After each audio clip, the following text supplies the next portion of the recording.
Hello, VOD viewers. We got one to start us off today. This Juggernaut game, which I cannot spell in my timestamp. Juggernaut. There we go. Okay. There we go.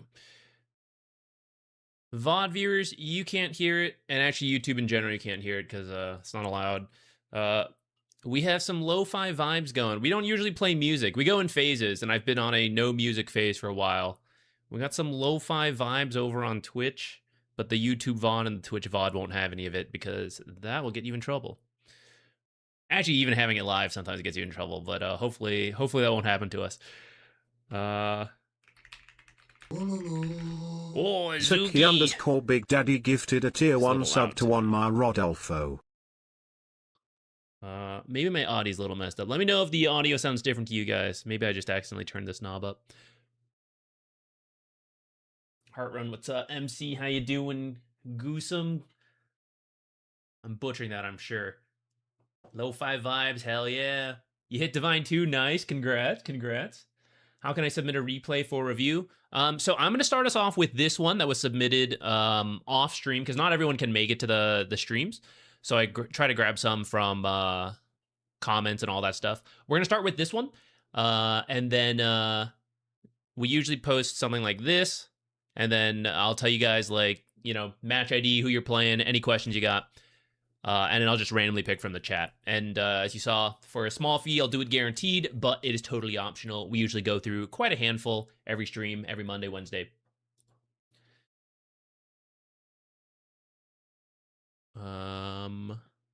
Okay, I was about to send the timestamp, but actually, we always do that and then randomly chit-chat for a bit. So let's do that first. Let's do the chit-chatting real quick, and then we'll hop into the replays. Gussum. Is that right? Are we going to play support today? Not today. We might play tomorrow. I don't really feel like making a video. I think the next video I want to make is a hero guide. So we need to pick a hero to make a guide for. Tell you what, you early birds, who should we do a guide for? What do you think? I was thinking Rubik, but I put Rubik on the tier list, didn't I? Which is going to be confusing when another video comes out with the Rubik on the thumbnail. It's going to get lower viewership for that. We got to pick someone besides Rubik. Otherwise, Friday. We always play on Friday, and then sometimes Tuesdays and Thursdays. Question about my hero pool. My main two heroes are PL and Faceless Void. They're by far my best heroes and my favorite to play, but sometimes I feel like I need another hero since they're both greedy. I was going to say, yeah, both those heroes are great. Those are really good pocket picks for carry, you know? Like, you see the draft and you're like, okay, Faceless, PL, like, they're the game winners here. They don't have the answers. Boom, I lock them in. I think it would really help you to add in a general hero where it's not clear that either of those heroes are good, that it's like, oh, I don't know what I'm getting to. Maybe you have to second phase pick, you know? Sometimes PL and Faceless aren't as nice to pick in the second phase. You could, but not always. Who's good right now? Luna's always the one that comes to mind. I don't know if she's even that great right now, though.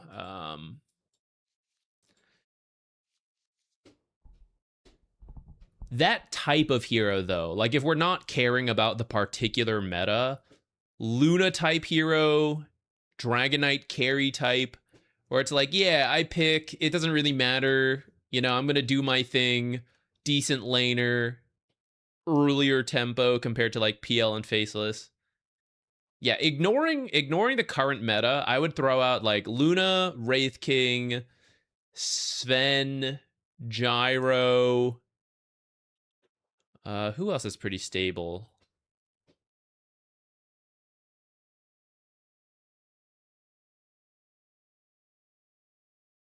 I feel like I'm definitely missing one, but I'm like looking all over and it's not coming to mind, so maybe we'll leave it at that for now.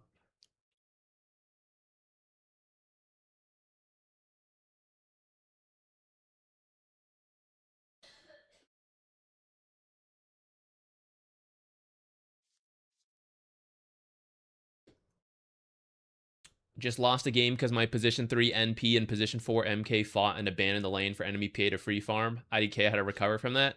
All right, so here's the hard truth. You lose that game. That's it. They're like, you don't have to sweat too hard on it. I'm like, how could I have turned this game around? You know, let me put it as like, oh, 2 people abandoned at the start. It's like, how do I win 3v5? You know, you don't have to win every game. It's okay. You should try to win every game and you should learn every game. But realistically, you don't need to win every game, right? 55% win rate's great. It means you've lost 45 times in 100 games. So in a game like that, where it's like, okay, completely out of my control, you know, the offlane absolutely imploded. Well, before that PA gets out of control, there's 5 to 10 minutes where you are still playing your lane. You can still look to rotate mid. Maybe you can't go to the offlane because that like blew up. But, you know, there's your own game to work on, to practice, to take from that game that is out of your control into a game that is in your control and you've practiced beforehand. If PA is out of control, learning to creep cut, learning to gank her at some point, like it is still possibly winnable. I didn't see the game, but don't let it like sweat. Like, don't let it get to you too much. If some games you lose and it's like, how could I turn that to a win? It's like, yeah, maybe you couldn't. And you just needed to take that window to practice something. Okay, with that in mind, I'm going to start this replay so we can get going. Lifestealer. Yeah, Lifestealer might not be bad to add to that carry list. Ursa could be okay, though. He likes certain matches better. Okay, I did it again. I timestamped and we kept talking. Okay, this one, you mentioned, we're looking at the Juggernaut here. And in this one, I won the early game, but... I won the early game, had not a bad lane, got a few kills, but just kind of lost the game, so what did I do wrong in the mid game? So I saw you sent that in, but I would like to highlight, you did technically win your lane, where you were against this was the Juggernaut versus the offlane Undying, if we're looking at the core to core. So we did beat Undying. That is good. But your total gold is actually like 1,000 less than we would like it to be. And sometimes that happens, and this is like a party game, you're in Guardian, so like, you know, the net worth do shift around.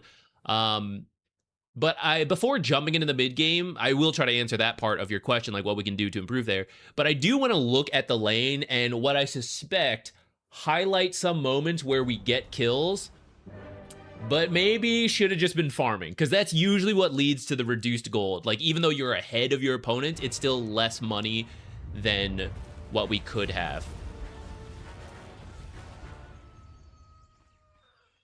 Okay.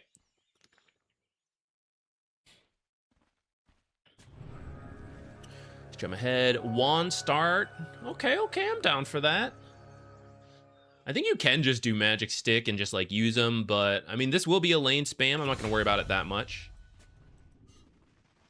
Okay, doing a little body blocking. It's safer to do that now, and it looks like the carry. This was a party game. Were you with this guy? No, you're with the Zeus. Okay.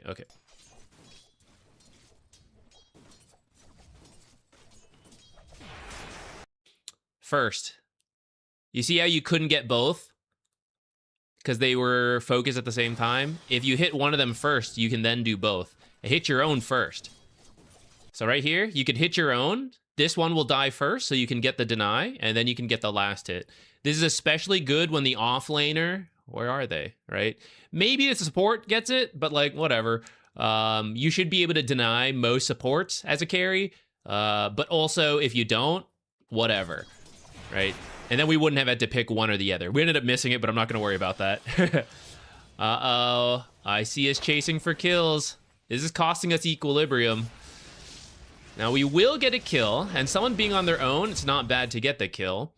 If that had been first blood, it would have been a little bit more worth it. I'm not going to worry too much, because, yeah, we're going to get a free kill while he's gone. I will approve this one, but I will say, look at what it cost you. Versus an Undying Shadow Shaman lane, which would be very annoying the further up you are, because you'll get run down by the Undying. So we like to play here. Getting this kill cost us equilibrium. We're going to be laning up here now. Now, some of this was fixable, actually. If you had not drawn aggro, you attacked him, and these guys kind of like aggroed over. Walk up to him first. Like, only once you're actually in attack range do you click the guy. Because if you click him while back here, you'll draw creep aggro earlier than needed. This is good in general. So walk close to the guy, and when you can actually attack him, then you attack him. Maybe you wanted to draw creep aggro. There are times for that. But because we drew creep aggro, it ended up costing us equilibrium. So if we don't draw creep aggro, these guys will just stay here. You can do the kill, and then we wouldn't be paying the price we just mentioned, which is like the equilibrium ends up shoving up. So we're going to see that in a moment. So we gained 200 gold. We've lost. Range creeps are... We're going to go with 50 because it's a little easier on the math. And melee creeps are 35. We missed a ranged and a melee. So currently we got 100 gold for that kill. We are going to make it for this one. And you are trying to fix your lane by denying, so that's good. Ooh, good denies. Okay, we're just missing some last hits. I don't want to worry about that too much, but it will add up. And now we're laning up here, so you're looking to do your own pull, but you see it's blocked. You walk back up.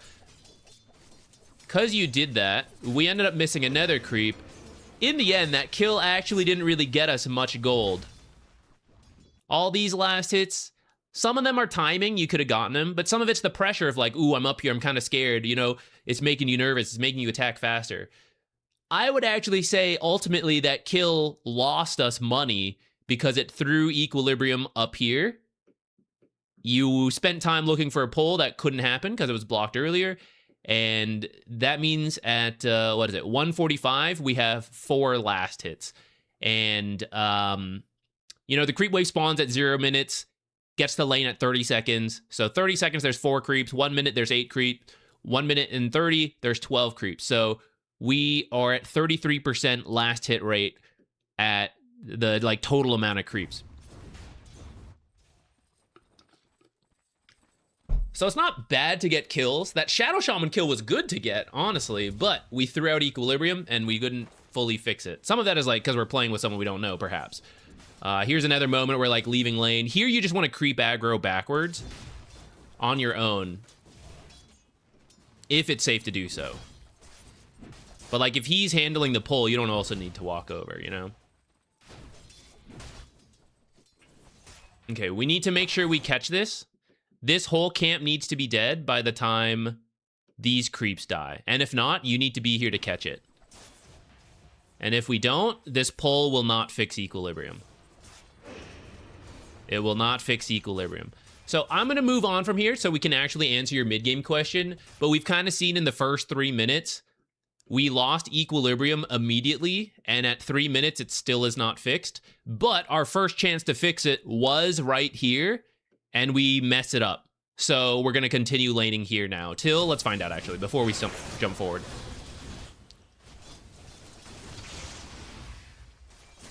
Okay, we're back here. 4 minutes. So we started at good equilibrium at 30 seconds. We lost it for 3.5 minutes. And here we are 4 minutes later.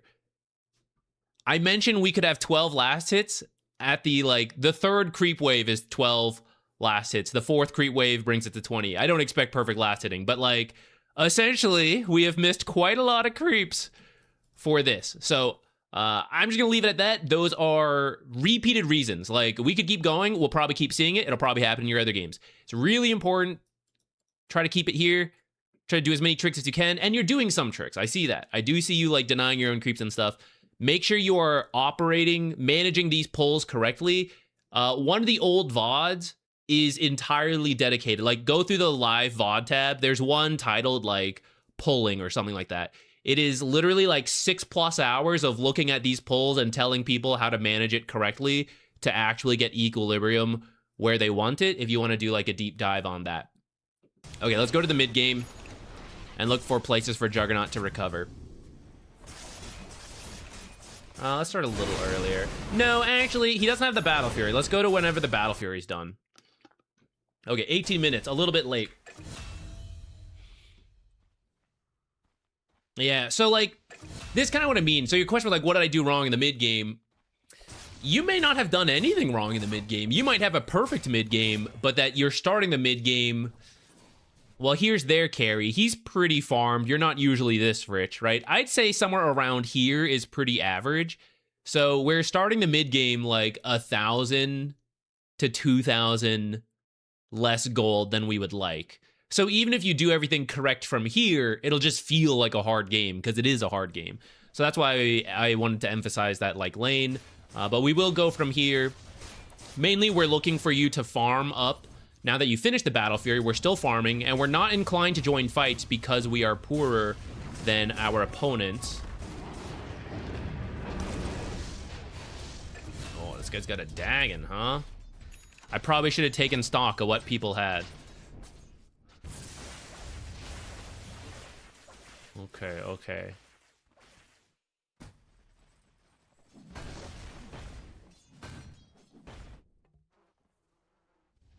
I think pushing the tower was generally fine, but now that I realize he had a Dagon, I don't know, maybe it still should have been fine. Okay, so just real quick, we're TPing in. Like, we see a fight happening, we're TPing in. I mean, Razor is pretty strong, so we're trying to help Razor. Again, taking stock of what's happening here. No one else seems to be coming over. I'm a little worried because, like, as this guy dies, you're going to be trapped here with, like, the remaining heroes, so you're not going to farm that well. And we TP'd here. A little worried, but let's see how it plays out. 87,674. Thank you, Corbin. Thank you. Let me look at that one after this one. Thank you so much. Thanks for the VODs. Oh, thank you for watching the VODs. Hey, this. Good thing we had spin, good reaction time, and then just go jungle. But I hope you see, like, why that was dangerous and why it was likely to happen. Because they are killing Razor. They're gonna stick around here. And I know there's 3 heroes, and I'm the only one down here on the mini-map.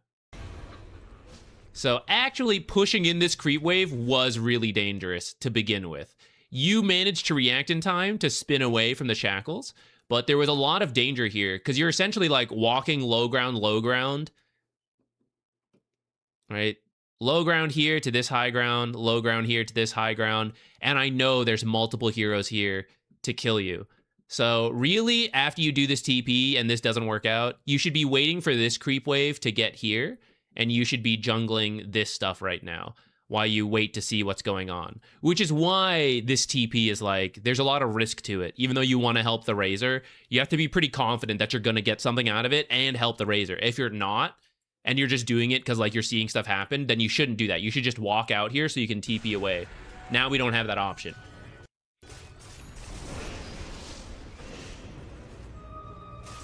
How to automatically teleport to base? Self-cast the teleport. So whether that is double tap for you, alt hotkey, you can, I think you can use it on your hero icon actually, but I've never done that with a teleport. I've only done that with other things. I don't even do that with other things very often because I usually just hotkey it, you know? But yeah, it's like whatever your self-cast is. Okay. Remember earlier when we pushed this and then we died because they were alive? So our team, we're not losing, but it does seem to be a very close game. We just got 3 kills. If you jungle along your way here, by the time you start pushing this lane, they're going to respawn. And then you're going to go, oh no, okay, I don't want to push anymore. I'm going to go back. Oh, there's nothing here because I jungled all of it on the way in. So now there's nothing to do for you. So after you win a big team fight, especially when it just turned the minute marker, so things just spawned, run past them to the lane, shove it in. This will actually get an objective for you, hopefully, from that team fight. And then you're going to fall back as you get scared because they're respawning and they're teleporting to now defend. Then you can retreat, and then there's going to be jungle camps left to actually farm. Let's actually see if that happens. Pathing's a little funny. You have the Battle Fury, so should just run this way, cut the tree, run in if we're doing this. So see, as we're now in the lane, 2 people have respawned already. They could be coming up already. They could be waiting. So the creep wave is going to shove in, but we don't actually get any tower damage for it. Our team did take mid tower, so that's cool. But that was what they did. What about us? Like, how are we contributing, right? I want to help take this tower and then farm this way backwards, which I will show you after you did this. You farmed the hard camp, and then, oh, I farmed that. Oh, I farmed this one. All right, here we go. So to farm these 4 camps, we went zoot, zoot, zoot, zoot, zoot. There's like 50% redundancy in pathing. Off of this, if you know that as well, you can like look at what your team is doing, especially in these party games. Tormentor would actually be really good to do. So after you push in top, let's say you do the same path. You push in top, you jungle this. You can like go through the twin gate, come through here, join your team to do this potentially. That won't happen in all your pubs, but I'll mention the possibility.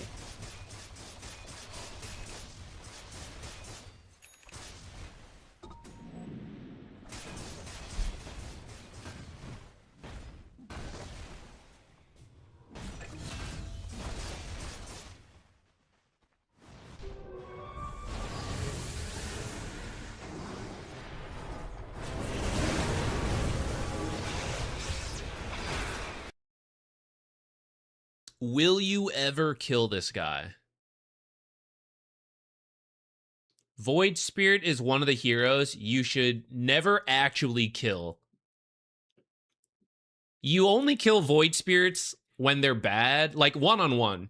You only really kill him when he's bad, or he has used everything. Do we know that he has used everything? He will always get away from Spin and Omni Slash until we have like Basher or we have help from teammates. Okay, good. We're turning around. Oh, but there we go again. All right, so every Omni Slash we would like to get a kill. It won't always happen, but like as much as possible, we want to go to targets we can actually kill. For example, if you had just ran at this tombstone and killed it, you'd get 200 gold and it would help your team in the fight. If you killed these, there's like another 200 gold. There's 400 gold here that you can easily kill and they can't escape from you with any of these abilities, right? So far we haven't really gotten much out of what we've done. So try to keep track of that, like especially in the draft. This is something to think about as you guys are picking heroes, and over time you learn your hero, so it just comes naturally. But you want to know, like, okay, I can't really kill this guy. This is someone I can kill. This is someone I can kill. Who do I actually need to kill, right? Like looking at your team, it's like, oh, my job is to take this person out in the fight, potentially, right? Sometimes you can't always read that far into the draft, but it's really good to think in the draft about that stuff. So like once you're in the game, you don't have that, right? You already told yourself like, okay, I can't really kill Void Spirit. So like if I see him in a fight, unless I have teammates nearby who can stun him, I'm not going to waste my time. I'm going to like focus something else.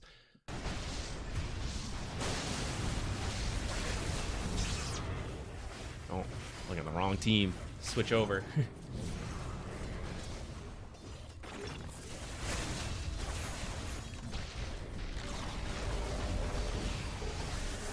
Hi, Aiden. My day is good so far. Jupiter, I guess I didn't give him a treat before we started. Maybe his day, it's a terrible day. No treats yet. But it'll go up if we give him a treat later, I'm sure.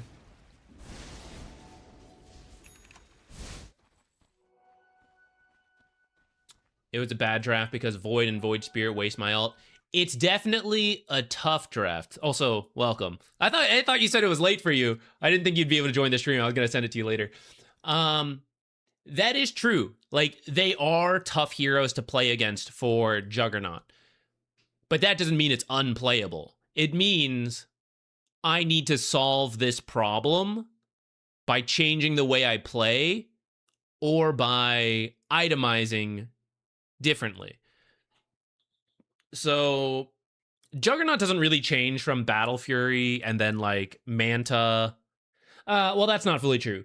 the starting build is usually like Maelstrom or Battle Fury, depending on the patch, and then it's like Manta, SNY, depending on the patch and depending on the game. And then usually after those two items is then the choice of like, what am I going to build?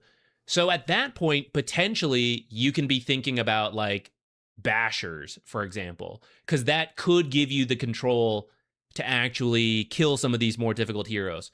Or to change in playstyle of like, okay, sometimes I can just go on my own and Omnislash, but this is a game where if I try that, I'm griefing myself, right? So I need to play with people who have control on my team. We have a mini stun, we have one stun, and we have a hex, right? The draft issue, besides just the matchups, is like, yeah, we don't really have good initiation on our team. But that means it's even more important to play with what we have. So, like, when he stuns a guy, we got to kill that guy, right? Because if we waste our one stun and we don't get a kill, now we got nothing else. So, I think that is kind of showcased here, where we kind of just join the fight and chase people, but you already knew. You're like, I can't really ult this guy, but you still chased him a little bit, right? So, it's important to break those habits. Even when you know it outside the game, it's hard sometimes to do it in the game. But it's important, right? You just gotta like keep making yourself do it. All right, here. So we lost the fight top. It wasn't like a full loss, but I see Void. I saw other Void, and then there was another hero that flashed. I didn't actually fully process who that was, but it's Shaman or Undying.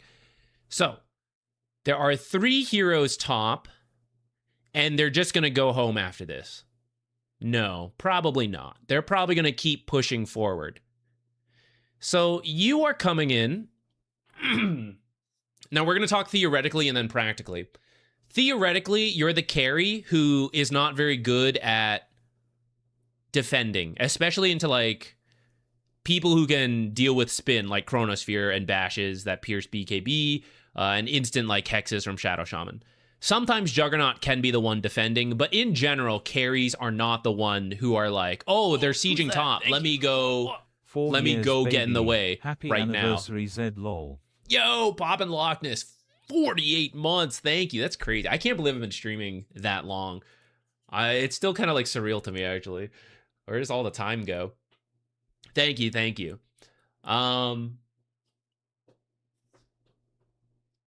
I lost my train of thought there for a second. Oh, okay. Zeus, you're partied with the Zeus. Zeus is out here on the map, and so it usually feels bad for him to, like, immediately come back. But at the same time, he is the best wave clear on our team, so he is the one who wants to defend more than push aggressively. You want as much access to farm as the carry. So if you come top by default, as you are doing, and I know 3 enemy heroes are top, what's going to happen? If you don't want to engage those 3 heroes, you're going to walk top and then you're going to walk somewhere else. So that's just going to be a bunch of wasted time. Or you're going to walk here and stand off with them, which means you're not free to like shove lanes and jungle the way you want to. Which is pretty much what happens, right? You went to the farm, and now there's heroes. Now people are TPing in to defend. So even if we don't lose this fight, right? Now Wraith King's going to be here farming. Dazzle's going to be here farming. You're not going to get access to everything you want. Zeus is getting the most farm on your team right now, which is not bad. Like, someone needs to do it, but you can see the problem, right? This comes back to, like, where we position on the map. And because we walk top, now we're engaged in all of this, and you can't really... Well, you can still get away, but it's just wasted time now. Essentially, we walk top to farm 2 camps, and now we're going to have to walk somewhere else. So it would have been better to notice those 3 heroes top, and you were dead before this, so there's nothing to be doing but looking at the map to see this stuff. You see them top, you realize, I don't want to go stand off there, but if the fight happens, I will TP there, right? So when you respawn, you go walk bottom.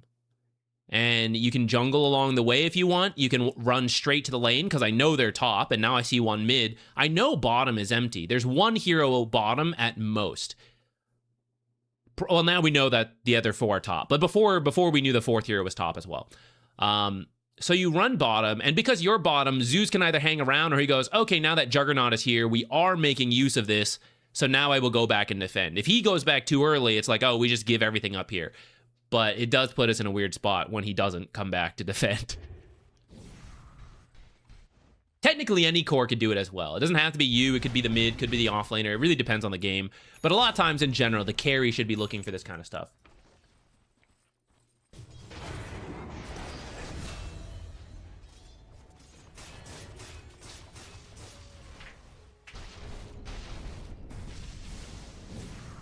So since coming top, what have we farmed? I think it's those 2 jungle camps and maybe some of the lane creeps.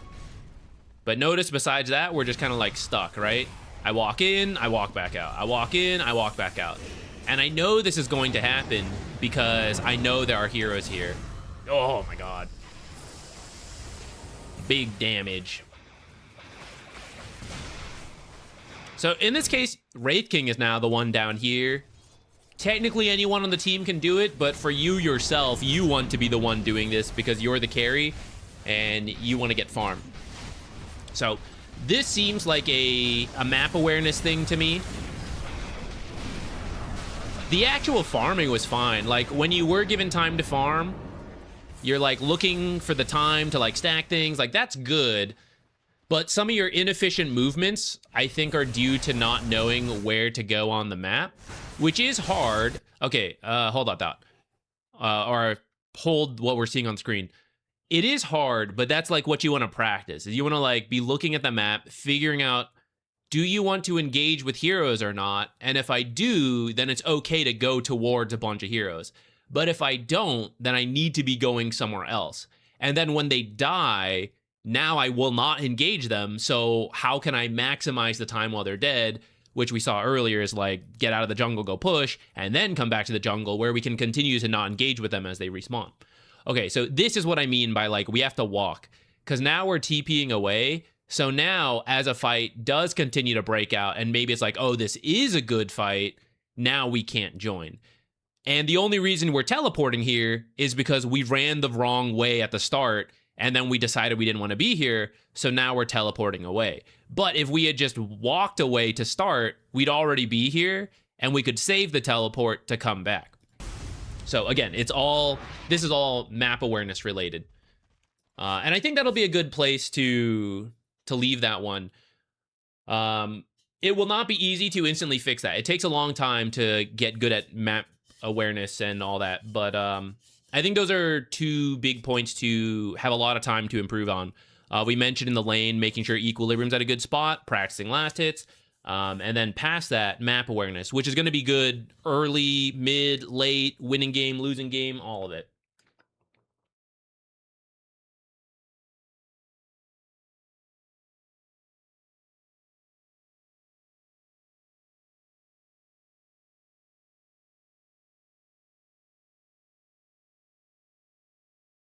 Thinking of taking a break from Dota till the next event comes out.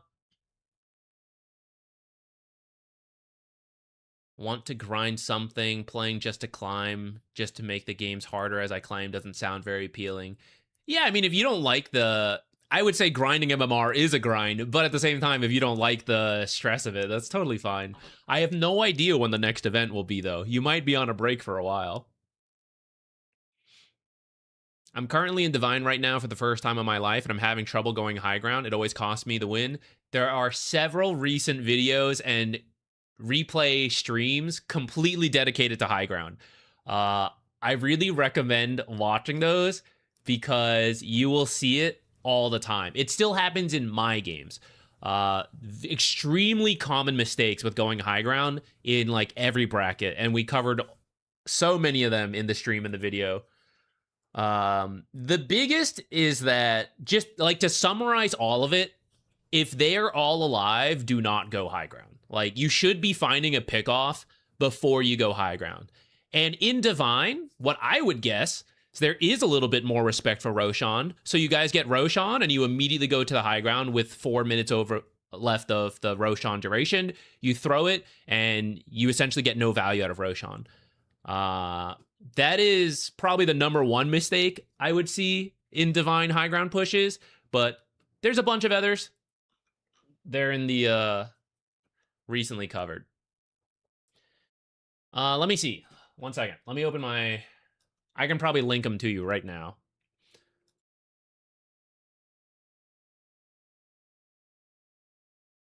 There's a combination of videos we could do this with. Here, I'll give you a starting point.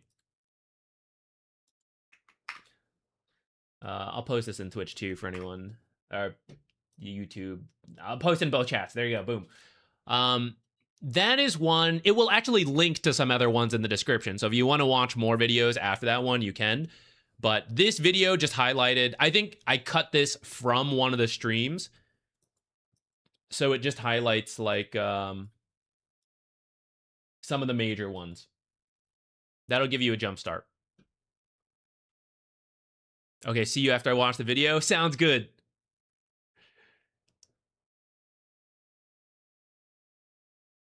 All right, let me download the next one. Corbin donated. Let's get this one in.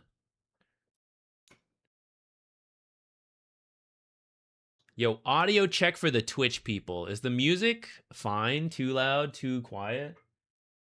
YouTube people, I can't have music going to you guys. It's against the rules. It's been a while since we did music, so I wasn't sure on the balancing of it. Watching the recording from the start, is the starting items fine? Yeah, you did like wand, double iron branches, right? I'm fine with that. I would also say you don't need the full wand. Getting a full wand to begin is like a very pro player thing. And if you've been doing your research of like what's a good build, you probably see it a lot. So you're like, oh, I'll do it. But the reason pros can do it is because they're like covering so many other bases that the wand ends up being super optimal for like a bunch of different like reasons. But if you mess up any other stuff, there's like no point in the wand that early. Especially, and it doesn't have to be you. It can be your opponents. Like, oh, I bought the wand, and then the guy's not using spells. You know, the wand is a very like, I know he knows that I know that he knows that I know that he knows this, and I'm gonna do that, and he's gonna do this, and I'm gonna push the limit, and he's gonna push the limit, and we're gonna bait, and he's gonna bait, and I'm gonna do this and that. Like, there's so much into why the pros always get the wand so early that a lot of pub games you really don't need to. You can just get like the magic stick, and if you get to 10 charges, you just use it and then start building new charges. You don't have to build up to 20. And it's generally gonna be fine. With that said, I don't mind if people want to do it, especially if it's a really good magic wand game. That case you were against Undying, so I think it's like decent. Other times are like Bristle Batrider. But if you want to skip it, just leave it at like magic stick, iron branches, and then just go for like circlet if you want to do like the bracelet, wraithband stuff. If you're not doing those, you can just have a casual circlet, but you can also just get like the quelling blade, iron tangos, third iron branch. You get fairy fire depending on the hero. There's like a bunch of different cheaper starting items you could do besides going for the full wand. And then a lot of times I would just say leave the magic stick and go for other stuff until later.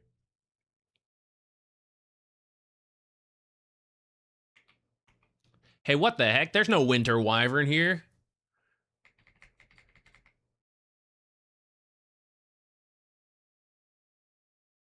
Wait, who are you playing? I assumed you'd be winter wyvern, Corbin. Wait, who are you playing here?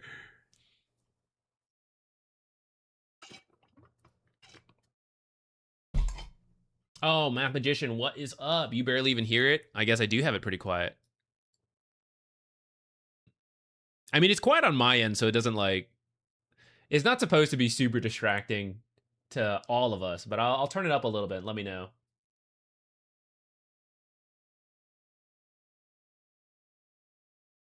There's music? Question? Okay, I guess it was really low. My bad, guys. Like I said, it's been a while since we had music. Let me know. I turned it up a bit. Yo, fatty, what's up? How much for a review? They are currently... It's free. We just pick randomly, so there's no guarantee. If you want it guaranteed, I'll do it for a small donation. That's what we're covering right now. But totally optional. You do not need to feel you need to do it. I'm scrolling up 1 second, guys. I gotta find out who... I know Corbin was here. He might have added more detail. He's usually spamming Winter Wyvern. I just assumed he'd be here.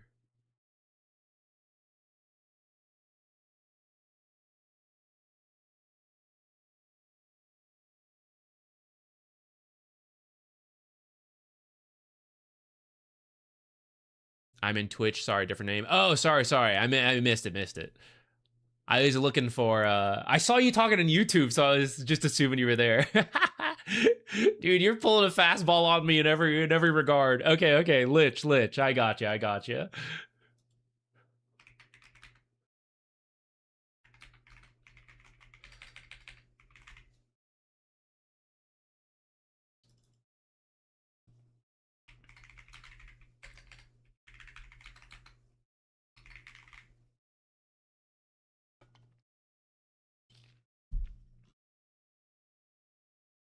I switched to hear the music.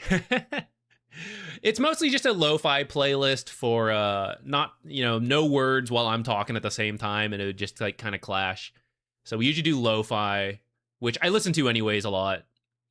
I will say it destroys my Spotify recommendations because it's like when we did have lo-fi playlists going a lot during streams, all my Spotify recommendations are like, so you like lo-fi? It's like, well, I do, but I do listen to other music, just not on stream. And they're like, no, I hear you. You want lo-fi. You only want lo-fi. Here's 5 million lo-fi recommendations. All right, lo-fi Lich. Here we go.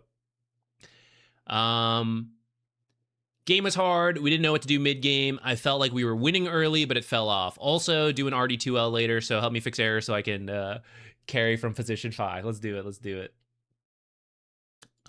Were we doing early? Let's double check. Also, party game. Who are we with? Lifestealer. Okay. Okay. Lane is all right. Considering we're against a Slardar, we're going to accept it. Lifestealer likes to win more usually, but Slardar is a tough lane, so I'd say going about evens, not bad. Team-wise, so they have the gold lead, but they have an Alchemist, so you might, you really could be winning here to a certain degree, but it does seem like they generally had control. So I don't know if we were winning early, but let's pop in and take a look.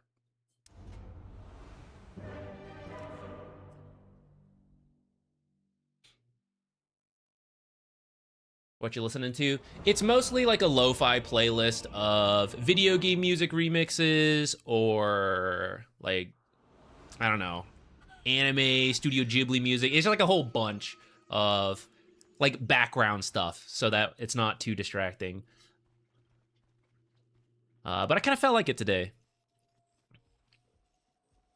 Okay, these are fine. We're gonna jump ahead past the lane because your question was more about the mid game, which I would say they have a pretty strong mid game if they're doing well.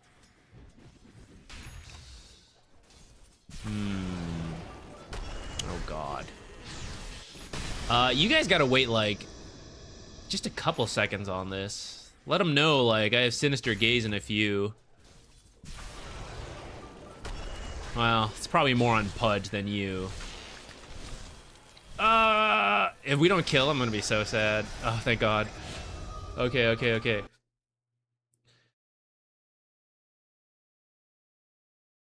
So,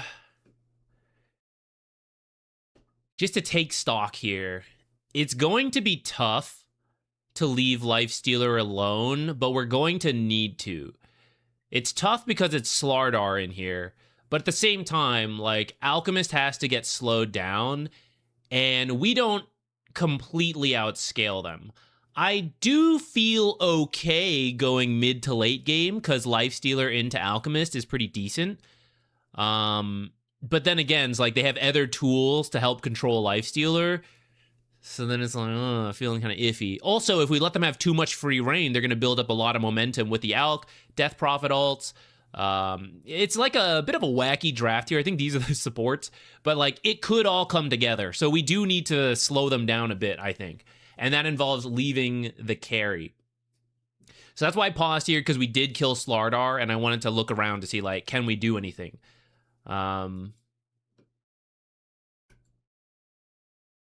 CK's got ult, maybe we can try. If we rotate, take Pudge, Lich, head down here. I guess we gotta wait for Corrosive Haze to end. But then, could maybe go through. So we're gonna go mid.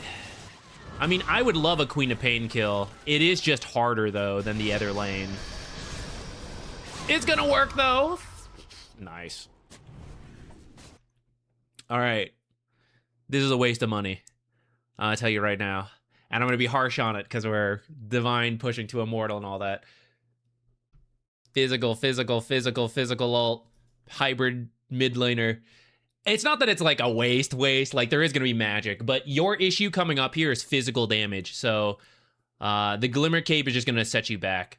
I would do either the Solar Crest or an Aura. Because you essentially have 2.5 right-clicking cores versus 2.5 right-clicking cores, you know? So we're about to get into some caveman Dota.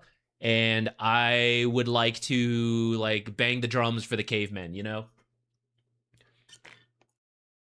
DP was core and got first ag. So what? Mars support, Queen mid, Alk in the jungle. Wacky. All right, we did make our way top.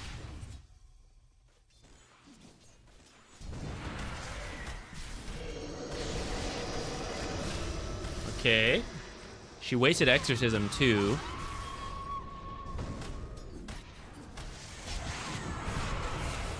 Nice. Lucky bounce, too. Okay. Great. If we can take this tower, would be excellent. And place a deep ward. I want to see these follow-ups from you.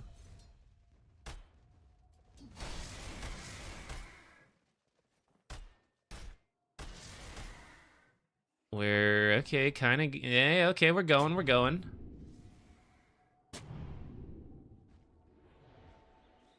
Okay, I will say, though, we had a lot of free reign to move deeper, and this is pretty shallow, all things considered.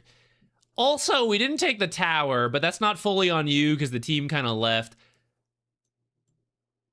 I guess without taking the tower, actually, this kind of ward is okay, then. But it does feel funny. It feels like we should have gotten more tower damage so we could use this further.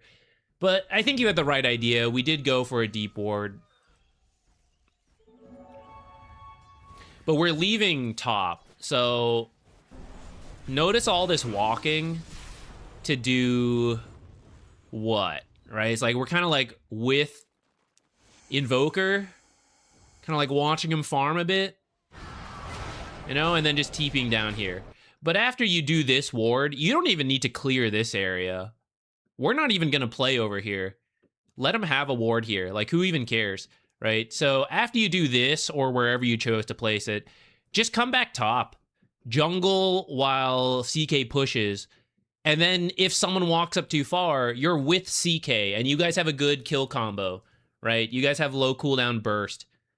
If you're together, but you separate, so even if they overstep here, you're not going to be able to get a kill because you're behind Invoker, who you kind of have a kill combo with if he's like using all his stuff in Sinister Gaze. But honestly, Sinister Gaze is kind of low cooldown.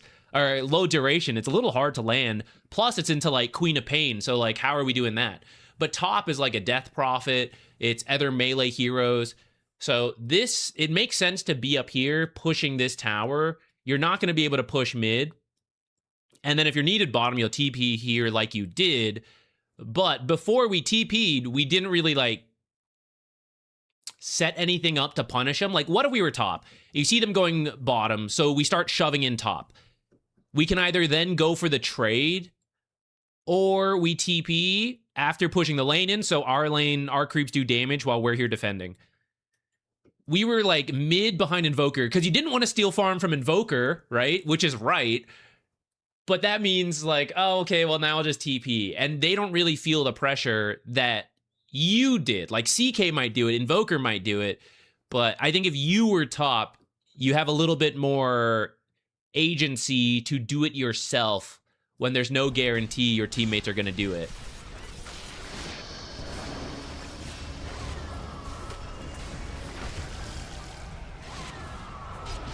Got him. Except she had blink, damn. We could say maybe we should have known, but like, whatever.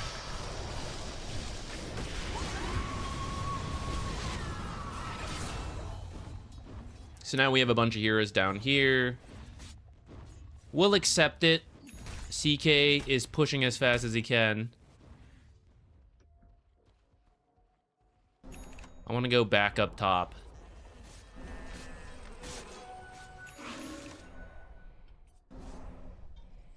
So here we are walking mid again.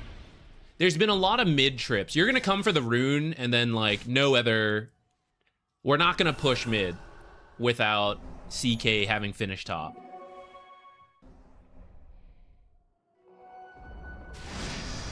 Well, okay.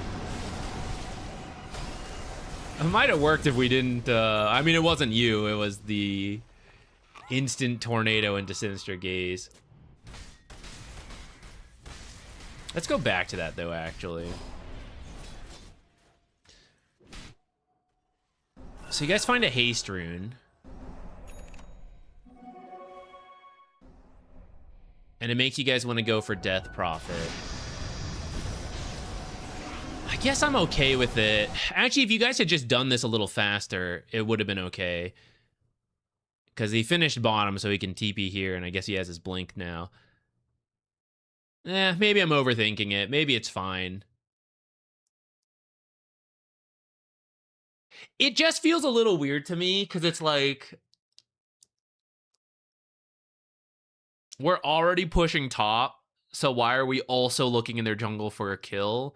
But you did kind of see some heroes bottom, so it's like kind of okay if it happened. I think it's just we messed up the execution of it. I think in the end it's probably fine. Not we, Invoker messed it up.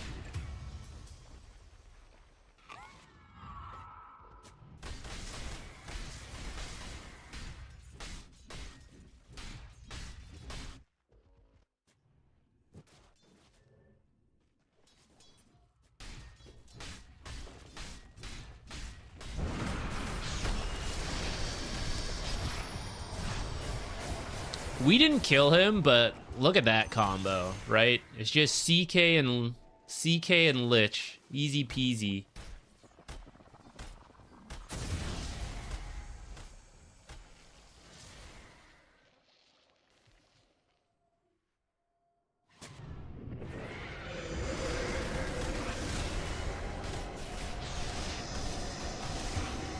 Okay, but this was a little too far as they were missing heroes.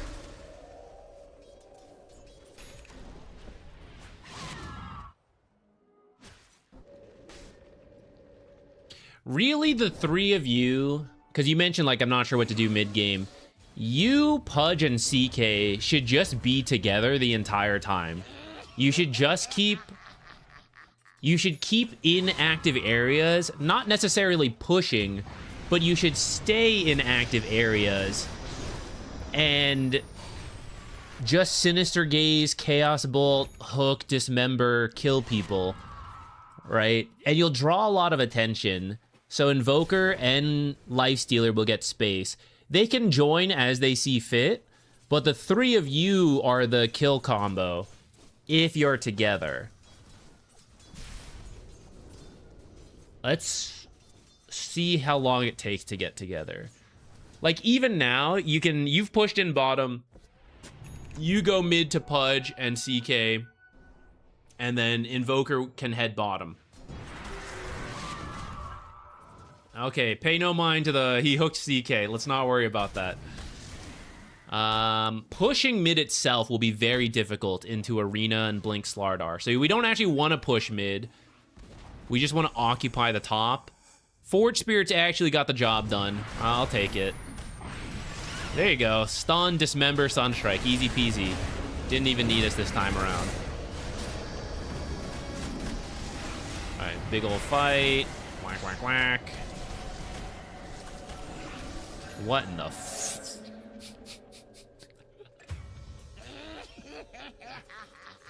Was that hook close to anything? I don't think so.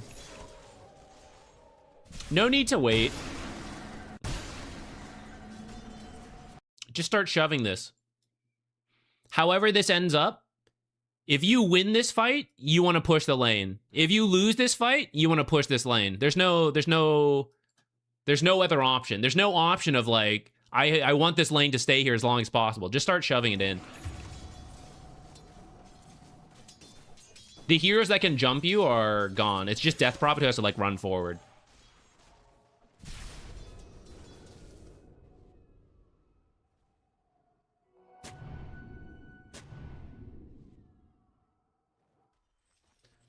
Why don't we have the hero bar shown and zoomed? I thought about it. We could add it in. We had one iteration where it was like at the top. We could potentially do it. It's just like how much do we want up there, I guess.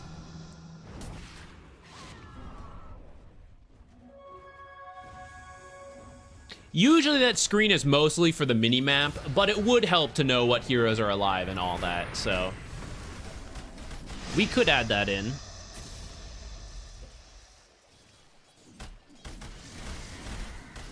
The Waddle Dees play an essential role. We can't replace them, but we can try to fit it in somewhere else.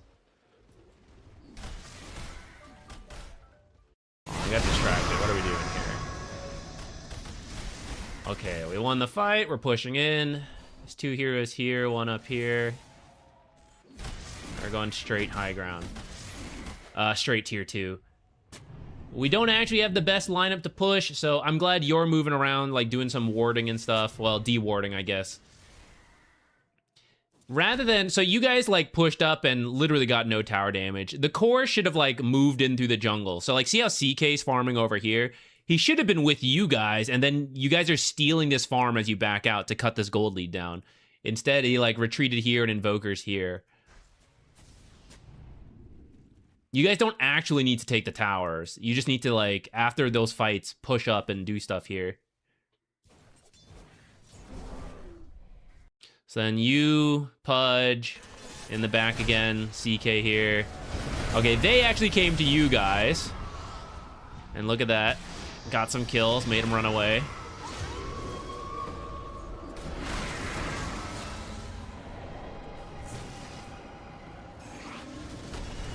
Uh-oh. Does end up working out for them.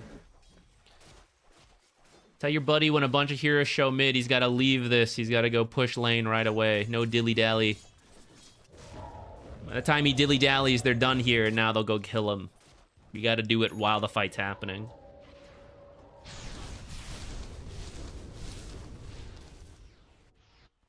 This is a good TP, though. That part's good.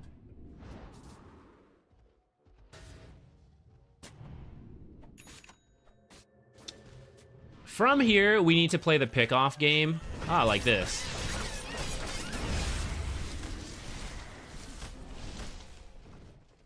You just need to pick them off. We don't want to engage in any team fights.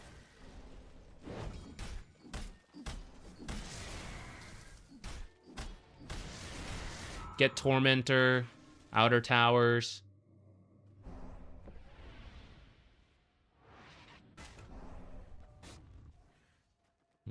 Very scattered. Easy kill if there's another stun or two behind him.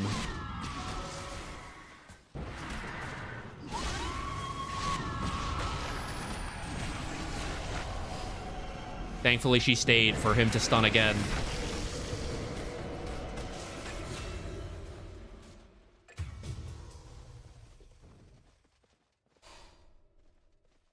I went up 2 medals after you reviewed my match. Nice.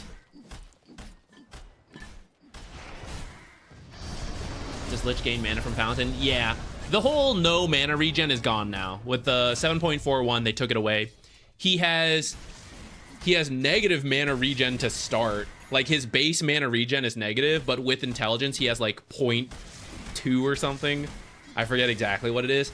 He functions like a normal hero now. He just starts very low. And then he'll have to use Sacrifice once it's online.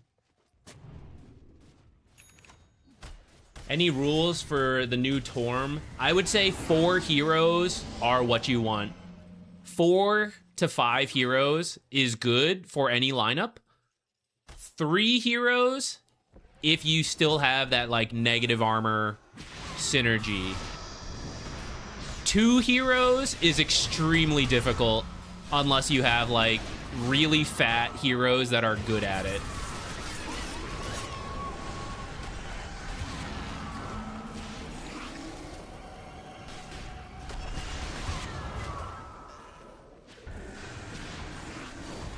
Yeah, they're starting to like run away with it. Essentially, you guys had an active combo that just didn't play together enough. And then, not on you, but there were moments where you guys did win fights, but didn't, like, the cores kept going back to your own half of the map. So, Alk still farmed. The support Alchemist still farmed and gave, like, Aghanims away. The enemy team just kept building gold, because you guys never stole any gold. Lich is, unfortunately, not a very good support at doing that. You can kind of push side lanes, but jungling is really hard for Lich. Okay, we're gonna see what happens, although I feel like I'm getting a sneak peek that this is really bad. You put this observer, and you guys are here. So what this is saying is, like, we want to fight here. And I'm looking at the score, and I'm like, is that really what we want to do? 13k down? Now, I know you got to know the gold lead, but you should know you've been losing a lot of fights, and they're really strong, especially as they start grouping up, which they've been doing a lot. So, to me, this is not a fight you want to set up and take and prepare a 5-on-5. I want to just lose this tower, and I want to go push out other lanes and avoid them until high ground, or I scatter them on the map, and then we get pickoffs. We're really good at getting pickoffs with our lineup, but team fights, they are much stronger than us. And we warded and positioned for a team fight. And that team fight went horribly. Oh, that Croaker tried to help you out.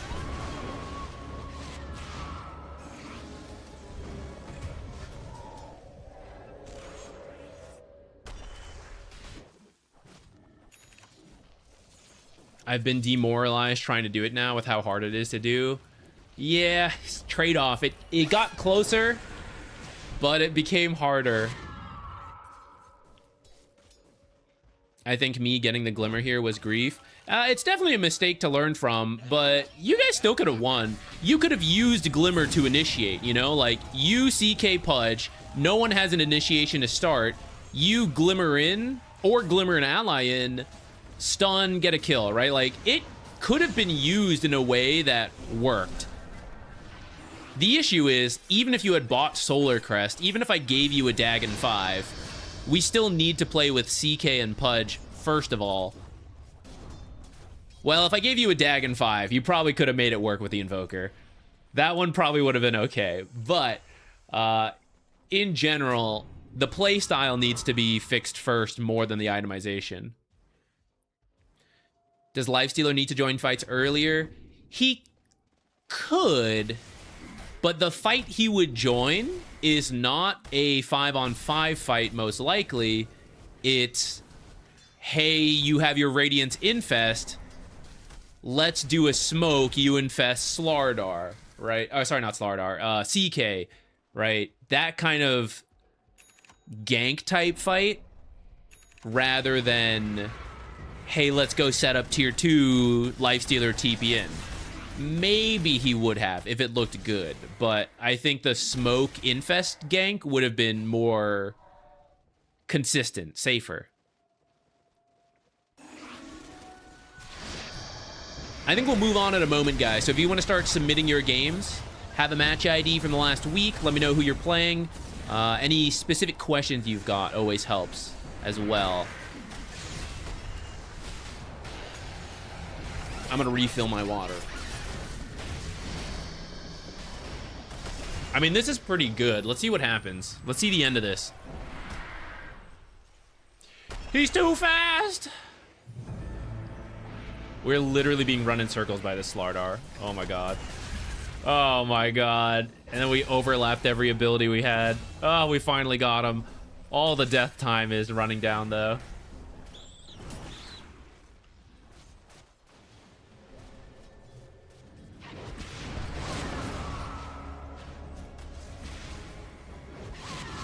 Okay. Well, okay, this fight's not done, so I'm going to keep watching till it's done, and then I'm going to give you my conclusion, which maybe we can save it. Okay, that was a really drawn-out fight. Initially, chasing the Slardar so long, they got nothing out of the map. They didn't farm anything. They didn't farm anything on the enemy's half. They didn't push any towers because they were just chasing this Slardar left and right. They eventually got him. They got a kill. It actually still worked out. It's still pretty good at this point. It's just like 30 seconds later, 40 seconds later than I thought we'd be at. What do we do with it? Roche, Tormentor, towers, push lanes, take their farm. Okay, those are the things. 5 off the top of my head real quick. For supports, deep warding and dewarding. So Pudge is on his own half of the map. He better be rushing out somewhere. Top is kind of being pushed in, and we are doing some jungling. So we're at least hitting some of the points. I would say going to Roche and Tormentor probably would have been the best. The enemy team should not be defending, so maybe there's a chance this works.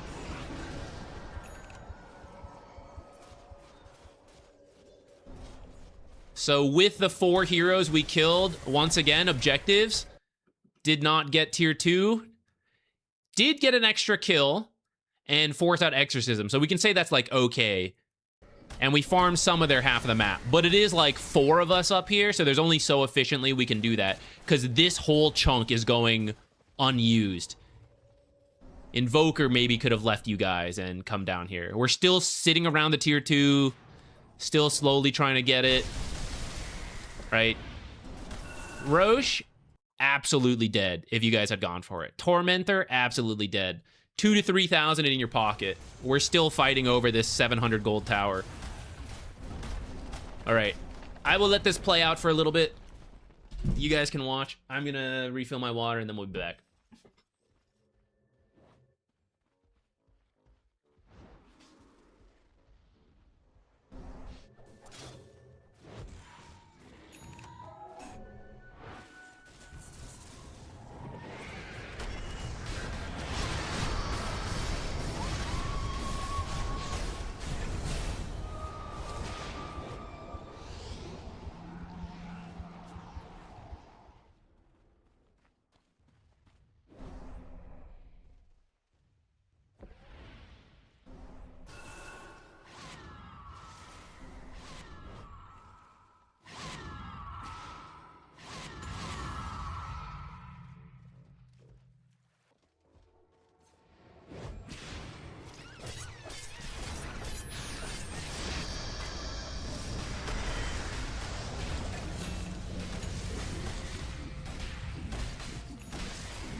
What's your recommendation for preparing for team games like RD2L? I feel like the one thing I need to prove on is map awareness. I feel like if I mastered this one thing, I'd be immortal. Probably, actually. But you could argue that for, like, any skill at this point. You're like Divine 4, right? Any skill you decide to put a lot of effort into would probably tip you over into immortal. If you want to, like, master the lane and early rotations, if you want to master map awareness, it's your pick, you know? For RD2L, there's a couple ways you could go about it. First, are you playing in a league where there's like a variety of ranks? I forget how RDT... When I did RD2L, there was a variety of ranks. I don't know if they changed since then. If there are, Divine would be on the higher side. You may end up supporting someone lower MMR than you, which could be fine. I would take that time to really work on early rotations. Like, win your lane, rotate early. This is something that's really lacking in pubs, and there's like... For people who start doing amateur leagues, there are some differences from pub gameplay to like coordinated team play. Early coordinated movements are genuinely good to do, and the higher in MMR you go will happen more naturally in pubs, but can happen at much lower MMRs in coordinated amateur leagues. How come it looks like I should be able to claim my thing? I'm scammed. So that can be something to practice in RD2L. Is win your lane, whether you're higher MMR or whatever than your support, and then rotate. Especially if, okay, it is like 1 to 9k MMR, but most are bounced around 5k. Okay, so you might have someone, okay, look, when I played, I'm still friends with this guy. The last amateur league I did, I think it was RD2L, my mid laner was like 8, 9k or something. And I think I was one of the next highest. I was around Immortal at that point, maybe a little lower. I don't remember. So the play, right, it's like win your lane, but your carry is going to be like, who knows, right? They could be like 2, 3k. So there's only so much you can do for them. But you win your lane, and then you go help the mid laner, you know? You're like, be there for the runes, be there for the rotations, get him involved, because he's the 8k player, you know? You can apply the same principle in pubs, just the level of coordination is harder, and do you know who the best player on your team is? Who knows? But you can try, and it can be something you can practice in RD2L. Drafting is a good one to do if you are in charge of that. If not, it's fine, but usually you don't have to think that hard on drafts, but because of that, a lot of people in RD2L, you will probably be on a team that has someone who is more familiar with it. But a lot of people who get into like amateur stuff, they don't really understand drafting at all. And so sometimes their drafts like make their games harder. That can be an easy way to like make your competitive experience easier. It's very stable drafts. There was one more thing I was going to say, and now I forget.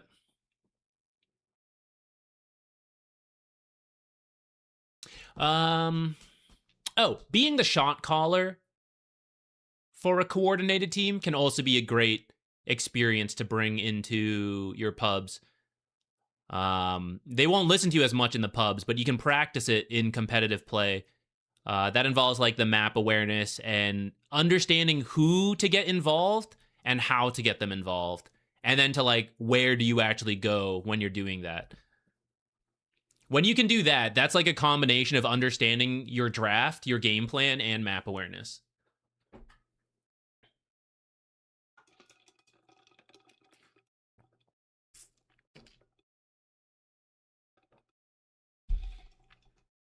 Will I be casting RD2L? No, probably not. The cast we did earlier was kind of a one-off.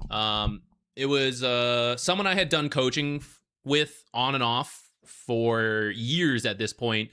And they had an extra coaching and asked if I could convert it. So it was like a combo thing. I probably won't randomly cast various amateur stuff. I don't mind doing a little bit here and there. But there's like so many. As soon as I do one, like I did that one, and immediately like 5+ different people reached out about doing more. And I appreciate it. I wish I could, but it's just like, it will just never end because there's so many different amateur leagues and everything. I can't commit to doing all of them. We could maybe work in like some here and there, especially on these kind of like replay streams, but the casting is usually like late at night and stuff like that. It's difficult to try to do all of it. Okay, there's a couple more things I want to answer, but let me see what we're gonna get into. Let me read what you guys put in.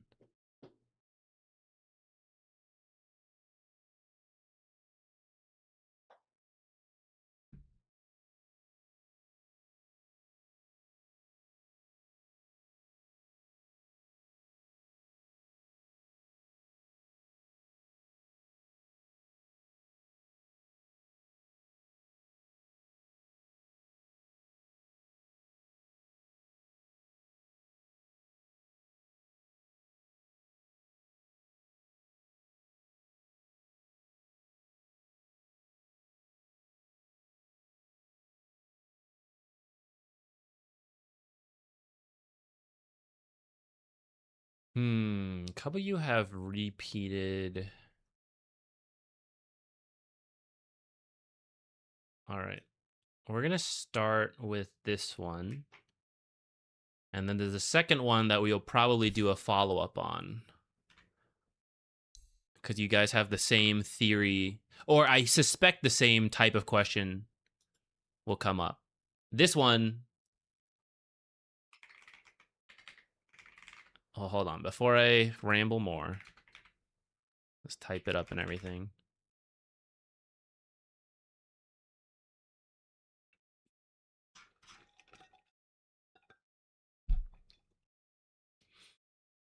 Murtaza, happy to help. Yeah, practice your map awareness and the laning. You're free to come back with more in a few days. I can't guarantee I will be able to get it because there's like, there's a whole bunch of people submitting it. But if you do submit some in the future, maybe we'll get to it. But either way, those will be great things to practice for a long time. Like, those are things that won't be that quick to fix anyways. But yeah, it can be like fine-tuning check-ins down the line. Easy supports. My friends are all immortal and I'm trash. IDK had a support enough. Okay, one, I will say two things. I will actually answer your question, but first, I will stand on my soapbox. Tell your immortal friends to support you. Playing carry is easy. Hit the Okay, I don't know if I'm going to make a video out of this, guys. I kind of want to. Alex and I have been pitching it. We did this for fun, but actually, I got a really good example the other day. We were playing an unranked. These two have not played in years. Alex, the Lich, was Archon at best 3 years ago. He has not seen the map. Neutrals came up and he's like, what is a neutral? He did not know anything. This guy also has played, he played a little bit more than Alex, but has also not really played in a long time, on and off. And then I played a hero I am not good at for fun. These two were ballers. These guys are Giga Chads. They knew who I was, and they were really cool. We made a mega creep comeback in this game. The reason I'm flexing on this for no reason, it hasn't connected yet. I can pretty much tell them like where to go. I can be like, push. I know in this case he's literally playing support. It's just what happened in this game. But like, hey, go push this lane. Hey, go do this. It's much easier as the like high level player to tell the low level player where to go conceptually, but to do supporting stuff is a lot harder, which he did in this case because like it's how it split up when you have like 3 people. But I can tell the Spectre, throughout the game, like, hey, farm top, hey, watch out, they're going to you. That stuff's really easy. It's really hard to tell a support player how to do their job compared to telling a core player, like, go farm here, you're getting last hits, good work, press your buttons. It's very... It's easier to bridge the game knowledge, map awareness issues, in my opinion. So maybe consider that. Have one of them support you, and you just go for last hits and have them tell you, like, where to go. With that said, Warlock is pretty good and pretty safe. Just wait for the enemy heroes to stand near a full health creep wave, press Q, press W on your carry, make sure you have the pull camps open, and keep track of time. That's like what you do in the lane. That's mainly what you want. The laning stage, if you do play support for higher MMR players, the laning stage is the hardest for them to tell you what to do because they've already got a lot going on. Later on, you guys are like moving as a group, it's easier. So the lane is where you want a relatively simple game plan, in my opinion, if you feel you are outmatched. Someone like Warlock has a simple game plan that we just highlighted. Someone like Crystal Maiden can be good because you have coordination with your teammates, but your opponents probably have coordination if they're also in a party, and then you're playing someone who's fragile, which you might overstep and then get killed easily. So it's up to you on your comfort level, but playing tankier heroes can be a little easier. Going back to Warlock again, but like, Jakira's a little tankier. They're harder to die. Clockwork. So you can mess up a little bit, but still be okay.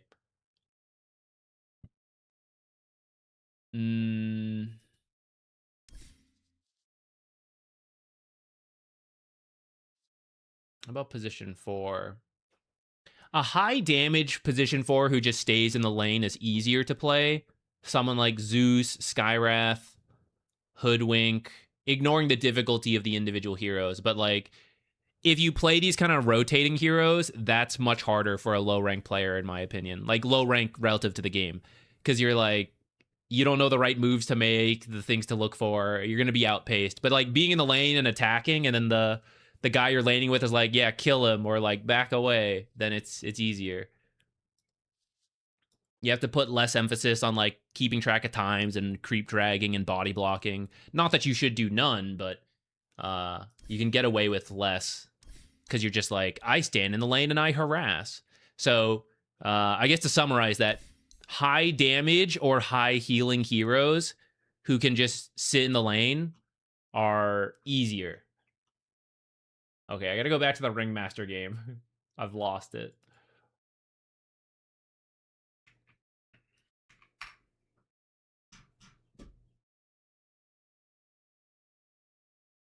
Okay. So this one, Ringmaster... Oh, didn't fix this.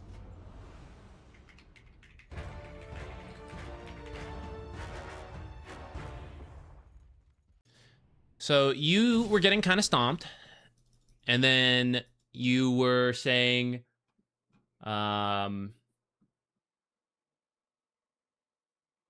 you felt good about your own lane, but the game was a total stomp against us. Any tips on how I could have bought more time for a comeback, or was it always doomed? So I like that question because it is very much focused on like, what do I do? Even though my teammates are losing, right? How can I drag this out? Which is the right line of thinking. If you're getting stomped, you can't, like, let's say you could try for pickoffs, for example, and that could be a viable thing. But if they are so ahead of you, there's only so much you can do, you know? It's like, it takes 4 heroes to gank someone because of how far behind we are. It's pretty tough. So delaying the game is generally a good game plan if you are really losing. So with that in mind, it's a lot of map awareness and shoving lanes as fast as possible for delaying games. Ringmaster, let's say there are other builds for Ringmaster to do. As soon as you realize you're getting stomped and you need to delay the game, don't keep maxing Impalement Arch, don't be maxing Escape Act, because this is for fighting people. This is for saving people. We're not doing either of those. We're not engaging with the enemy. I'm shoving waves as fast as I can out of sight, and that's Tame the Beast.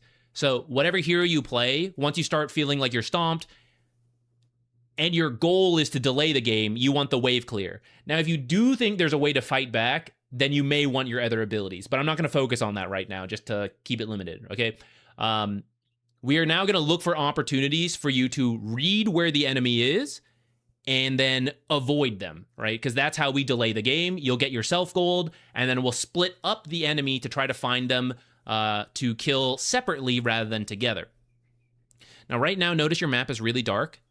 So one of the things we're going to have to look for is to have the wards and sentries ready and we need to place them in a way that they survive. So they are maybe pushing, let's say they're pushing top, okay? Because I see we already lost a tower. Let's say they're pushing top and mid, and you're like, okay, so I want to put a sentry observer here on the cliff so we can fight this. Now that could be true in a game we want to fight this, but in this kind of game, that's just going to be killed. You're going to fight for it. You're going to lose it because you're losing. You're going to lose the fight. You're going to lose the observer. You're going to be in the dark again. So any kind of observer you have to fight over, any observer that is common is going to not be very useful to you in the long run, which is what we need, right? We need to drag this out. So you need observers that are going to live. You need to put strange things. You need to make sure they stay alive. And then you need to push lanes.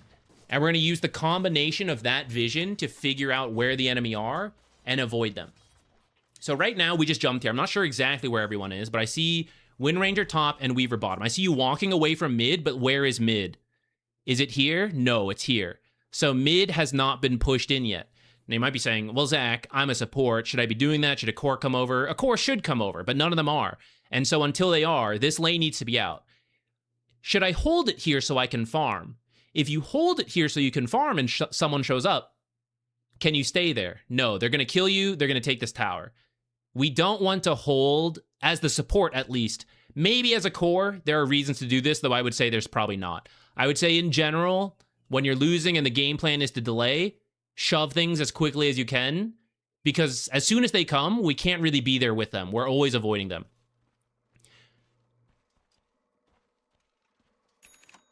Undying. Okay, we kind of have several heroes now. Tiny bottom. Okay, I see 2-3 bottom. Instantly, top must be shoved in, mid must be shoved in. So I see you throwing the nuke. This is good. And then auto attack, nonstop. Go, go, go. I mean, try not to miss last hits, right? So a little patience there. So see, Dawnbreaker came to you. She messed up because she was closer to top and she should have gone there. But whatever, we're going to adjust to that. So she's pushing mid. Okay, then I got to go top. Looks like Wind Ranger's there, but like someone's going to have to do it. Someone's going to have to deal with her or push this out. Well, should I join the fight bottom? If you think you're losing, no. Why would we fight when they're stronger than us, right? We're going to lose that fight. But you have your teleport, so if it does look like a fight you need to join, you can teleport in. I don't want to walk in when I can teleport in, because if I walk in and it turns out to be a fight I don't want to take, then I have no other option. I can't be pushing other stuff because I walk towards it. So anytime I can teleport to the fight, I need to walk away instead. So we're going to walk in. Now, maybe it'll work out. Pub games always have a little bit of leeway. Like, maybe this fight's going to work out. But look where we are. As the team that is losing, using your own words, right? Because sometimes like a 4K gold lead is not the end of the world. Or sometimes this might seem extreme, but I just want to like go with the mindset of like, I feel bad. I don't know the gold lead in the game. I feel we're losing. It's 13-2, you know. I feel we're losing. Where are we? 5 of us are down here.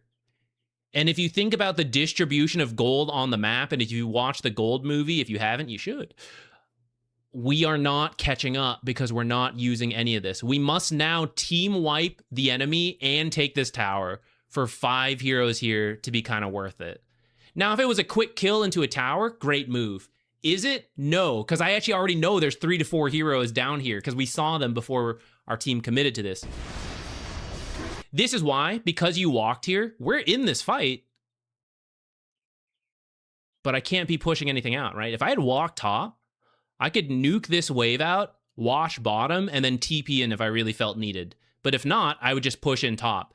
And let me tell you, on your own, I bet you would have a decent chance of doing more damage to this outer tower on your own than these guys, 4 of them versus like 3 to 4 to 5 heroes down here are going to do to this tier 1 tower down here. We can see how this fight breaks out. I'm not that interested in it, though.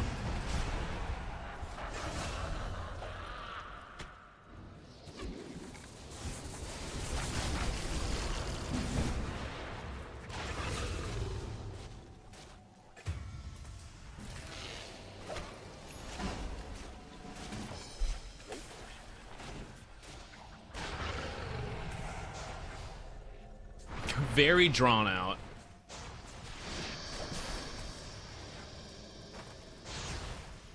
And we all got baited to coming back down again, actually, with all our teleports. Because you guys were so far behind, you actually got a good chunk of gold from the kills. About 1,000. We probably lost about that much in creeps just like moving in.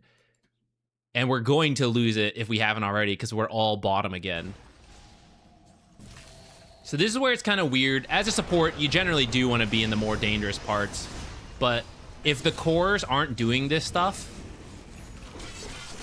that's why you have to walk there and then TP in.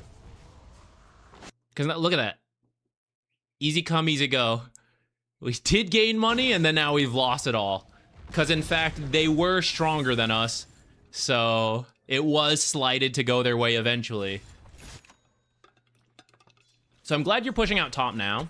Because we TP'd here, we won't be able to join anything anywhere else. Now, we have to be careful because they finished doing what they were doing. So, now you got to stay out of sight. So, I like that you're moving off the map. There's jungle creeps over here. If you really need farm, you can be over here jungling while you wait for these to push out. You've done your job top. We're good here.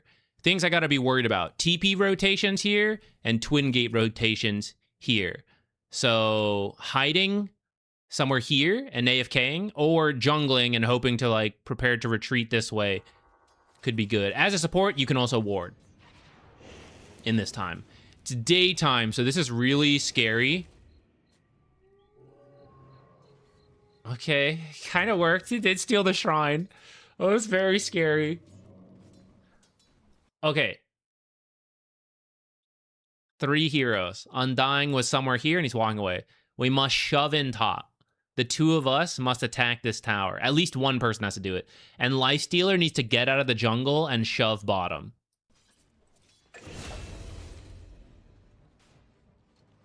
Okay, Lifestealer's doing his part. There's no one bottom. There's 4 heroes mid. 4 enemy heroes mid. So you're walking to engage, but you can teleport.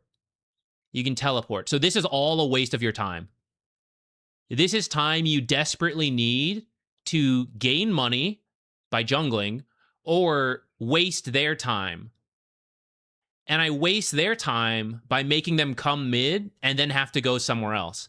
So that means pushing top, twin gating, push bottom. Zach, when do I put these deep wards down? It's so dangerous. There's 4 heroes here and 1 hero here.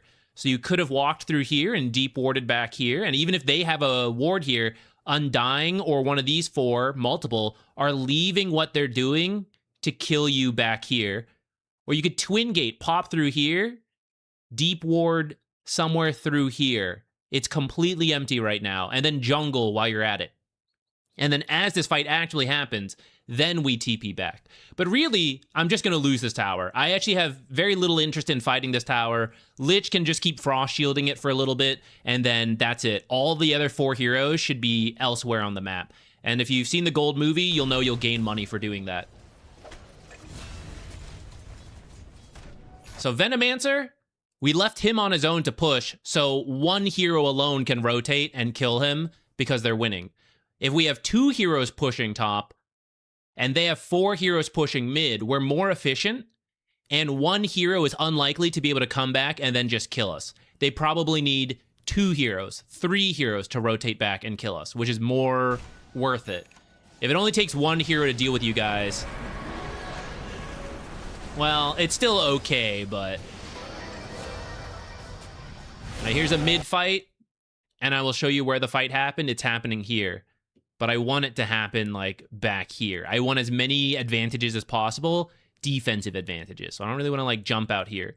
At least, though, you made Wind Ranger leave, so maybe you guys thought you could fight. But, in fact, we are very far behind.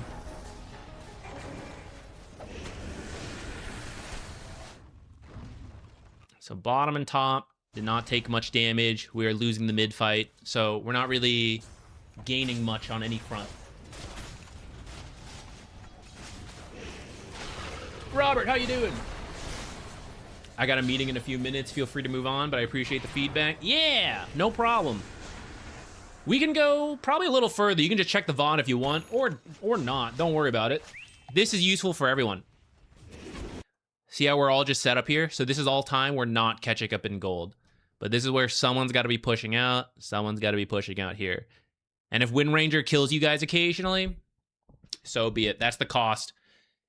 We will try not to be killed, but if we die occasionally to the team that is 10k ahead, it's pretty understandable.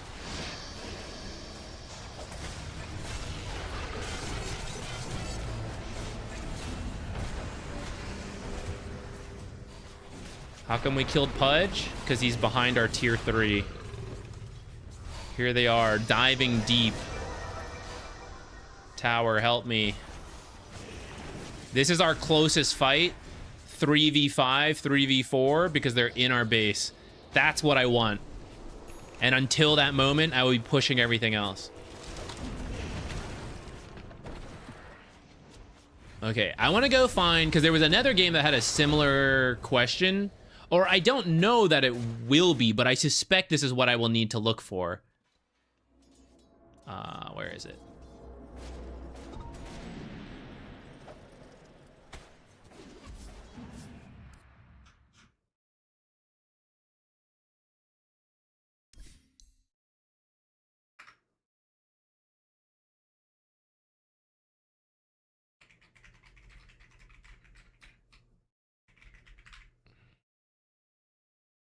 Okay, and the reason I think we need to look for it, or I suspect we're going to see it, is because you were asking about what you can do on PL to help you have a chance of winning. You thought you did well, but still lost, ended up, blah, blah, blah, blah, blah. What could I have done better? Specifically, was there something I could have done to win this match, or is it one of those things where I just can't win? There are sometimes games like that. But this went 54 minutes, which means almost for sure there's a chance to win. Like any game that goes beyond 30, 40 minutes, there is a chance for anyone to win. If there wasn't a chance for you to win, you would have lost already. PL is a very annoying hero to catch. They are actually decent at it, I will admit. But Phantom Lancer,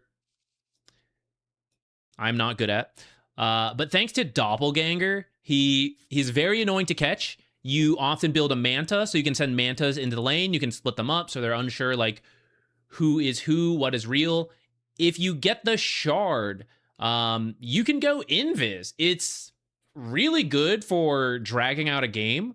It's good in teamfights anyways. I don't know how often Phantom Lancers are building it right now, but in a pub game, I would say there's actually a lot of value to it. Dota 2 Pro Tracker, people get it like mid to late game potentially. They don't always. But I think in a pub game, especially if you're looking for like extra tricks to win, that's something you can consider. Which is essentially what we were just talking about in the last replay. Last game was losing really early, so delaying in the early game. This is splitting them up in the mid to late game. Maybe Shard. I just realized we have 2 Invis heroes. This is a pretty cursed game, but the longer it goes, those heroes actually have good value. Like Ricky Smokescreen versus Duel is pretty good.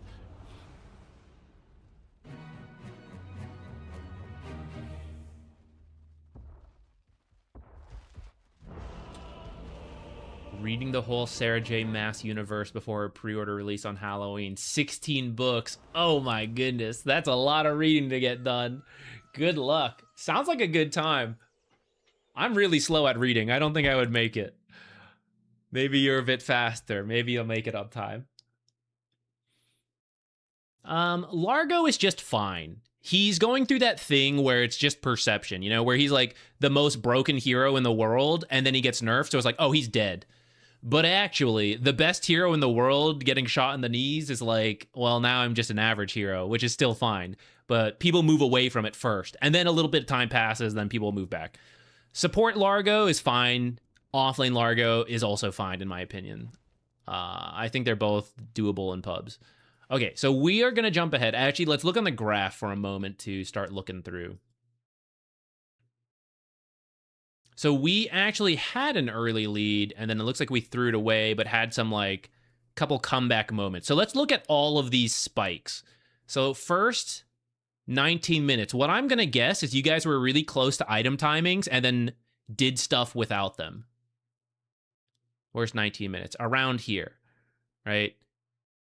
Looks like we actually did get some decent items together, but it looks like you maybe could have gotten an orchid before really joining, and I don't know if you joined or not.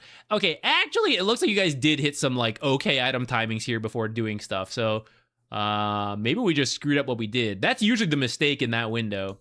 Oops, we didn't need to do that. Oh, well. Loaded a second time.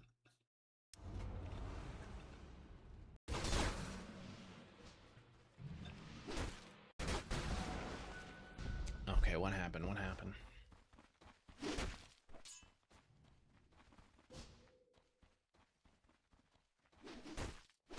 It's a great time. You have a photographic memory. I've never met anyone who had a photographic memory. Is it overall useful? I've always wondered if there's like a downside to having a photographic memory. I feel like on paper, everyone who has like a normal memory, and I think I have a bad memory, like photographic memory seems like the dream. Are there downsides to it? I feel like there's like downsides to different things, or it's just something like it's just generally good. Okay, you have the Manta, so our farming speed can start to go up. We want this Orchid before we join too much. It looks like our team is getting involved in like this fight down here. We have multiple invis heroes to find a good fight, so we don't want to take bad fights.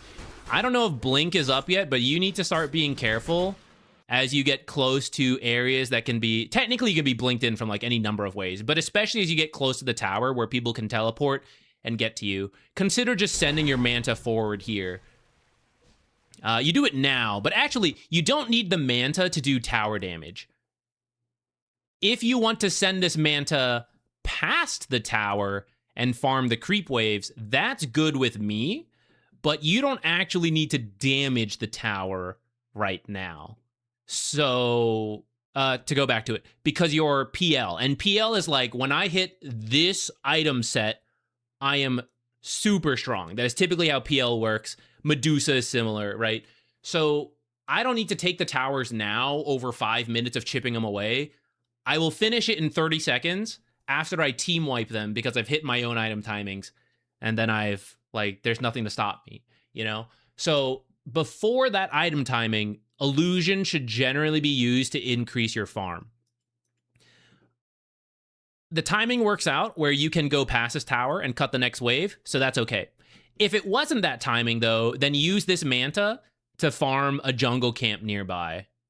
It will get you gold, and it will bait the enemy team who is, like, responding. They see illusions here, they think the real ones, and it's like, oh, the real thing was never here to begin with. But anyways, in general, you backing out here is good.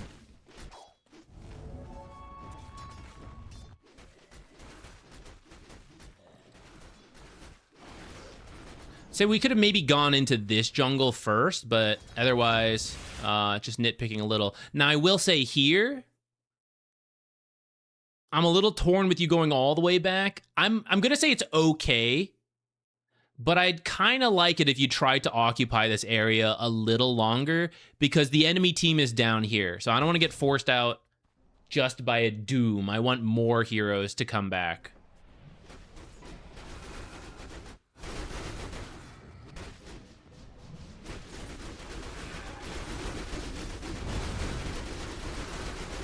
There are downsides, but it's generally OP.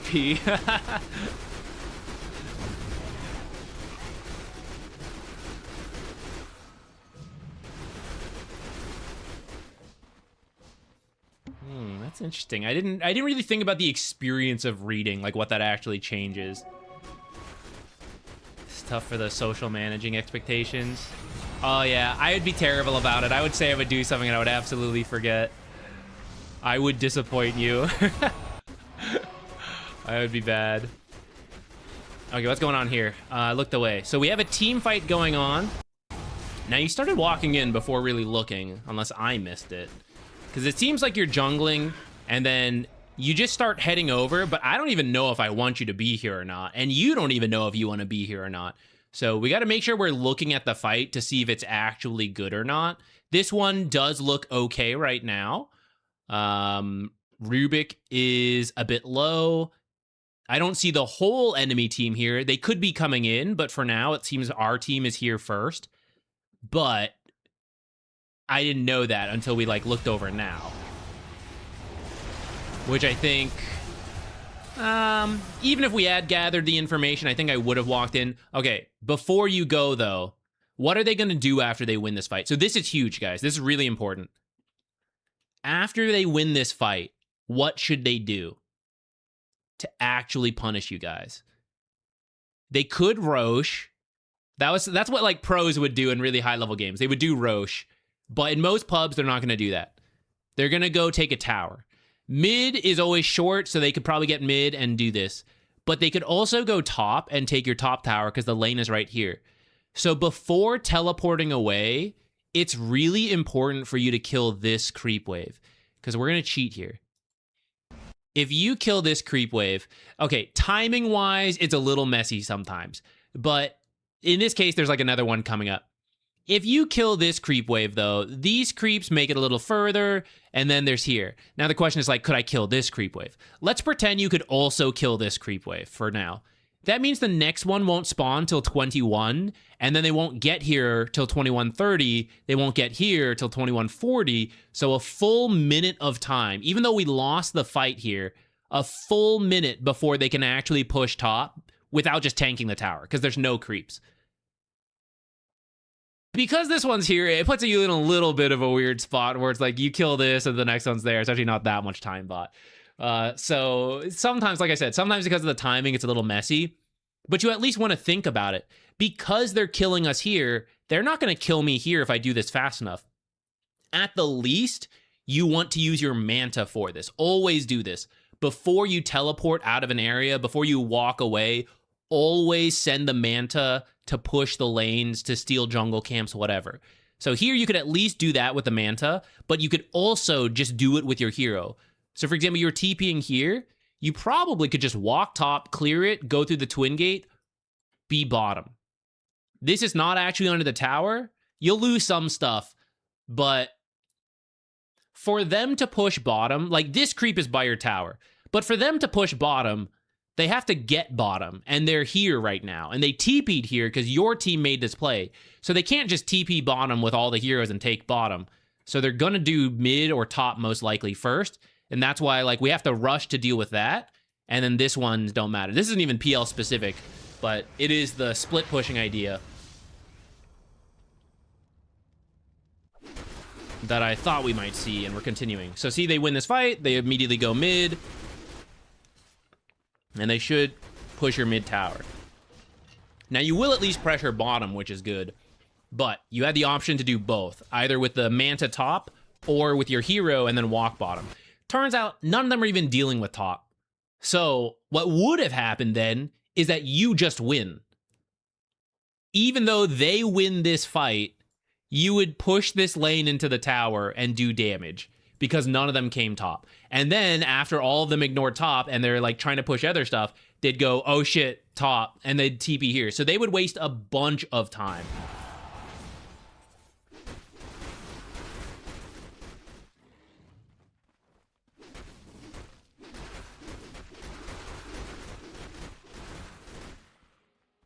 The intentions are pure. Thank you for seeing the intentions. Still, the actions need to line up with the intentions, at least sometimes as well.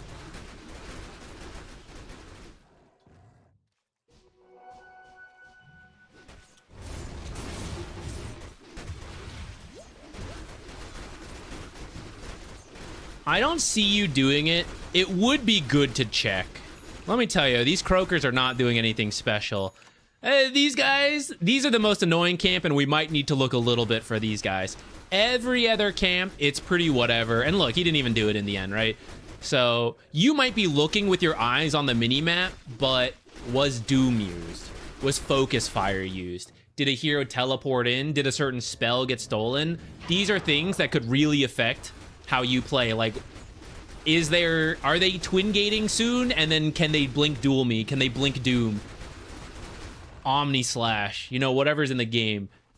Sometimes your team will communicate it. A lot of times they won't. And the only way to know is for you to go check yourself. Like, did any of them start TPing up here? How are their resources? Could they do it? What's their mana and health at? You have to go click to see. See how you're running with the creeps forward? This is pretty dangerous if you didn't know where they were. You actually do see several of them still bottom, so this is not too bad. But if they were TPing here and then going forward, you're going to run into each other at the same time, and that's where you're going to have problems. This is where you want to jungle now while your creeps go forward and you reevaluate. But actually, because so many heroes were showing, that was okay. But actually, perfect. They start disappearing, so you immediately back out. That's good. But now they're showing again, so now we turn back around. Turn back around. Turn back around. Because stuff's happening here. Now, what abilities are being used? I'm not sure. But things are happening. Oh, shit. Here we go. I know I'm teasing you. I know map awareness is really hard. I know this is one of the harder parts of playing Dota. But it will then highlight, okay, I got to work on my map awareness. I got to be a little faster to check these fights as they're happening. I'm glad you did end up pushing a lane, but actually you could have just stayed top.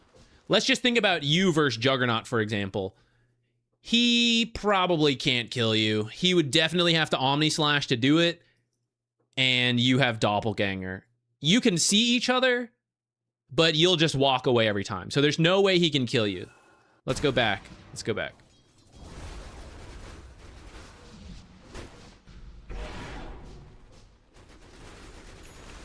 Okay, so here's where you used illusions a little bit, and then here's where you would still see a bunch of stuff happening. We would check, and then go, I want to join TP. I don't want to join. Okay, what can I do for my team? So back to my hero.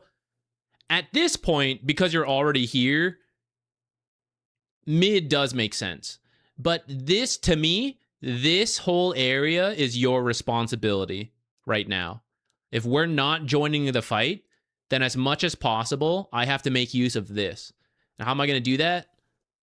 Illusion Rune actually is a great one to pick up on PL. Send the illusions mid, and then you walk into the jungle. You have a Manta, so Manta down a certain lane, into the mid lane, top lane, whatever.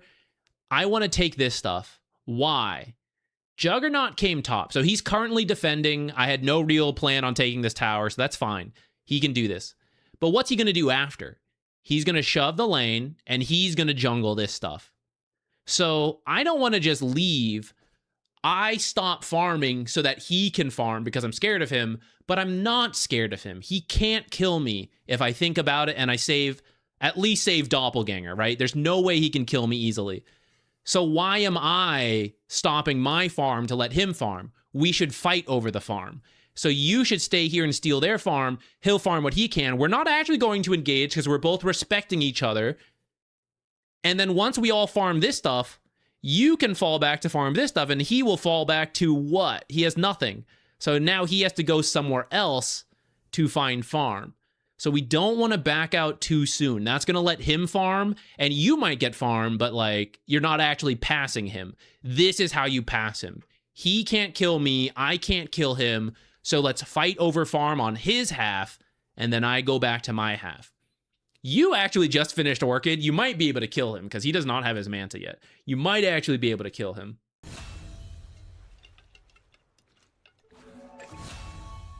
You were looking at the map, but you hadn't thought about actually looking at it to see what abilities are being used. Yeah, so that's like the next level. Looking at the map is already great. I can't, I'm not sure what you guys are looking at, so I never know if you're actually checking the map or not. If you are, that's like 70%, I'm gonna say. If you're constantly looking at the map, that's 70% of map awareness. I'll say it's 50% of map awareness, 40%, the next 40% is actually interpreting it of like, this means he went here, I should go there, whatever. 50% is gather, 40% is interpret, and then the bonus 10% is like these extra little things of like, okay, I'm actually looking to get more information. 10% is maybe a little low. It should maybe be a little higher. But then like looking at an empty lane, here's like an extra trick. Oh, there's only creeps top. I don't need to look there, right? Actually look there because sometimes you will see abilities get used. And you weren't supposed to see that Lina was in the area, but you see Dragon Slave fly through. That's like the bonus map awareness. It is tricky, is a lot, because you're constantly moving your camera around, but that can get you the extra information. As long as you're looking at the map, though, that's a great start.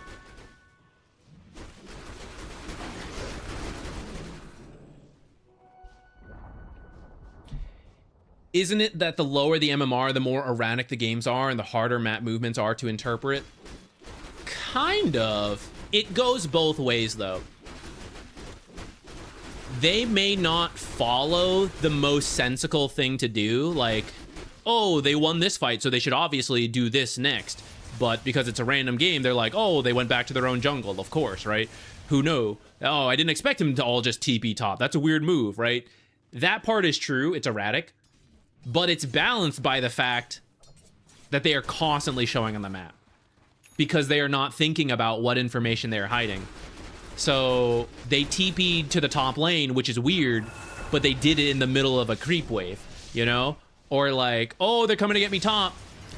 4 of them are showing in a creep wave that takes no heroes to show because they could have done it from Fog of War. They could have ignored the creep wave and smoked, right? But instead, they all walked into the creep wave. Right, so it's a little bit of this, a little bit of that.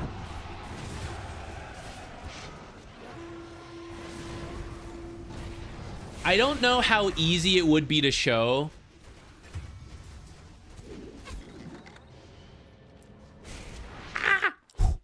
I kind of made use of this in the party game. I don't know if we're gonna do it now. Down the line, I plan to try to do this. Play these like unranked party games with big MMR disparities and try to show you guys this in action. I don't know. What's the interest level right now? Do you guys want to see a game I played on Storm Spirit?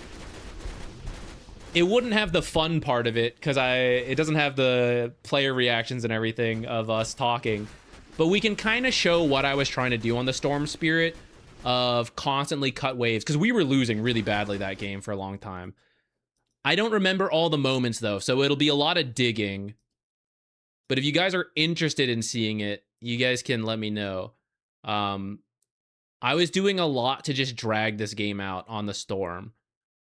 I think it was this one. It happened in, like, all the party games we were doing. Actually, this one wasn't as bad as I thought, now that I'm, like, looking at it. It felt a lot worse. Probably because we got mega'd here. But there was a lot of creep cutting going on and like interpreting the map. But otherwise we can just do it in your games. Like we're doing the same thing here in this PL game, you know? So it doesn't really matter.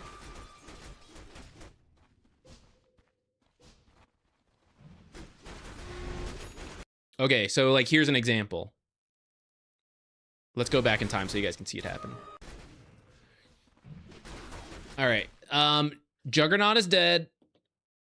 Juggernaut is dead. 4 heroes alive. We just lost that fight. Here, I'll go back even further. Right, we lost this fight here. Blah, blah, blah. TP'd bottom. All right. So, 4 heroes alive top. 2 of our heroes dead. Juggernaut dead. So we left that fight and we're going to go push bottom right away. I think this is pretty good. And we're just worried about, will they twin gate over to get me or are they going to push lanes? But if they're going to do either of those, I do have time to push this in. And about now is when I'd need to be a little careful. Some high-level options for you, by the way. This is where a Manta over to the twin gate could be really good for you, just to see people come through. It doesn't always have to be out farm. It can just, like, give you vision. Could possibly do that if we had Manta available and all that. Doom is still top. He's one of the heroes I'm worried about. It's mostly the Doom and the Legion that I think will get me killed as the PL. So we just chill a little bit. We actually have a deep ward here. I'd kind of be willing to go into their triangle because they're over here. They should be going through this stuff. They might go through here, but if they do that, I'll just go through here. Because if they go through here, how are they like going through here and here to like sandwich me? It's really hard. But if we play it cautious, no big deal. We back up a little bit. And now I'm getting information. Legion and Wind Ranger are mid. Those are 2 of the heroes. Legion especially that I'm scared of. But Wind Ranger with the shackle, another way I could eventually get killed if I'm being chain stunned. And 2 of the stuns are now here. And Doom was last seen top. I'm very interested in starting to like keep an eye on going back through this area. Or Twin Gate. Especially now I see Juggernaut here. Juggernaut teleported here. I know this because he was dead, and he is now here. He most likely teleported or walked. I'll admit, guys, I was not looking at his death timer. Okay, he teleported. He just respawned, and then he's here, right? So this is a teleport. This is a teleport for sure. They won this fight, and they walked out. You know what'd be really annoying? Is if they had to walk back this way. We mentioned I don't think Jug can kill us, so you could push up to mess with him. But there's actually not a lot of farm here because we did that. So what about a move down this way? Farm this. You have your Manta. What if you Manta to go cut this wave a little bit while the real hero goes this way? And you farm here. Juggernaut cannot go top because he's down here. And what if he takes towers? He has to go all the way here to take a tower. We have a lot of time before we have to worry about Juggernaut. So if we manage to go through the Twin Gate and start pushing in top, there is a Doom here, potentially. So I'm a little worried about that. But it's just Doom plus 1, because 2 heroes are here and Juggernaut's here. So let's just start moving that way, and we can reevaluate as we get close to the Twin Gate. You don't have a teleport, though, so we can't just, like, teleport here, right? So that's why we got to think about this Twin Gate as an option. Because we retreat this way, look what's going to happen. Okay, they held mid. Great. I wasn't needed. They held mid. What are they going to do after they hold mid? Are they going to push? Probably not, because those enemy heroes were here. So now they're bored. They're waiting for the next creep wave. They want to farm. Here's Axe. Heroes are going to go this way. So there's a lot of farming that's going to happen here. And from my position here, by going this way, I am now also fighting these heroes for this farm. And that means this farm is gone, and all of this farm is wasted as well. You are farming, but this is where your teammates will have less farm than they could have, right? There's Axe turning back around because, like, oh yeah, gotta give the carry the farm, right? So I guess I go back mid and we fight.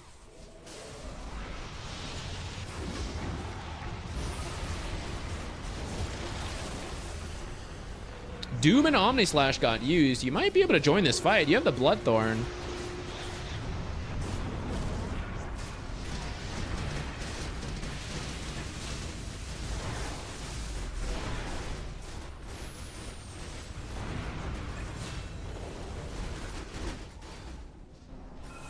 Nice.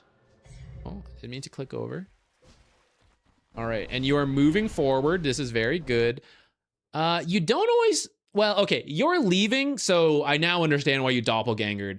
But otherwise, you can just walk forward with the hero, because you can doppelganger away, right? So you can just walk in. It's like, can I get dueled? No. Can I get doomed? No. I saw it get used, and I saw you saw it got used, right? Part of the reason it's good to check over, in case you happen to miss that. So what can really kill you? Nothing. So we can just, like, push further if we want. If you don't want, that's okay, because PL is actually not that good at taking towers. If you just want to, like, occupy jungle stuff. But I will say, like, if we're not doing Roche and we're not doing Tormentor, then pushing up to a tower is pretty good. Like, push up to the tower and then go jungle. But you are going jungle. We cut it off, like, a little early. I think you could have done this with your hero and saved Doppelganger. But whatever, we're kind of nitpicking. You pushed up. You're like 90% correct. I'm nitpicking the last 10%. You did 90% of the right stuff. You won the fight and you moved forward. Okay, here's a bonus for you, though. A little further back. Okay, I'm jungling this camp. Keep track of the time. So, they're still dead. And let's say we're not taking towers. If we're taking towers, we should be hitting towers. But let's just say we're not. They're getting close to respawning. Not quite yet. I would like to steal this farm as it respawns. Or prevent it from spawning if I want to get out. So like leave an illusion. Prevent it from spawning as I retreat.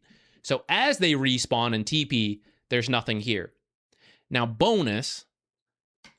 I will eventually have to deal with creep waves, right? Now, Ricky's pushing top. Maybe he'll deal with it. Or from this position, this is about to spawn. This is about to spawn. So can my hero safely kill that? You have mantas, illusions. So this is something you can look to do. Just send the illusions in to kill this creep wave. And if we're thinking about, oh, can they push top? Can they do this, right? You don't always have to think of it in terms of the exact time, but I'm going to talk about the time so you get this idea. This wave that is spawning at 28 minutes, this is the existing creeps. So if you kill this wave, the next one won't spawn till 28:30. It takes 30 seconds to get here, 29. And then, you know, the final 10 seconds. And that does not include any time they have to fight creeps. That is pure walking time. So if you cut this top wave, you have bought yourself a minute of time where you are not needed top. Nobody on your team is needed top because there is no possible way to lose objectives because there are literally no creeps top. That's why creep cutting is so powerful, right? When Ricky deals with this creep wave, it's like, okay, I kind of push in the lane. But the next creep wave is right there after. So it's like, maybe 30 seconds at most. Cutting waves buys you like a full minute plus of time that you're just not needed here. And you can go somewhere else. So it's really good to think about if you have any way to do it. Sometimes your hero is so strong and safe, you can literally just walk up yourself. You don't even have to use illusions.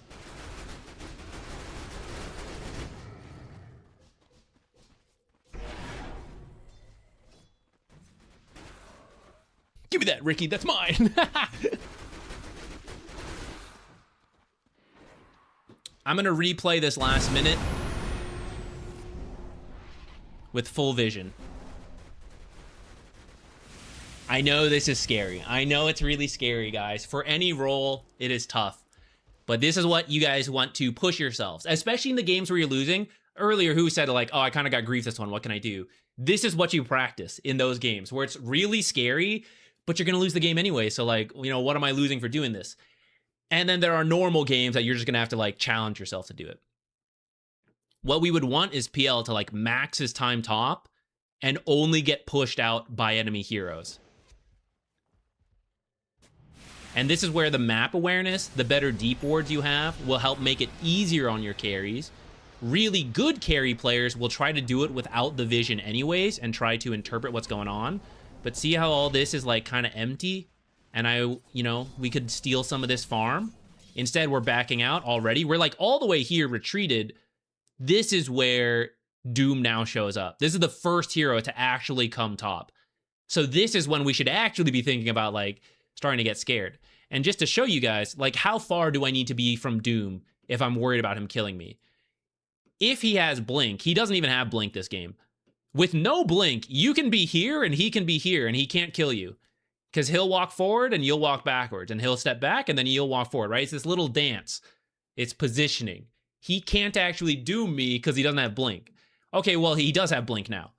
Okay, so then I gotta be like over here, right? Because he can Blink and then like, I can't reach with Doom. So that's now the new range. So when Doom shows up here, I don't have to be here.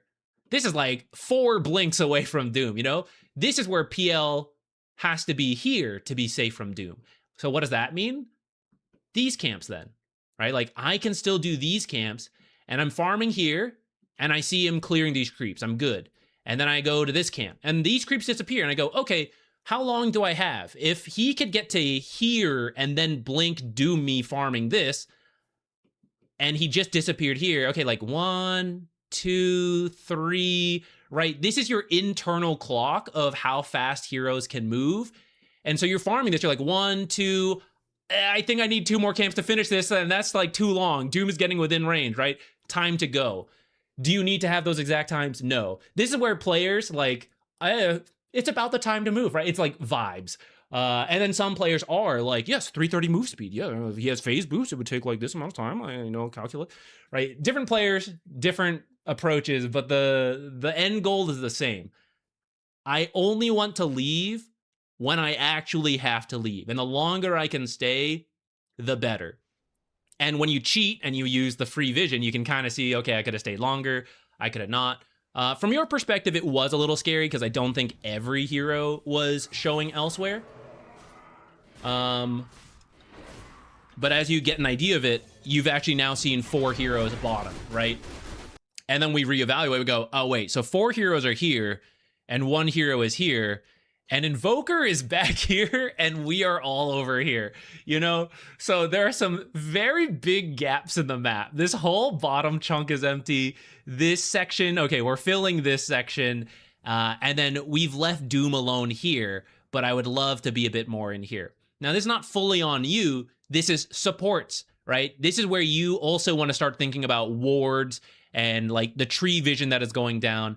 How can we help see this stuff? Because we can do it too. But if a core is up there, how do I make them feel safe to stay up here? Wouldn't it be great if you could see like Doom TP here, people TP, right? Putting a tree here, putting a ward here could give a core player a lot more confidence to stay in this area and steal this farm if they can see these teleports. Sometimes people put observers like back here. It's like, yeah, it kind of helps, but does it see those people come in to give some more confidence to like PL to steal this? No, because PL's in front of an observer here.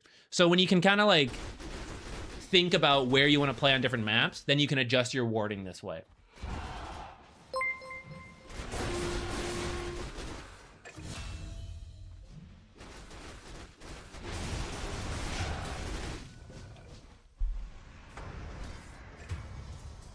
Oh, who's that? Thank you. What?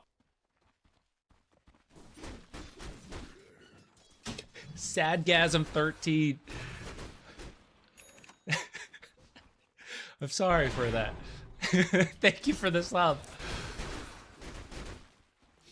What a name.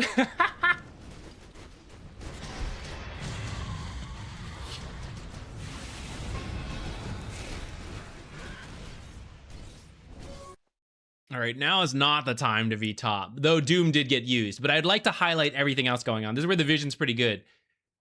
2 heroes here, Jug running in, Legion running top, right? As a team, okay, let's go fight. Yeah, maybe you guys can't see it. Maybe we do need to have the top bar here. These guys are dead. 2 are dead. So do we actually want to fight top now? No. So Treant and Axe should not be chasing these heroes to the PL. PL's job is to now get away and live as much as possible. And if they're going to die, take as much time to die as possible. Drag them further into their own half of the map. Axe and Treant's job is to push mid and push bottom. And then any vision setting up in this area would be great now.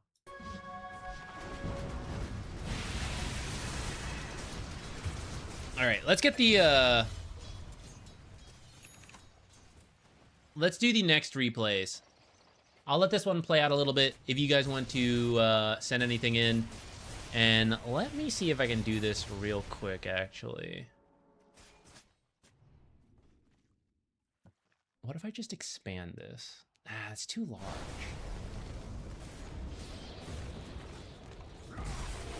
Maybe shrink it.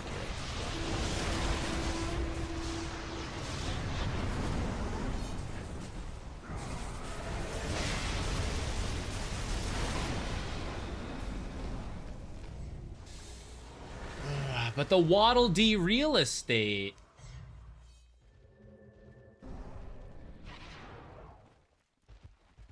I gotta move everything around.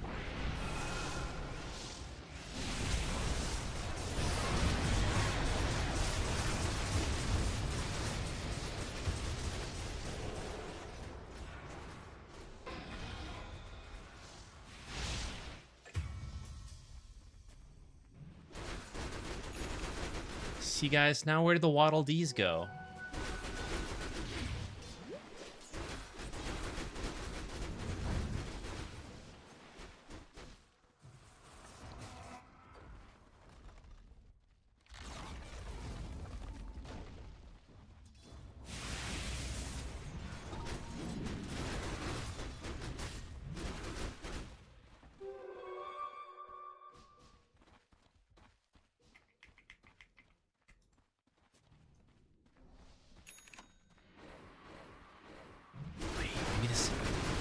Maybe we just have more Waddle Dees. I can't shrink them all at the same time.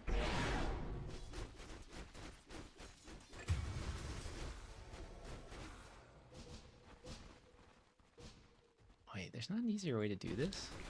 There probably is, and I just don't know the hotkey.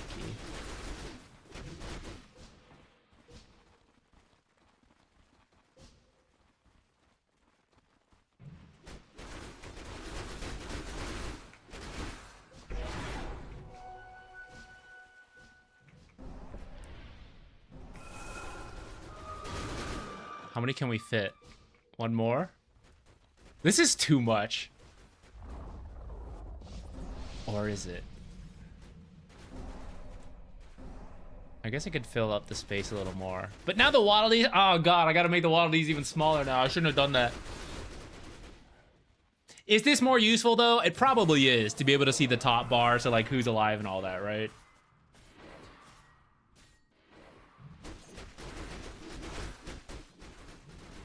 Do we submit games on Discord? You can do them here in the chat. If you want, especially if you can't usually make it to streams, feel free to put them in the Discord or on like YouTube VOD comments. And I usually start the streams with like one of those if I remember to. Which lately I think we've been decent about.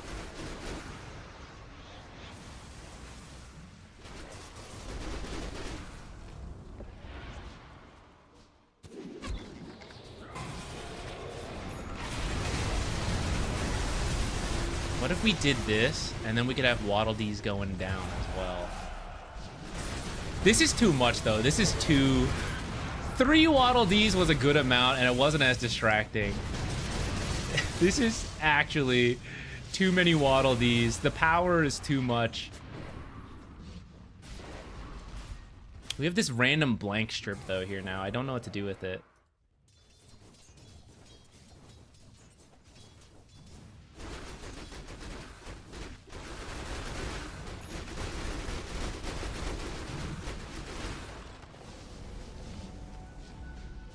How do I fill this space in? Make my camera even larger, but it's gonna block Roche stuff.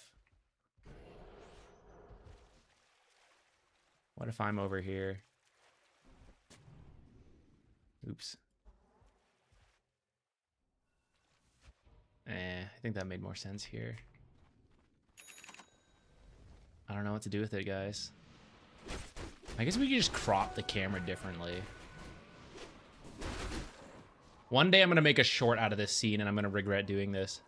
For now, though... For now, I think this is fine. Yeah.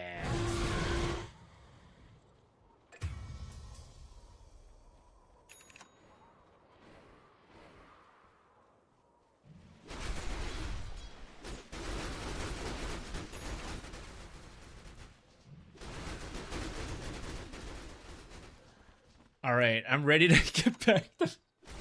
ready to focus again. Although we've reduced the amount of Waddle Dees, I'm a little sad. Juggernaut, what's up? I feel like my strongest skill, or rather least bad, is macro. What position should I play to utilize macro? I play as a support and fix lanes as often as I can. Got me a nice win rate. Should I try other roles? So I would say, rather than a specific role, what you might be interested in is a type of hero, because it can come from anyone. So, for example, global heroes have an easier time playing the macro game, right? Because you can do that stuff while still showing up to fight. So, like, let's say Dawnbreaker. Maybe you'd be a good Dawnbreaker player. Maybe you'd be a good Nature's Prophet player because you are seeing this stuff on the map. You could also go with people who are good at it. So wave clear is necessary, essentially, for making these kind of moves quickly. Being an elusive hero is very helpful to get away alive, right? So you're wasting the enemy's time. Essentially, you're ratting. Or you're a hero who can solo kill or take objectives on their own. So like from the support side, let's say you're Shadow Shaman, right? He can actually do a bit of both nowadays. He could take towers, dropping the ult or the Urnaconda, get kills with the same ult drop and then shackle hex them, all that stuff. Someone like Marcy, not as good at farming quickly, but if someone goes on their own to defend and you're rich, right, you might get a quick solo kill. Maybe someone like Bat Rider, right? Someone who scales well.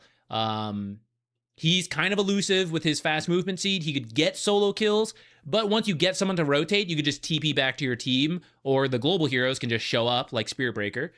So rather than a specific role, maybe the types of heroes could be good for you. And then just play the role you feel happiest about.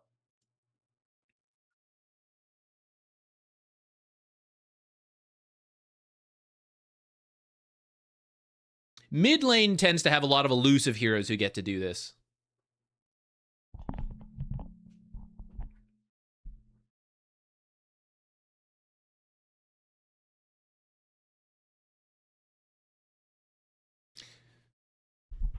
My main hero is Invoker. Invoker can definitely do this. Use your Ghost Walk to run around the map quickly, and then you have a bunch of AoE spells to nuke out creep waves, and use, my tip to you, without seeing any of your games, Forge Spirits tend to be pretty underutilized by most pub Invokers until they reach like a high rank. So they'll be like in an area of the map and they'll just leave without using the Forge Spirit to push the lane. In the same way we were just talking about the Manta illusions for that PL player. Forge Spirits are your Manta. Do not leave an area without sending the Forge Spirits down the lane, to a jungle camp, whatever. It'll give you that much more map control.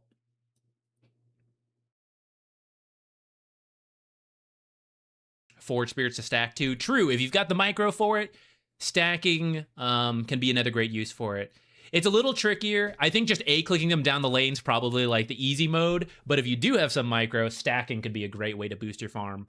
That's even more useful in the laning stage, I would say, though, while you're like, I'm laning, don't really need this Forge Spirit, go stack for me so that I can clear it later. That's probably where you're doing more of the stacking. Free coaching for non-subs too? Yes, for anybody.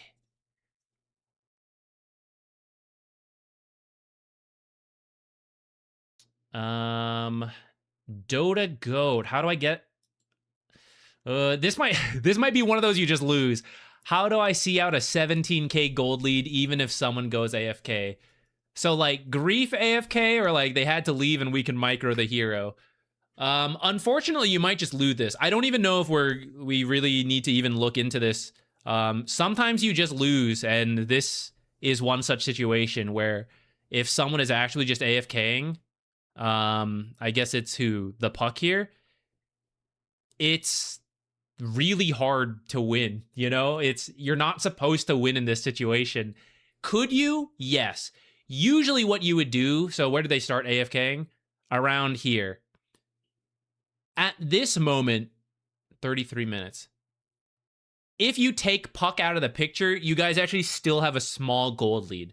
So essentially what you're trying to do, finish it now, you know? The longer it goes on, Puck is AFK. They're going to catch up. The gold lead's going to do this, right?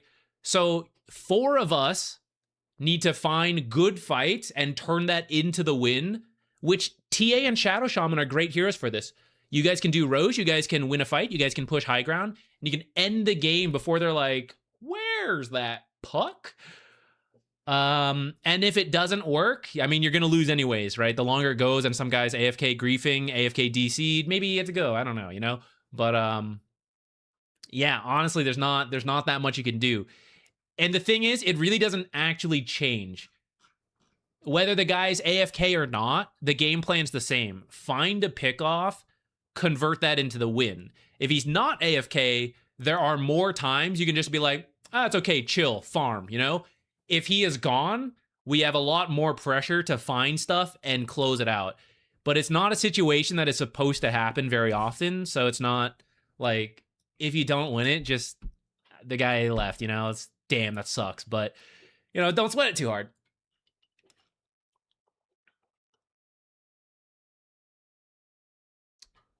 Oh yeah, we did recently just cross over 59. Thank you. I don't know what to do with 60. We'll see about that. I don't know if we'll have a celebratory thing.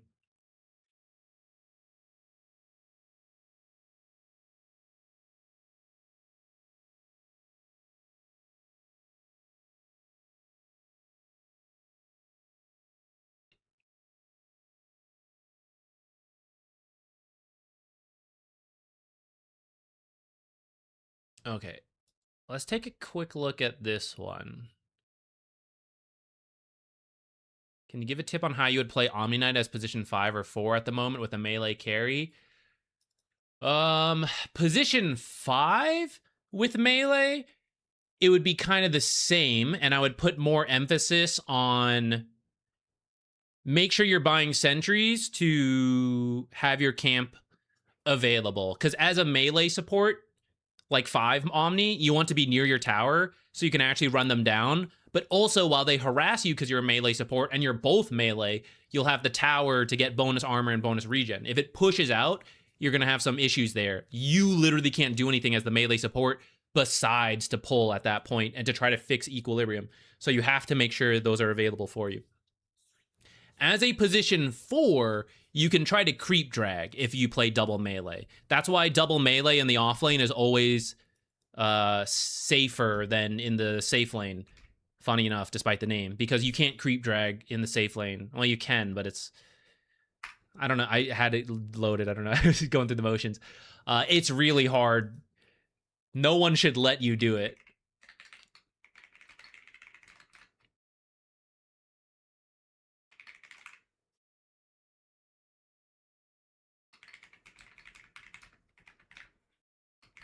Okay, after this, let's take a quick break to go get some kind of snack and a hot drink. Reaching that point. We'll keep going, of course. Like, the stream won't stop, but need to recharge the brain. All right, this one, you just wanted to know what you can do to improve your lane as a position 5. We won, but the lane was messy. Sounds good to me. I'm always a fan of improving the lane, and I think Divine, I will go ahead and guess. I think there's like one of 2 things I would look for first for a Divine support player who's like, I want to improve my lane. One, there's too much downtime in the lane. And the higher up you go, the margins get thinner, right? Before it's like, I remember to do this after 5 seconds. Like, yeah, it's okay, you're Guardian. At Divine, it's getting shorter and shorter and shorter, right? It better be a quick transition. Like, I do this. Okay, now I do this. Okay, I do this. So 1, we'll look for that. Wasted downtime. 2, you need to leave your lane, you know? At some point, we can say, it's a pub game, you know, there's not as much rotations. Or like, I leave, my carry dies. Yeah, okay, Herald, I'll buy it. Legend, sure, you know, we're getting there. But Divine, at some point, you're bad for not rotating more than, like, the carries griefing for, like, dying while you're gone. So it's like, you've got to do it. Those 2 things are frequently lacking in Divine. Or not, I won't say, like, frequently lacking. They're, like, the weak points. They're the place to improve a little bit. Those aren't even Witch Doctor specific, but for Witch Doctor, you would try to be in the lane to use Maledict to harass and get kills. Too much time in the jungle makes it hard to get the Maledict cask bounces. That would be a Witch Doctor specific mistake. Ooh, very aggressive first blood ward. I'm down for it. Actually, this is really, I don't know if you intended this. This is super mega brain. You would see some pro level shit on this, guys. This one's really cool. OD mid should beat Storm Spirit. The beginning should be okay for Storm, but over time, OD should wreck him. And then Storm Spirit's recovery plan is to come over here and jungle. And that should actually happen a little bit within the first Observer. So placing this is actually very cool. I don't know if you thought this far ahead. Props to you if you did. But otherwise, this is pretty good. I like this a lot.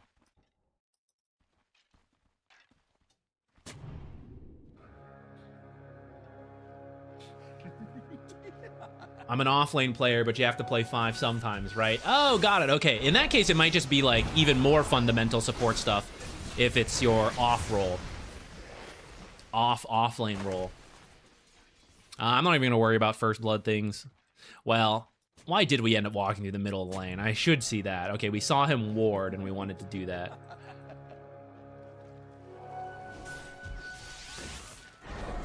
Killing him. And then she just brambled us from down there. Okay, okay. Now I'll say, so supports, well, all the roles, but we have to be able to play the start of the game, right? The first few minutes decide a lot. If you can get away with a wand, I don't mind. If you get involved in these early fights and you lose a huge chunk of health, you have to buy regen, right? This is the long-term game, and right now we need to think about 30 seconds into the lane, and this wand will not pay off for minutes at shortest. So I'm worried we're not going to even be able to do anything when we get to the lane, because we're going to be out of regen very quickly. I would TP, by the way, after these initial fights. Notice by the time you got here, Slark has already, like, someone has done something right or wrong. Now, actually, I don't even know, because from your perspective, we were just walking, but you were looking top. Look at your own look at your own lane first, so we know who to blame. What happened? Slark body blocking in 2026 did not counter aggro. So this is why I recommend TPing into the lane, because Slark has lost you equilibrium in 6 seconds since the lane has begun. And if we TP'd, we'd be here to fix it. But now, by the time we get here, we have to fix a house fire. But if we were there, we could just put out the match before the carry player dropped it on the carpet.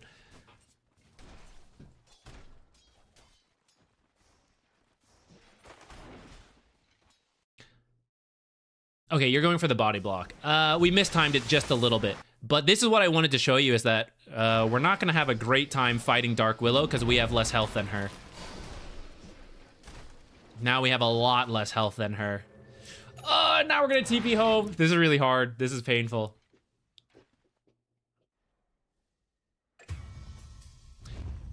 Pretty much what just happened shouldn't happen.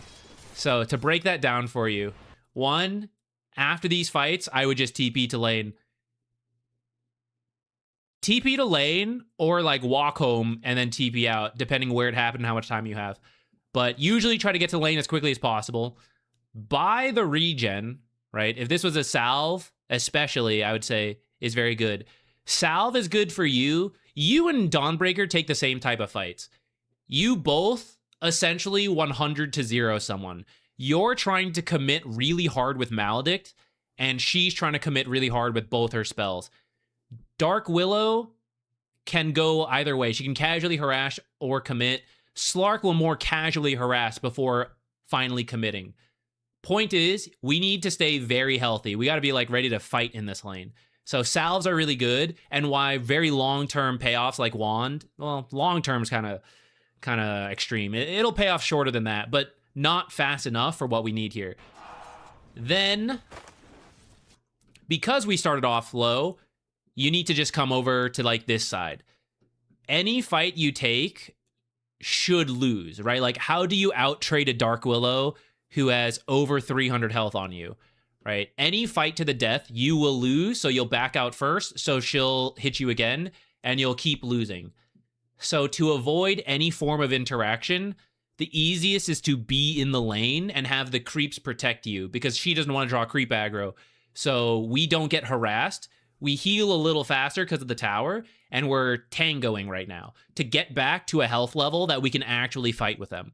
Now, it does mean you're going to sack equilibrium. Sack the ability to body block, which, depending on the lane matchup, could be a pain. I would actually say, though, because Slark has screwed up, you want this camp to spawn because you're more likely to need it. They don't need a hard camp to get equilibrium. They have equilibrium. In 6 seconds, they have lane equilibrium. So they don't need this hard camp to get it. You need it to fix it. You don't need it when the lane is properly here, right? In those first 30 seconds. That's why we body block. At this point, we want it to spawn. So this all lines up to like, I just don't interact with this. I stay here. You can casually poke if you want from like over here, but like this stuff, like what is this doing? No offense, but like what is this doing, you know? You're kind of like, oh, I'm going to get in position to stop Dark Willow, but you know, if she does what she needs to do, because she saw you go this way, and she should see, he doesn't have a sentry. What could he possibly be doing? He's trying to body block. I have equilibrium. This is all I need to do is to stop this. So she should actually be coming to do the small camp block, and we can't fight her when we end up in this kind of situation. So here, we just poke the creeps while she is doing this and try to 2v1 the Dawnbreaker a little bit, get the creeps down.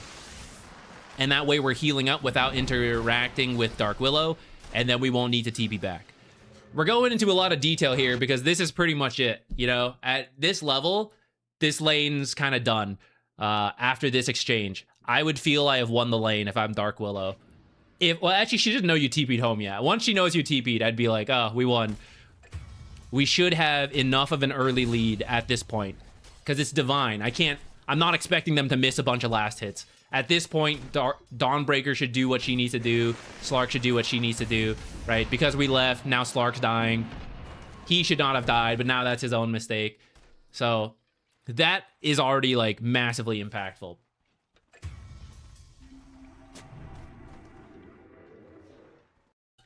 Blocking after a camp has spawned can be okay, but I will highlight again. The urgency is a lot less. The first spawn is the most important. If it's already spawned, we may want to block it, but it's just not as urgent, essentially. To get this camp to spawn could be worth it, and is worth it at this point. We do need that. But this does not guarantee we unblock this, because she could have blocked down here. So this sentry down here would have saved you time, guaranteed the unblock, and then let you get to lane sooner, because it's now 2 minutes and 7 seconds, and we actually have done nothing in the lane yet. From being a little late to lane, then having to go home, and now we're back. We have now begun laning at like 2:19 essentially, and that's what will lead to like a lot of chain effects. And you can actually see like Slark somehow managing on CS. They are screwing up a little bit. That's why pubs always have wiggle room, but he's not having a great time. He's gonna have to spend extra money on regen.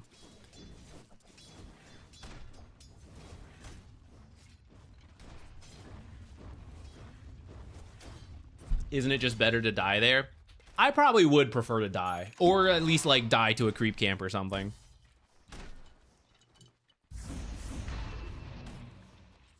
Especially because first blood already happened.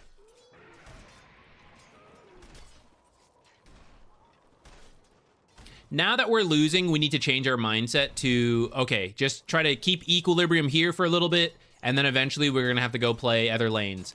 Now, if they mess up, that's okay. We'll be able to... Amazing. Oh, how did that even happen? If they mess up, we'll capitalize on that, and that's something Maledict is really good about, right? They step too far, you Maledict Cask. Kind of tried it there, but weren't in range for the Maledict quite yet. But otherwise, we're just chilling because we are behind. We're supposed to be behind. Yes, we are behind.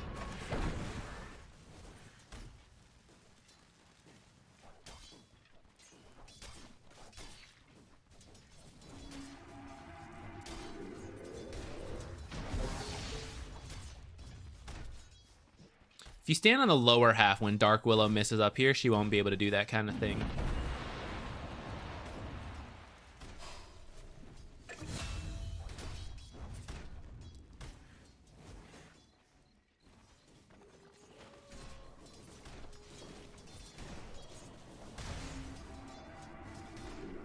Okay, 6 minutes. We're going to see if you go for the rune.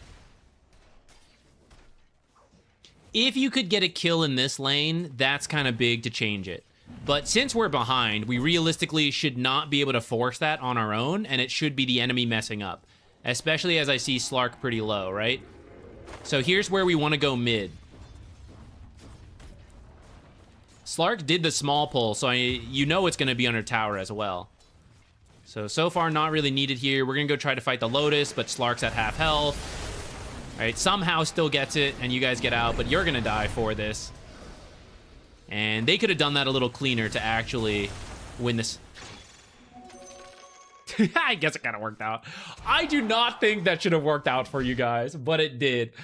But I do think it'd be nice instead to go mid, help OD, who is having a good time, right? Get him a rune. It ended up going to Zeus, but let's say we secure him the haste rune. He can use the haste rune to come save my lane.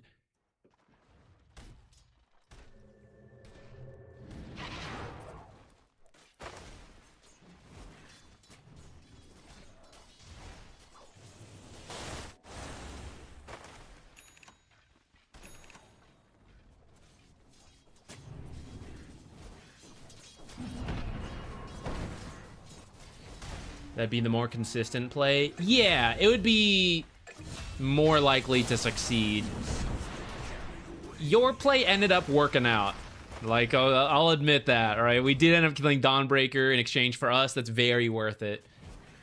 I don't think it should have happened. I'm actually very interested in just leaving her alone at this point and working with the others. Though you're getting another very good trade. This could be a good time to go after this, though. Like, once you kill her. Okay, let's leave. It's time to go. You've already warded over here. We could maybe do, like, a new one. That one's, like, expiring. Like, go with OD. He's going through the Twin Gate. Join him top. Here, we're just, like, watching him. You're actually just slowing him down right now, right? All of that just went to you instead of him. Half of it, XP-wise. Look how close this fight is. Boom. This is Storm finding some recovery. We end up here, but we had the TP here. So it costs us 100 gold, and we're a bit late. So that's kind of what I mentioned about leaving the lanes faster. I don't know when the opportunity is going to come up, but there will be several. Behind kills are the easiest. After, or before power runes is another good excuse. But those are the things we want to look for to impact other things.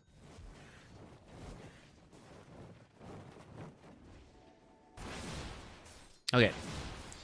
That's kind of the end of the lane. From here, I would follow behind OD and Legion anytime they want. What items are they doing? Doing Kaya first. She's going Blade Mail. You guys don't have an initiator until she has Blink, so it's kind of chilling until she gets that. But otherwise, helping her just run things down, like at the tower, is good. Or if OD leaves, taking mid like this is also fine.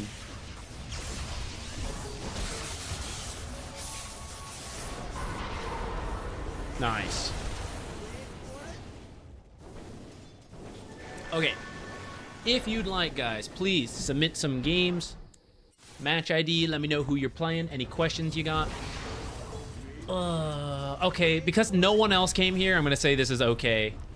And then ward down here and then leave. It feels bad to TP away like that. You were in vision. You left. They should click on you. They should check. And then you're immediately back in vision and the observer is gone. So if they see that, immediately it's in this area. If it's not here, it's in this area. So hold it a little longer, clear out the next creep wave, and then you can place it and then stay out of vision. But also, you want this further up a little bit. You guys already took this tower. I'm interested in pushing, like if I'm the carry down here, I want to shove the lane and then jungle as a safe plan. This area is what's dangerous, the most dangerous. And then this observer is behind me. So you want this observer further up. But also, if you actually want to invade this area, like 14 minutes, just any general triangle invade, this will not help you. So you need to push it further now that this tower's down. This kind of observer is like, we're losing this lane, which we were, but then they're sieging us, right? Like this tower's up, they're occupying and pushing this. That's what this is good for. But actually, with what happened, the dynamic has shifted suddenly, and they're not really doing that anymore.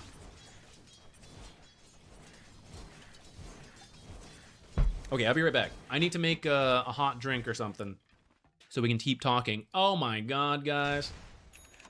I've been forgetting to click on my fish. What an XP waste. It was like 2 hours we could have been fishing. Disaster.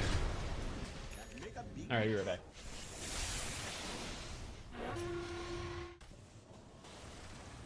Wait, what's the speed on this? Let's do regular speed. There you go.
need to put this away.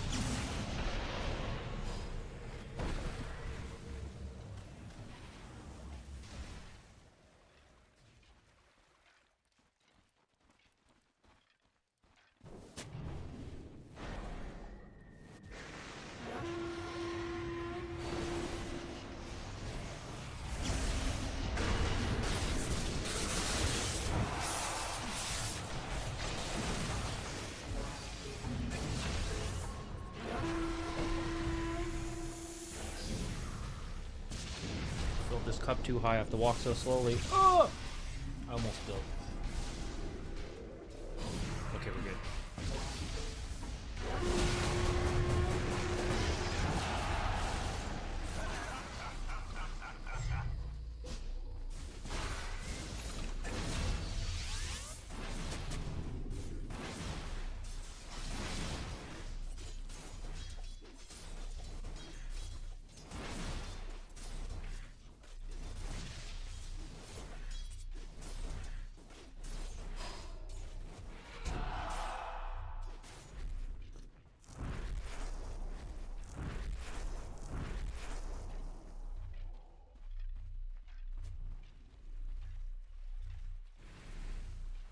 Let's do this.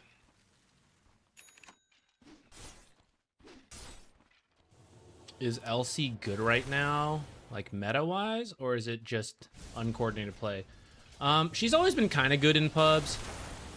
I will say, I've kind of forgotten what it was. 1 second.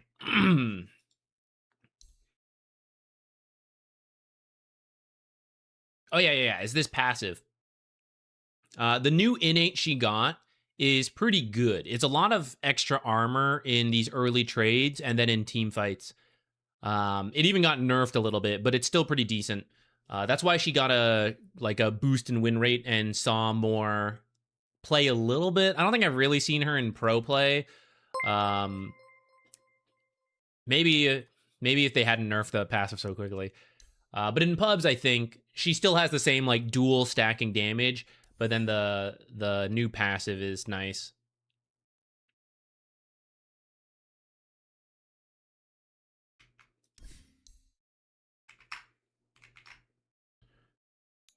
Okay, let's do this one.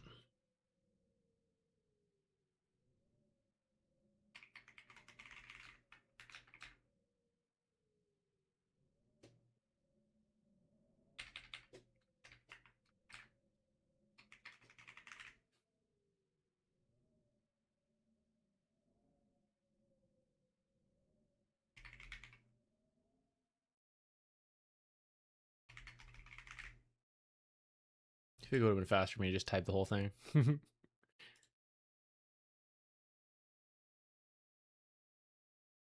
Doobie doo bob, no problem.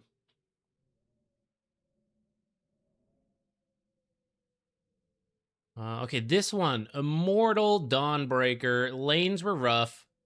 Some coordination mistakes and rough matchups, but not really focused on that. Was feeding a lot after the lane. I died 8 times between 8 and 25 minutes. I was trying to stall and make space for Luna and Tinker to get their timing, get good vision up. Enemy gold lead wasn't growing while feeding. So was my feeding actually good and part of our comeback, or did we just manage to make it despite my feeding? Okay, that's a good question. The mindset sounds right. Like if you're losing and you need to drag the game out, we were kind of talking about that earlier, right? And it looks like, yes, they were picking up an early lead, 2K, but then as time goes, it doesn't really grow. I'm going to say I like the idea, and your feeding may have been the space making that they needed, but let's go and take a look. And even if it is the right idea, probably try to cut some out, right? Like maybe there's a death here and there we could avoid with map awareness or a little bit extra safety, something like that.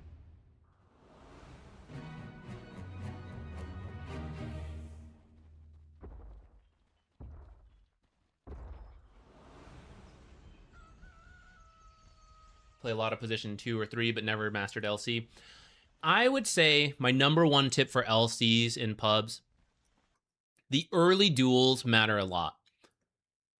The sooner it's like, okay, the early duels are 10 damage, right? So let's say free blades of attack, 450 gold every time you get a level 1 duel kill.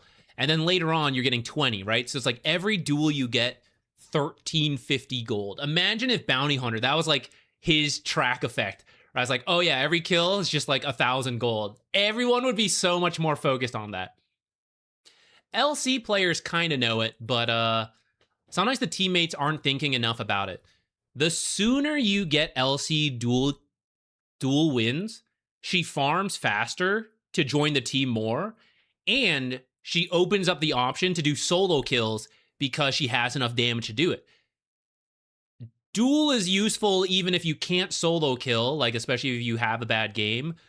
But really the best case is I can solo threaten people. I can use it in team fights. I can do like whatever I want because I have enough duel damage. The early duels are very important to get. So the team should work with Legion to help her find those. And sometimes it's difficult, like especially if she doesn't have anyone to initiate. It's like, Blade Mail, Blink, kind of need both, right? If you can draft to help alleviate that, like you either have the damage so she goes Blink, or you have the initiation so she goes Blade Mail, that's ideal. And then you actually play with her and get those early duels, then the rest of the game is a lot easier. A lot of times she doesn't get the help she needs. She goes into the like mid game really desperate for duels, and sometimes you can still come back, but it's just harder than it needs to be. Okay, let's jump to 8 minutes where we apparently tactically start feeding. Let's find out, tactical or not. And at this point, yeah, pretty rough. And I would say we are trying to avoid Viper's power spike. He is clearly strong, and he's a hero who just likes to run at things. Did he build Boots of Travels? No. So he's not going to be as good at taking things. Oh, it's actually carry. I don't know why I didn't quite connect that. It is carry Viper, so maybe he wasn't going to do as much rotating anyways. Does she have bots? She's going bots, and he's going to have his ult. Okay. So I don't think things are too out of control right now. 2k down, 11 to 6. I mean, you obviously don't know the exact amounts. What's the levels? Our lane does feel bad, but we did deal with a double Viper. You said you didn't want to focus on it, so we're not going to worry about it too much. Yeah. Anytime we can stack, I would look to stack. We're going to need defensive wards on this bottom half. And we're stalling things out. I'm so on board with that. Here's where I would like to double stack more than chase Viper away. Your part is to double stack, her part is to stay alive without you.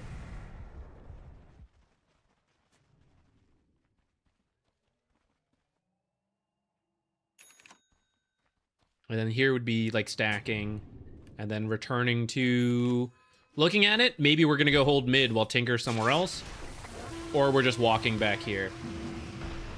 So rather than chase like this Viper, especially versus these lane dominators like, well, Viper carry when you run into it.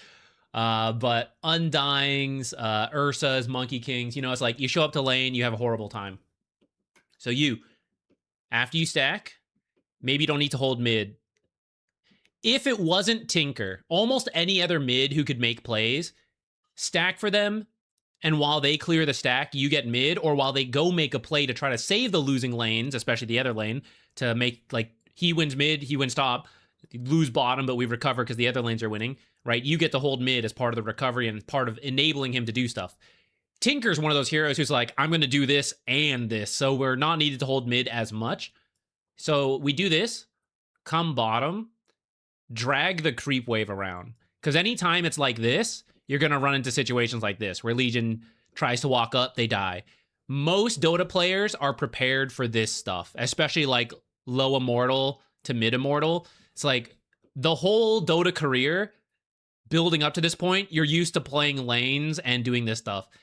And now you need to start doing these weird creep drags and throw them out of their comfort because they know how to play the lane dominator versus LC. They know how to press Q on the hero in the creep wave. But now they're like, do I do this? Do I bounce this? I don't know. I've never run into this. No one does this in all the brackets up to this point consistently. So nobody has experience here. You don't have experience here, perhaps. You're losing. It's hard to lose harder, right? When it's already like double up on net worth. How much harder could we lose if we screw up creep dragging, you know? It's most likely going to work out in your favor. Even if you are also unsure what to do. I haven't used bits in a while, have some left over. Usually it's like, I leave it at like $5, the equivalent amount of bits, whatever the bit conversion rate is. I think it's $3.50 for the guaranteed reviews. How many more reviews are we gonna do today? I'm not sure. We've been streaming for what, about 3 hours? We should still be going for a while. At least a couple more hours. Okay, wait, I looked away and I missed one of our deaths.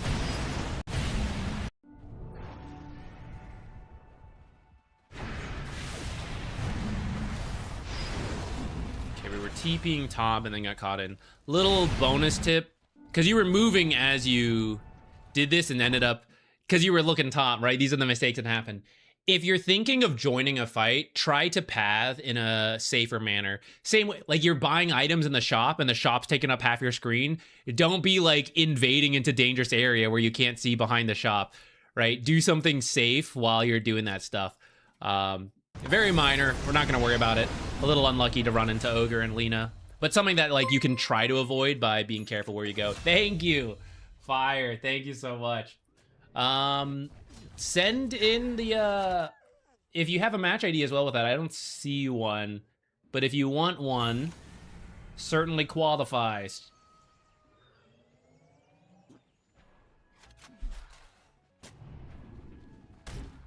Yeah, D-Ward, this kind of stuff's great. Did you do this one? I would say this is not as important as this. If you think about what you're losing, it is true that one of Dawnbreaker's fallbacks is like over here. But the Watcher is free and will stay there to see people going through here. And if they smoke, they wouldn't see this one anyways. And most people don't. Like this kind of invading offlaners here is very difficult, very dangerous. And many pubs don't run into it. It's far more natural to move through here. So I would say in these losing situations, take this observer and get it somewhere in this area. I don't strictly care where, but I know Ogre is really confused right now about what to do because he's like, I've never, like, my Viper's so free. What do I do with all my time now? I've never had this much time. He's trying to figure it out. And so something in this area is more likely to catch him, or him going through the twin gate. Like, that's another option. Hey, you love this one. I like this one. This one's fine with me.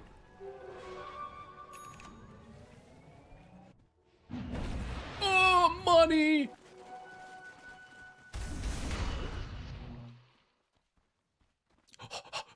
Nice. Time to run.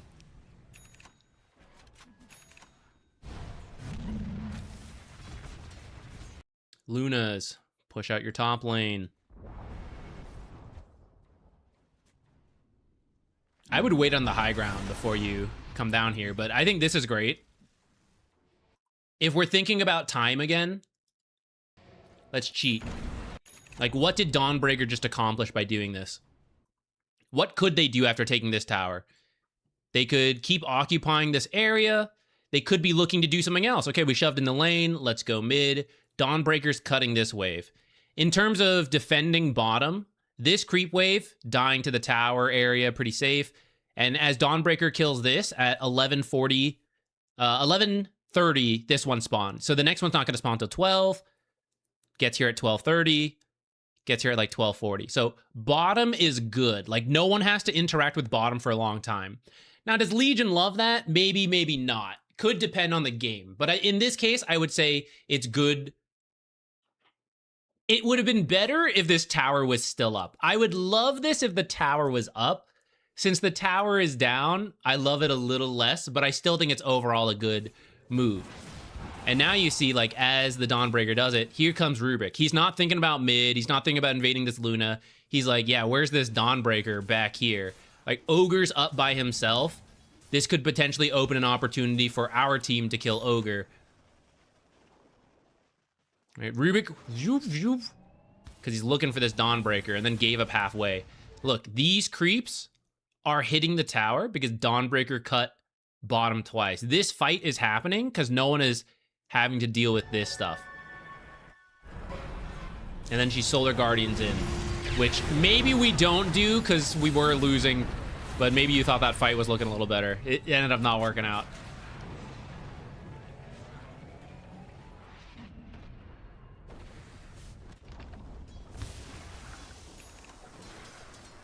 Okay, Luna's shoving in bottom. Here's where we... if we could back out and stack a little earlier, could do that. We should go back to your perspective. I don't want to see everything. Okay, I see Rubik on the way. So I see them coming bottom. The more you can get them bottom, it works out because, I mean, we already lost this tower. So what else are they going to get? Tier 2? Who even cares? The more they get dragged bottom, the better. Which is why if you can kill this tower and then you have more room to work with, it's easier. I think what Dawnbreaker's trying to do is pretty good. I think you may have missed it because of the commotion, but Rubik was going this way. You have somehow slipped past, though. Okay, I guess it's fine. Now here he is. Here he is. So this one, you should have kept going this way. Down here. Because it's further onto their half of the map. And you already have, like, some vision over here. Seeing this is safe. Behind, we killed the courier. So it's like alarm bells, you know, like there's a Dawnbreaker here. How are they coming in? And I know there were heroes in this area. You might have just missed Rubik on the minimap, though, in the middle of everything.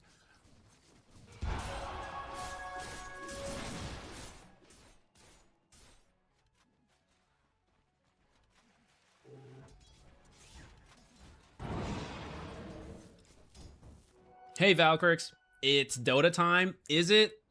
Are you telling me Leagues is not open on the side? Don't lie to me.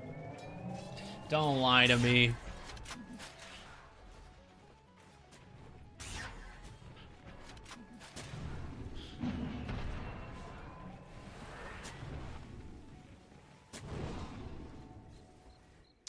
Something a little further...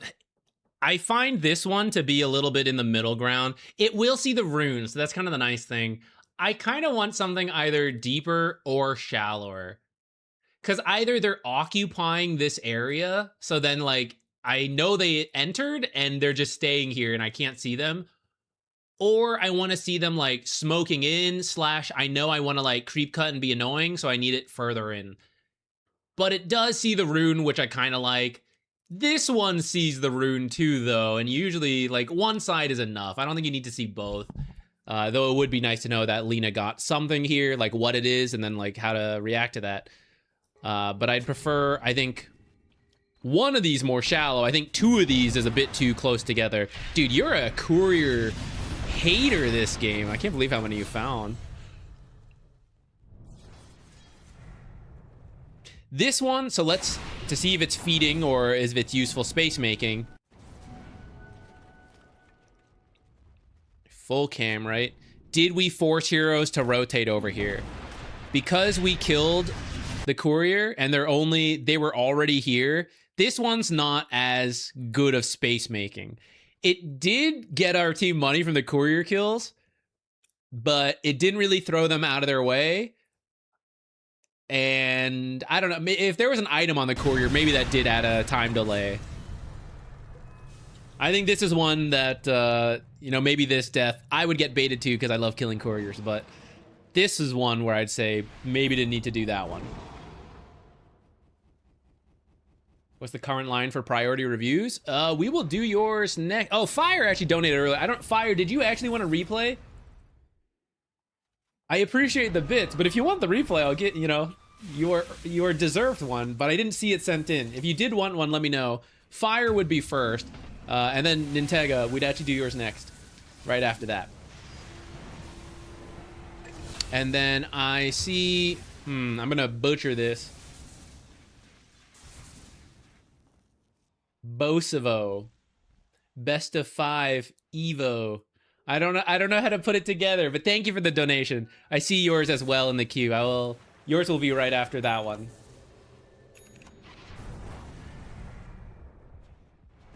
You're good? Well, thank you, Fire. Let me know if down the line you want one, you know, hit me up. I appreciate it. I got distracted. How'd we end up here? Team smoked out, and it's Legion wanting a duel. It's gonna be tough. She went Blink first, so we have very little damage. Dawnbreaker's not the highest damage as a support, especially when they're having a strong start. You're gonna need Crystal Maiden ult. You need her as well. Tinker could maybe join. Where can Tinker join? Tinker can join creeps. He can't join in the stuff. Actually, I take that back. I didn't realize he was past level 12 already.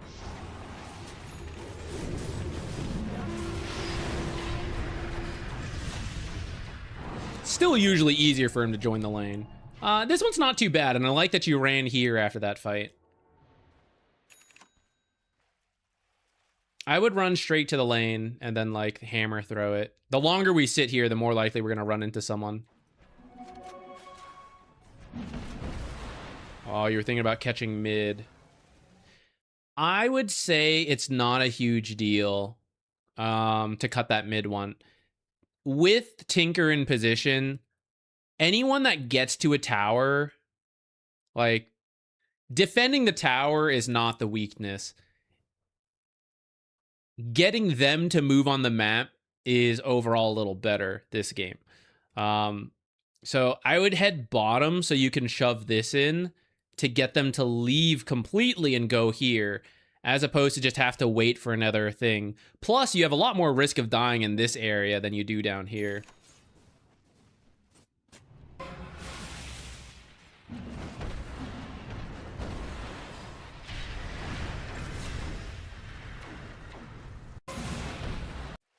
In terms of people who rotated, this is pretty good of having killed them. But the only reason we died is because we tried to catch this mid wave, and so they knew to, like, all come over. So Rubik and Lena chased back here. You do not have time to be dewarding, even if you found something, so I would just run past it. I guess you'll know for the future, but if they come to do it now, like, after the... in hindsight, then, I don't know. I guess I kind of get it, like, oh, if they don't have a ward here, maybe it can hide in the trees. I'm, like, kind of open to it. But I think you will not deward, and we're kind of strapped for cash because we're losing. I think Underlord TPing in as well. This is overkill from them. I'd say for you, this was pretty worth it. And I think it could have, like, we maybe don't even have to die if we don't go for this mid wave and we just push bottom. You could still get rotations. But with that said, I think that kind of paid off because they committed so much.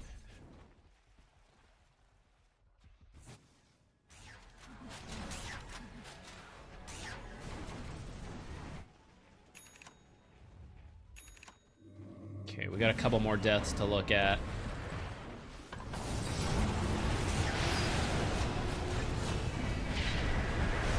I think you could probably ult a little sooner there. I don't know if it was on cooldown and I missed it.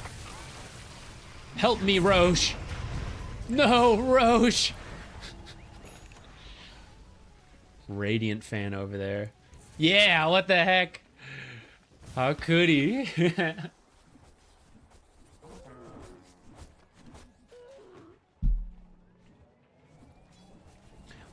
Okay, up to here, I think your idea was pretty good. I generally like what you've tried to do. We've nitpicked it a little bit, but I think you had the right idea of just, like, try to make space, cause some chaos. I think that's all been pretty good. I think at this point you're done. Like, Blink Ags, this guy's like fully online. Legion has Blink, almost at Blade Mail. I think we're done doing these like huge risks. So I'd say any deaths from here that do that might not be worth it.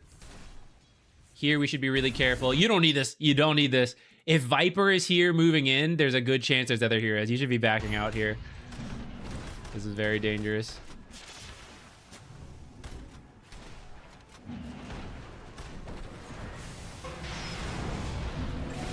They got here a little later than I thought. I think you can be like back here though. A lot of heroes were missing.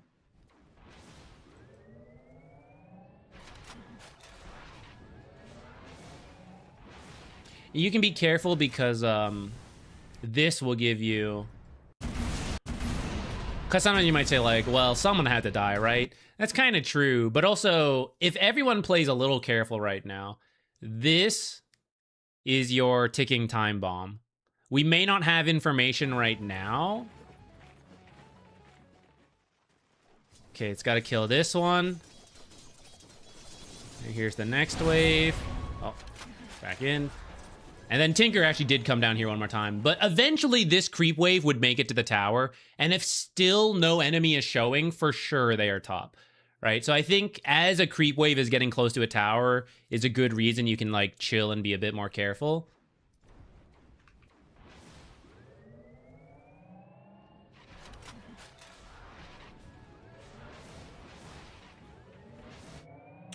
Okay. I think there's like...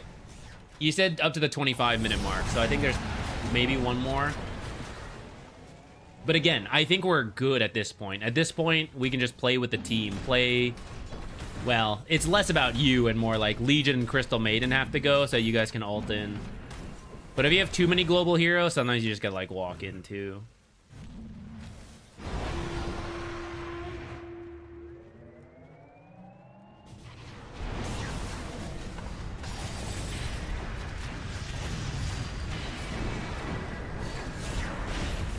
If you think the fight is happening bottom, try to go down the lane while you're looking. Okay, yeah, at this point it's turning around. Because when you started to watch the fight, which is great to do, right? Okay, I think this is happening. Let me get a little closer. You don't have to like fully push, but as you see more and more heroes, like I think you can like head mid, so you're doing something there as you decide. Like if we don't go, we're taking mid. If we do go, then whatever, we're out. But I know there is a risk of like, oh, what if someone's here, canceled my ult. I don't know. I think it's kind of worth it. Or, okay, alternatively then, if not mid, spend this time walking top. You know, okay, maybe I'm not needed here. Maybe I don't do it. This creep wave is pushing in. Someone's going to have to deal with it. I can deal with it. We do have a Tinker, but he can go somewhere else then.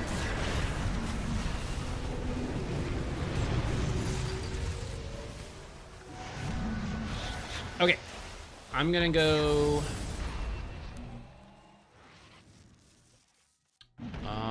You have a Nyx Assassin unranked game in the Discord. Okay, let me go find that.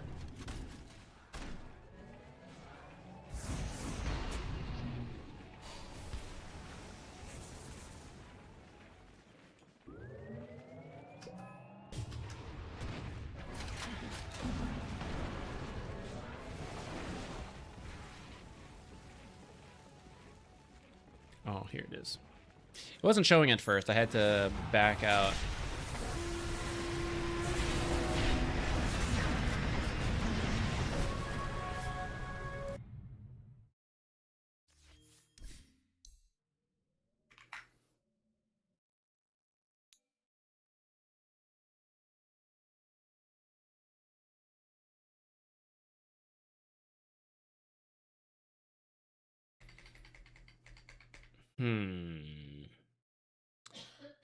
Unranked / new player, because you said you're a league convert. Should I type new player? Not new to MOBAs, but perhaps new to Dota. I'll leave it at new player for now.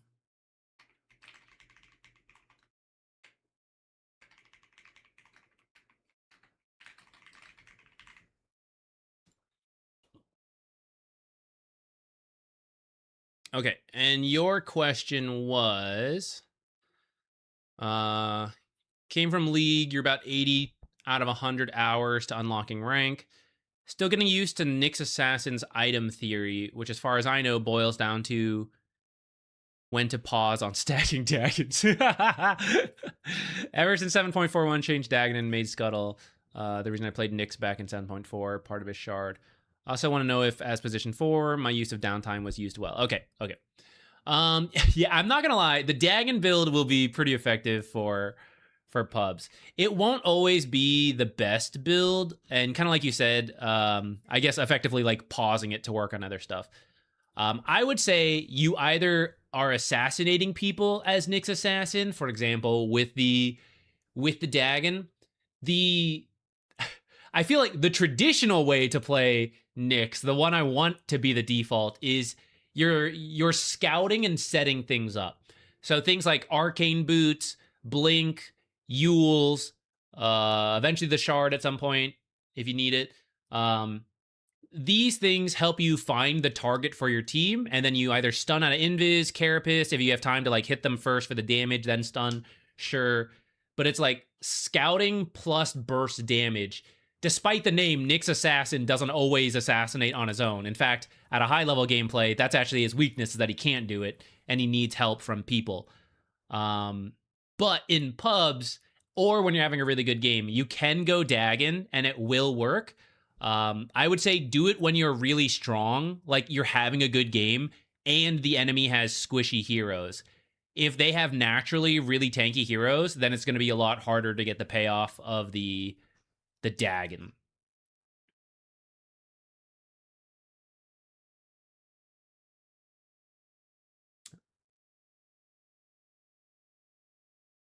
No problem, Plimplin. But also like some laning advice. Not sure if it's changed much.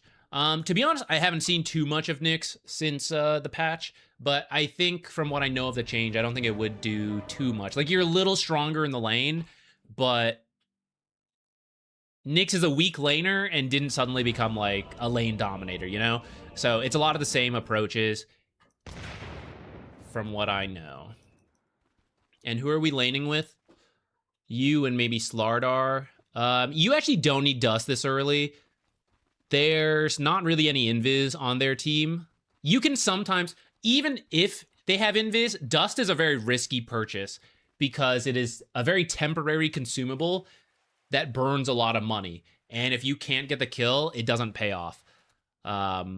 Sentries can be okay because they at least stay on the ground longer and they're cheaper. But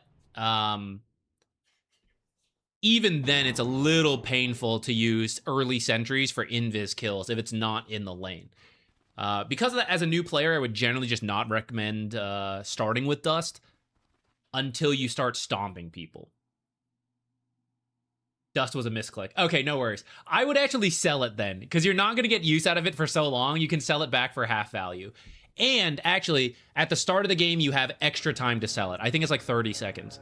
After that, you will get the half value back, but it's not going to do anything, so half value is better than just sitting on it. And then no one will flame me, because no one will see I had Dust. Wand start. Okay, so some Dota intricacies. Welcome to the game. Very complex. Wand usually picks up charges from spells. Frost arrows does not actually apply to Magic Wand because it's an attack modifier. So the game counts it as a... It's weird. It counts it as a spell, even though it's kind of... Or sorry. It counts it as an attack as far as the wand is concerned. But then when it comes to drawing creep aggro, manually casting Frost arrows makes it kind of count as a spell. But it doesn't give you wand charges. So it will not work versus Drow, except for her other abilities. And then actually, Viper is the same with poison attack. So because of that, you don't actually need the wand this game. Now, you might be thinking about the Lion, the Mana Drain. That's fine, but you don't need the full wand. Wand, for the gold increased, really all it's doing, it's consolidating the branches and the magic stick into one slot and giving you one extra stat. One extra stat is not a lot for 150, So it's about the slot consolidation plus 10 more charges. But as you can see, we still have some empty slots to work with, so you don't actually need to be worried about the slot consolidation quite yet.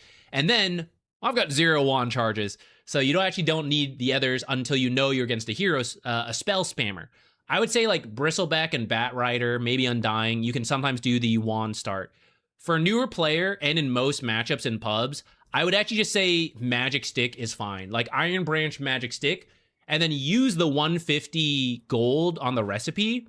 For example, buy Tangos, buy Blood Grenade, really good for getting early kills. If you look at the numbers on Blood Grenade, at the start of the game, it's like a free ability. 50 gold, not free, but it's like an extra ability. It's like you're level 2 with an extra chunk of damage and slow. So Blood Grenades are really good on supports if you plan to play the lane. Nyx is a weak laner, so sometimes Nyxes will get boots and then not play the lane. They'll do things like creep dragging and all that. That's a little advanced, because I even see you have like an offlane Ancient Apparition, right? Because you're still going through the new player process, don't worry about any of that. Play the lane and just work on your basics, because the enemy will also just be working on basics, and you don't need to do like super next level things like that. I always buy and use sentries and observers together. Is that overkill? It's not a bad idea. I would think of it as a 2-to-1 ratio. For every observer you buy, consider buying 2 sentries, roughly. But that applies more for position 5 rather than position 4. Position 4 tends to be a little greedier, so you don't always have to do that. Here, by the way, so laning. This is different from League. In League, you're like always looking to harass, position, all that stuff, because there's not much else. You're not usually going for last hits as the support, and you don't have denies, you don't have pulls. As a Dota support, there's more things to do. More options, I should say. So melee usually has some trouble getting close, especially when they're ranged heroes, especially when they're close to the tower. So especially for someone like Nyx, who even if you get close, you're actually not that strong of a laner. So for Nyx Assassin, since you seem to like him, always make your first goal, how do I get the lane to come back here? You're generally going to be happier. If you want to play aggressive, you have more space to run them down because they're not so close to their tower. It's also just generally good to do anyways. For the off lane, your teammates may screw this up because, that's just how it's going to be for now. But it's still good practice for you. So the first option you're going to have, outside of some you can body block creeps in Dota. In League, you can't really. You could do some stuff like I block 3 of the creeps and 1 creep goes forward. We used to have some other tricks that got changed recently, so I'm not going to go over them. For now, I'm not going to worry about that for you, because you could do them if you want. It's, again, something that for a new player, still relatively new. I know 80 hours is new. It's funny, but it is. Let's not worry about it. This is what I want to worry about. See this creep? It's below 50. You got to ingrain the habit as a League player. I can hit that creep. So as Nyx, you don't need to chase Drow. You don't need to look for them anywhere. Hey, my creep is below 50 health. Die, creep. Just hit it. Just hit it. It'll die faster. And then pause as it's actually about to die so you can try to get the deny. But as long as it's dying faster, you're good. So here, you're trying to hide behind trees. Not a bad idea. But really, it's hey, this creep's next. See, it's getting hit first. Right? Below 50. This guy, see, this is what you got to do. Your teammate is screwing it up. He is attacking the creeps. It's supposed to push into you based on what's happened, but he's no. Honorable start here. Let's make sure the enemies get a fair chance and play here. Don't let him, right? You have to undo his work. So while he is attacking the enemy creeps for free, you are hitting your own creeps, killing them off. And that's having impact. Even though we're not hitting Drow, we're not doing any of that stuff, we're just killing our own creeps and denying them.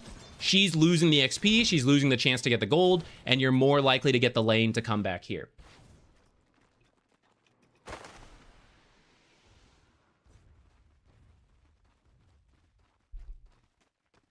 Early on, I had a bad habit of overcommitting to greedy denies, and I got in the habit of going against it for anything but the freest. Fair. I think learning any game is going from extreme to extreme, right? So if you're in that process right now, then I'm not going to worry about it. Oh, okay, wait. I will critique this one. So you mentioned buying observers and sentries. together and using them together, that practice in general is fine. But when it comes to blocking the camps, you do want to use them separately. For now, if any time when you're placing a ward for vision somewhere else on the map for the rest of the game, if for now you just want to keep putting sentries and observers without thinking too hard on it, I'm okay with that. Simplify the process as a newer player. For blocking, try to only use sentries. The reason is that observers give gold and a little bit of experience when you kill them. Sentries do not.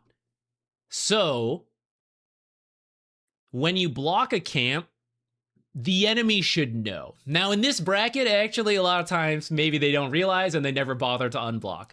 But eventually, oh, my camp is blocked, let me unblock it, right? They're just going to bring a sentry, they're going to drop it outside this box somewhere, they're going to kill it, done, right? The indicator is that the camp didn't spawn.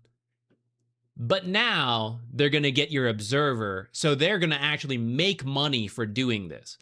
If it's a sentry, yes, you had to buy the sentry, 50 gold, but then they also had to buy the sentry, 50 gold. So that part's like break even. But now I spend 50, they spend 50, and then they get 100 gold.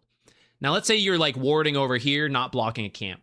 There is no real indicator that there's an observer there. So it depends on that support's knowledge of like where common observers are, get a little lucky, or like, oh, he shouldn't have been able to do this. I think they have a ward here, right? They have to work a little harder to get the D ward.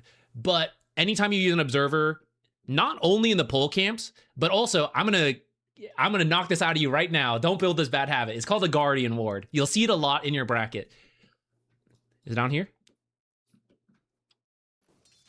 Okay, there's not one in this game right now. A lot of people will do an observer like you did. They'll have learned to not put it in the box. Then they'll just put it over like here. They'll put it over here. And you'll notice your sentry, when blocking the camp, when unblocking the camp, it covers this whole area. So generally good practice, don't put observers like anywhere near these pull camps. Only put sentries. And you will just not give your enemies money. And you will get money when you're doing it and you find people stuff. You got flabbergasted a couple times earlier. Yeah, it's such a strange mechanic. Like, you would not intuitively think of this until someone tells you or you see it happen. See, okay, I mean, you can't do much about this. Ancient Apparition is just like tanking stuff here, which is no good. The lane should be back here. You could maybe have done a pull, but I mean, you weren't supposed to need to.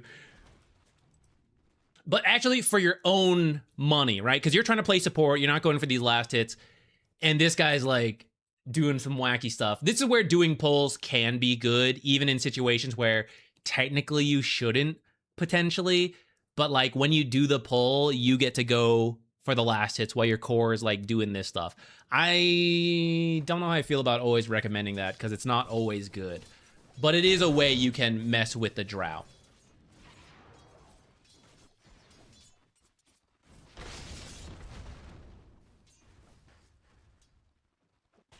All right, here you don't need to do this one, because actually he did step back this time, so the creeps are already moving up. Every minute the creeps spawn, right, they're supposed to meet at equilibrium, so right here. So pretty much, if you count the number of creeps, this is a very simplified version, but if you count the number of creeps, the enemy has more creeps than us, it's probably going to push into us. And pulling, there's like 3 main objectives. Equilibrium is number 1. Second is getting money for yourself, golden XP. Third is denying the enemy golden XP. The second and third can like swap priority. The first is always equilibrium, is why you would pull to begin with in most cases. So if you already are getting equilibrium because it's already pushing into you, then you don't need to pull. I know this kind of counteracts what I just said earlier about like, who knows what this guy's doing, let's pull. But like, because it is pushing and he's backing up, I would say this one, it's okay. Oh, maybe you were just stacking. My bad. I wasn't paying attention at the time. If you were just stacking, that's actually A-okay.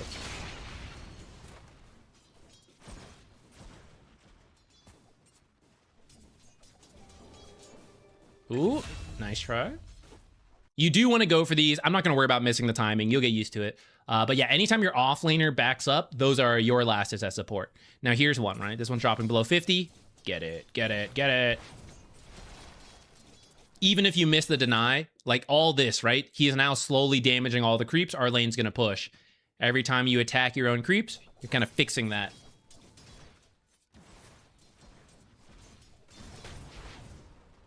Ah! Okay, now that our creeps are pushing, now it's a great time to make use of this double stack. So next chance you get, you could go for that.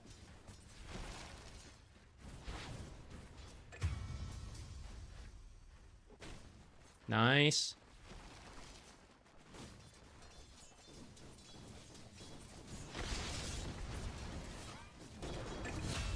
Be a little careful of this. You did want to help him, so you ran in, but it's just a little closer than necessary. In the early game, always be careful. When you find yourself surrounded by enemy creeps, it should make you pause and be like, have I messed up? The enemy creeps, it depends on the hero and everything, but for like, let's say the first 3 levels, let's just use that as a ballpark. A full creep wave is like an extra hero attacking you. So it's a very dangerous place to be. I mean, the same concepts in League, right? But Dota has like some other funny creep aggro mechanics and stuff. So in general, it's just good practice. Like, I know you want to help him. Sometimes he's just got to die. I know that's the hard part. You'll learn it as you go. But be careful about stepping up too far. Because now if I get attacked and slowed and stunned and these creeps are attacking me, now I'm in a really bad spot. To help with your positioning potentially, I don't think this is an obvious setting if you're a new player. Dota Labs, if you come here, persistent range indicators. I don't know if you know about this or not, but you can alt-right click different things and it'll show the range indicator and it'll stay up. So like even as you move your cursor away, it'll just show that circle. Different heroes, it can benefit you in different ways. If you play a ranged hero, you can do the attack range. XP is really good for new players to understand how far back they can stand while still getting XP. It'll help with positioning to make sure like I'm close enough to get XP from the lane. To make sure you're not stepping up too far when you're using certain abilities to harass or help out, you can just permanently range indicator Impale, for example. For Nyx, I'd probably do Impale or XP if you're not used to the range yet. Though, rough rule of thumb, if it's on your screen, you're probably getting XP if you're playing with like a typical 1080.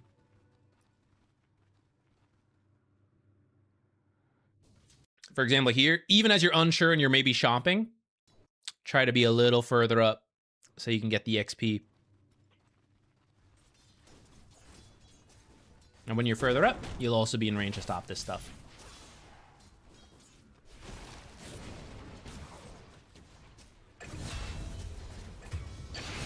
Yeah, get her. Let's see how much Lion takes. About 100. Full creep wave attacked him twice-ish. Okay. This is going to be a little intimidating to do, but I'm going to show you... You're going to feed a couple times trying this out, but it's a nifty trick. All right. Drow is dead, and Ancient Apparition's dead, right? So it's now up to us what we get to do in the lane.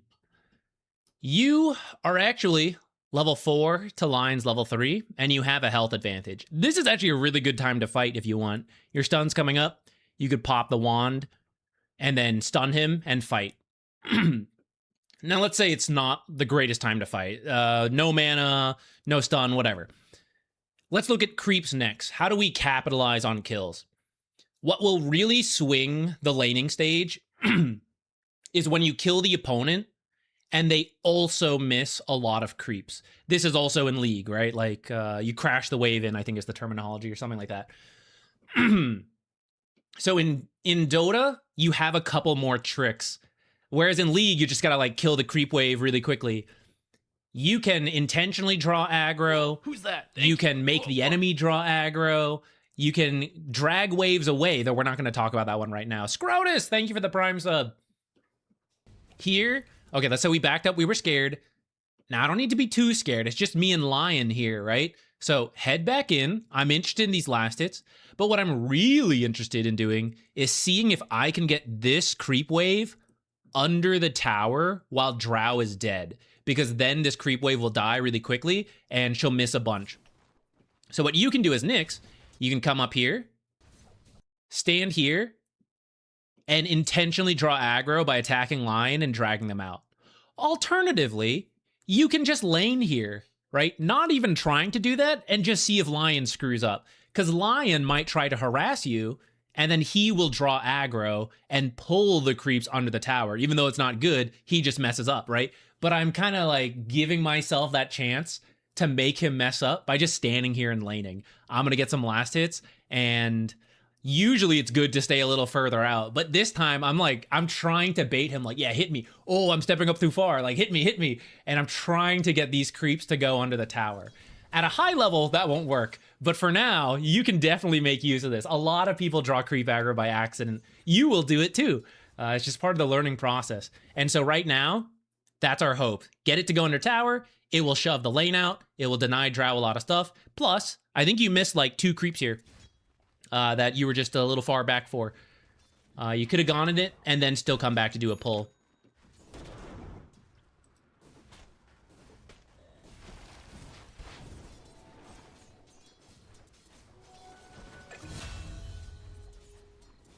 You were trying to let AA take the neutral gold. He didn't. Yeah, it's a good intention, but it'll happen a lot in this bracket.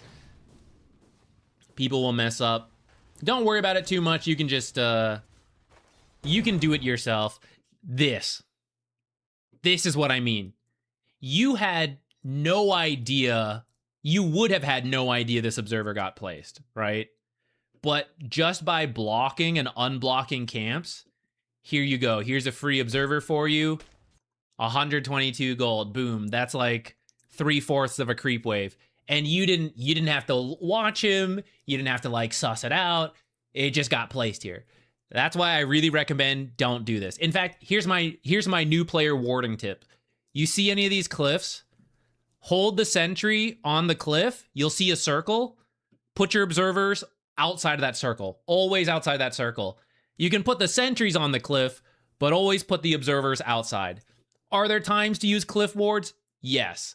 But your warding will actually be like 80% better if you just don't use cliffs at all, as opposed to always using cliffs, which is the new player and bad player mistake. Don't put observers near pole camps. Don't put observers near cliffs. You'll probably have like a 90% observer survival rate.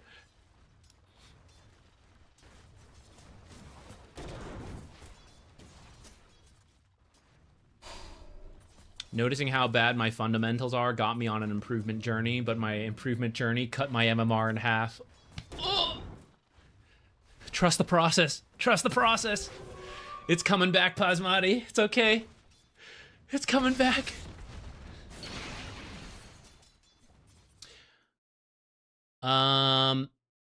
League is a lot more forgiving with the amount of spells you can use before you're out of mana. Dota is a lot more restrictive. You have to be a lot more thoughtful about when you're using spells. And as a new player, that's tough because you don't know. General rule, whatever ability you're leveling probably has the highest priority. So for example, 100 mana for Mind Flare, which is level 1, versus 110 mana for Impale, that's level 3. So you're getting more damage and stun out of it for the mana. This did what? 220 Impale damage, and this is, oh god, math. Max mana as damage, 25%. Okay, Lion's kind of a smarty guy, but, you know, we'll say like 150-ish plus damage to keep it simple. So Impale is literally just more damage for the same mana. And that'll be kind of true for most heroes. So as you get low on mana and you're thinking about using a spell, try to think about like, well, what ability have I leveled? That's probably the most valuable.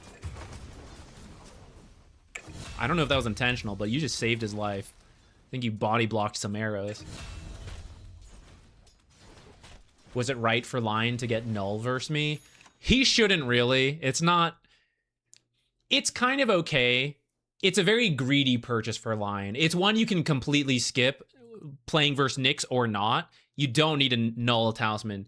Most supports tend to skip the null talisman, bracer, wraith bands. Sometimes you get bracer if you need to tank up, and usually it's a greedy start to get null talisman. It means you're right clicking a lot in the lane and you need the mana pool and mana regen. Lion does not need mana regen because he has mana drain. Mana pool is nice for Lion, I will say that, but you can get it from something else. For example, I see him going straight Aether Lens, so you can Aether Lens. Just having the money for Aether Lens would be better, though. He could have a couple Iron Branches and a Magic Stick and be good.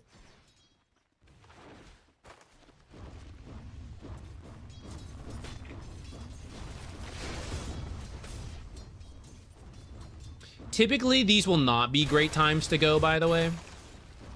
I won't say never, but for Nyx, just remember, Nyx is an enabler in the lane because you're not very high damage.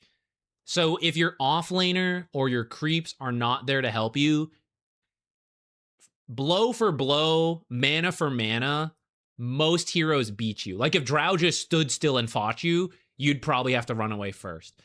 So in this case, he's low and there are creeps under your tower. As a position 4, here's where generally you're good to leave this guy alone for a little bit, and you're either thinking about stacking, roaming, or just like standing over here to see like, are they trying to pull? I'm going to stop them from pulling. And you don't usually just need to sit here with your offlaner. In this case, he's so low, maybe you could. But at least you don't need to do this, which is like, oh, I'm going to go fight Drow now. This is not a great time because I'm interested in these last hits. If AA can't get it, I want these last hits. But then 2, because AA, now dead, if he had not been killed by this rotating lion, not rotating, but just sneaky lion, he can't really help you. He's just too low. The creeps back here are distracted. So nothing's going to help you do damage. And like we said, Nyx just not a lot of damage on his own. So in those cases, just mind your own business, chill. And then when your creeps are free, when your offlaner's free, that's when you want to use the abilities.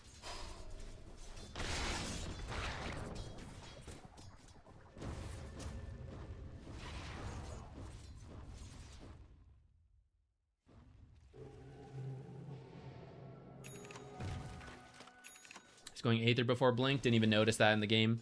Aether Lens is not always wrong, but Blink is a bit safer most of the time. Try to walk home if you can, by the way. This is not always true. Teleport out when you feel more immediate danger, but otherwise try to walk home. Because there is a cooldown on teleport, you could argue by teleporting home first, I get the cooldown going, and then it'll be up sooner. So that's kind of true. But I would argue, especially in a pub game with a lack of coordination and you never know what's going to happen, walking back and then you have the choice of where to teleport is often more powerful because you can see like, oh, this guy's getting dove, I can TP there and help. Or maybe you even walk back so then you can still TP somewhere else afterwards. Also, the fountain buff lingers a little bit. So you can walk back, TP out of fountain, and immediately chuck a spell out, and the fountain will actually regen some more mana and health back before fading.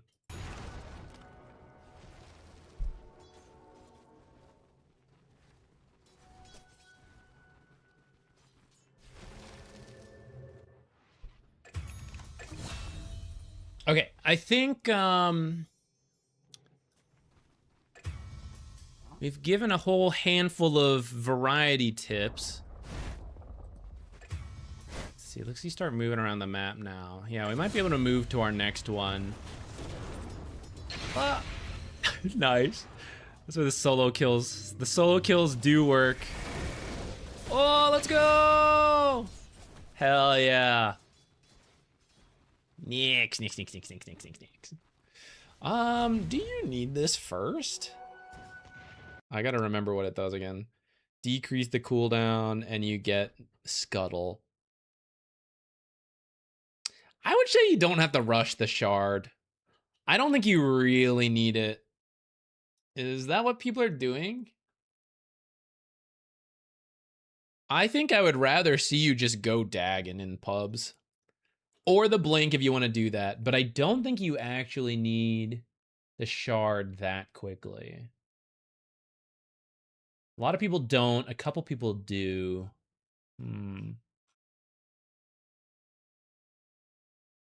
Personally, I don't think you need it. And my explanation would be what you just did. You walked right at them and killed Lion. So I think in this bracket, you don't quite need the like, oh, sneaky through the trees, through the cliffs, right? A lot of people are not going to be good about sentries and stuff on the ground prepared for you. So I kind of think just walking along the normal path is fine. And then you can get your money towards the Dagon. Would Shard be fine after Dagon 1? Yeah, I think after the Dagon's probably okay. I would say, okay, as a burst hero, you have a limited amount of burst. It doesn't scale like in League. There's some scaling, but it's different the way it scales.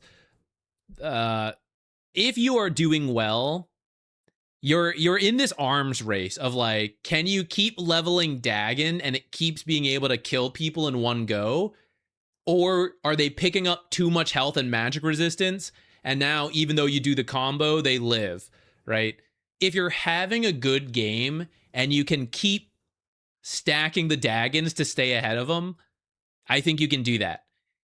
If you aren't, and you've lost the ability to easily kill them, think about the other stuff, like the Shard or whatever other items you want to think about. I like the Scuttle if I ever need to escape after aggressive warding. That is kind of true. Long term, I would say that as you improve your map awareness and you understand when you can go do the deep warding and the aggressive warding, you won't need to like Scuttle escape as much. So then you won't feel you need it. For now, if you're using it that way, I think that's okay. I think ideally you would like to use your ult to find kills. Like you would Scuttle to get close and kill the guy rather than Scuttle to escape and then Scuttle ends. And now you're just using the regular ult anyways. Not that there aren't times to use it to escape. That's like perfectly fine. But I do think it's a very common mistake to not know how to deep ward without dying or needing defensive measures such as Scuttle. And so eventually as you learn it, then you don't need it.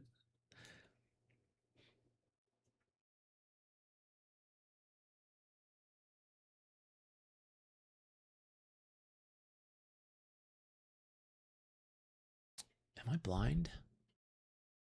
No. Still wasn't sure how to say your name, actually. Bosevo. I'm leet speaking it. Tell me if that's totally wrong. Who are you playing here? I think I missed it. You might have said it earlier. Let me scroll up.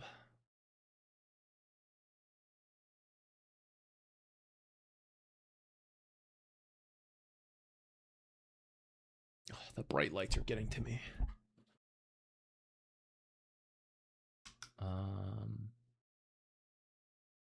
The Slardar, I think.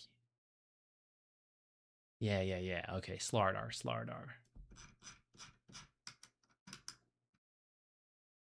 I think Slardar. Yeah, thank you. Thank you for looking for me. Thank you for doing my job. Did he mention a rank? Guardian, roughly. Okay.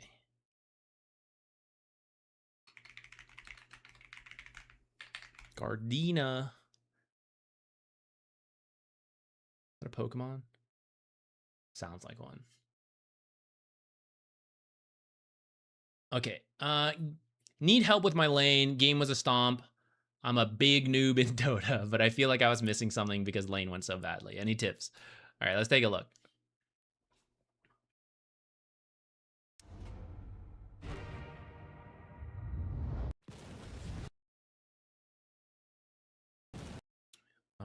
Who are we laning with? Okay, your party with Ancient Apparition. We'll see if you guys actually play together.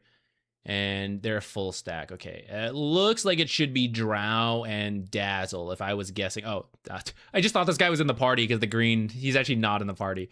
Okay, I would assume Drow and Dazzle. So for you as Slardar, just mentally as we are going into the lane, and you see this as the draft develops, this is what you want to be thinking about in these draft phases. Let's see. I don't know if this was in order. It looks like you picked pretty early, so maybe they ended up counter picking you, although these picks are also pretty early. Anyways, if you try to approach just directly, you're gonna get hit by slows, you're gonna get pushed back. It's not gonna be a good time. They're gonna out harass you. So we're not gonna commit too hard. We're gonna keep our positioning. If we manage to get close, possibly through trees, possibly they mess up their own positioning, the trade's going to go really well for you if you commit at that point. If we half-ass it a lot and we like kind of go, oh, change my mind, back out, it's going to backfire hard on you. You're going to take a lot of damage. So for you, much like our last review we just did, goal number 1, get the lane to come back, and then we'll see from there. A lot of times when the lane moves up, that's where the carries step up too far, supports are trying to pull, right? That's where we get our chance. Looks like we have a level 1 fight, maybe. This can also screw up our lane, so let's keep an eye on it, since you mentioned you had some lane troubles. I'd be okay. You seem to be like, hey guys, let's not do this. Let's just get the other runes. I'm actually so on board for that. You actually see quite a few of them there. So you could easily end up with 3 runes. Ooh, yeah. Nice. Okay, got some damage in. Now we're coming to our lane. In the off lane, it's not as easy to do the aggressive body block anymore. A trick that is still pretty helpful, if you want, 1 creep forward, insert yourself between, block the back 3. That means your first creep will die first, and it will ultimately push towards you. Downside, they may end up hitting level 2 first later on, but that's not as big of a deal if you're laning in a good spot. Nowadays, a lot of people just block the whole wave because since Equilibrium is further out, you can block the whole wave and like play here on even footing without risking that level 2 power spike, and this is still plenty of room to work with. So I'm okay with either option, but in a lot of pubs where people are just bad about Equilibrium management and bad at making use of level 2 power spikes, this could be something you think about as a melee versus double range lane. Like, man, I do not want to play here. I want it to come back. So it could be a trick. Do very light body blocking. If you're going to do the whole body block, I would at least do a little bit more, commit to it to get it to pull back. Even just a little bit helps. So that Drow has to stay further back. Or further up.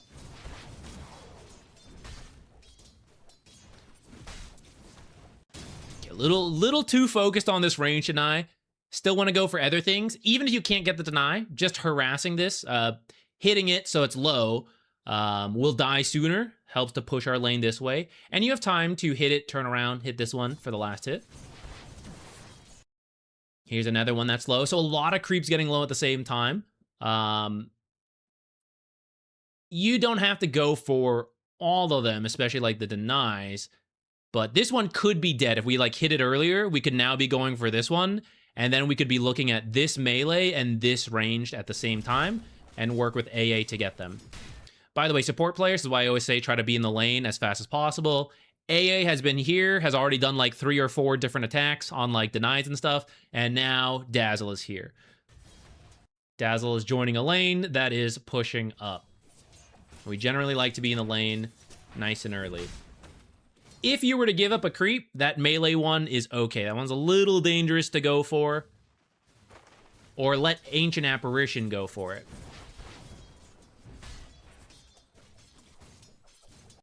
You're good here, right? We have 3 creeps. He's drawing aggro accidentally. They have 4 creeps. This is ever so slowly pushing in. Don't do anything to mess it up too much. And if you help yourself, like when you do get to hit your own creeps, it'll push even faster towards you. And again, the reason we want to, this is actually not too bad. You're getting close. Missed it, but that's okay. This is not bad. We hit Drow. Let's go for her. 1, 2. Okay. That's it, right? Yeah, she's under a tower. Shouldn't really tower dive. And the sooner we get it back, she's like here, you know? So there's like, haha, still got a lot more room to run her down. And that will matter a lot for Slardar, because this is how you kill people, right? At some point, you get close, you've got the bash, whack, crush, whack, chase them down. 2 more auto attacks is another bash, and maybe it's another crush after that, depending what slows and stuns you have from your teammate. So you'll love having the space to run people down.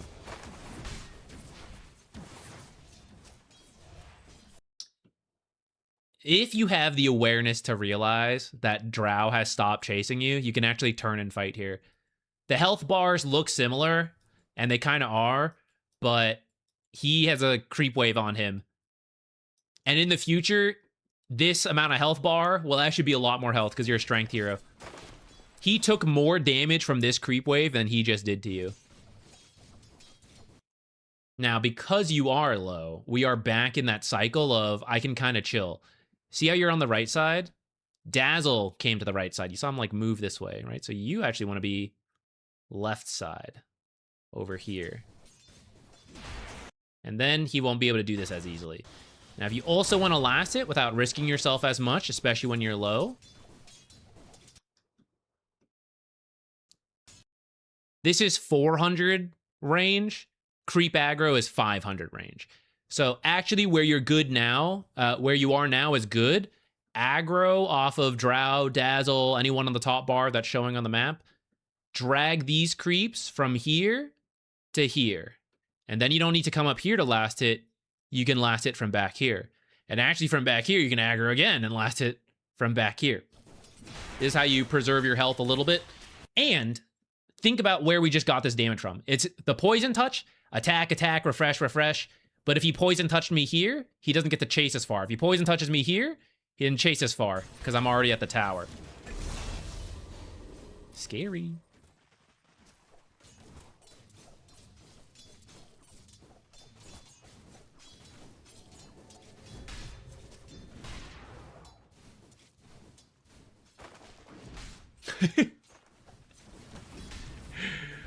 I do know some people dislike the pauses, but I think if you're unwilling to pause and talk about Dota, you're never gonna get into the details that actually matter.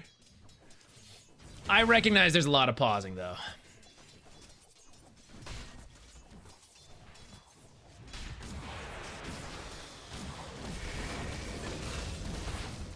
Theirs is kind of the same. Slows, run us down. Let's actually look through this again. Talk about why we actually don't need to do this too much. Okay, so first, if we come back to here. So here's good to go, right? Took a little bit of damage earlier. Little whack. Whack, whack. Now, keep in mind this is happening. Notice this XP range? Just a little bit short of where the pull is. So we're getting some XP, might be missing some on the left side. So if you ever can kind of tell a pull has happened, fidget over to this left side as possible. And you can even like aggro creeps over so you can be an XP range of both and at least not miss the XP, even if you miss the gold. I don't think you realized the pull was happening quite yet. Now you caught sight of it. So now we head over. We ended up missing just a little bit more than we would like. Okay, equilibrium again. Gotta earn it a second time. Drag it back. On the range creep, this is pretty good. She's doing an extra attack, right? Attack, attack. We're good. So you're walking up, and ultimately this led to you dying, right?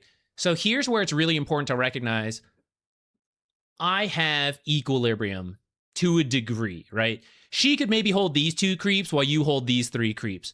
There's a chance people mess up. If you do the right thing against people who do the right thing, we're still at equilibrium. People who do the wrong thing, you're winning. So it's more likely to work out for you.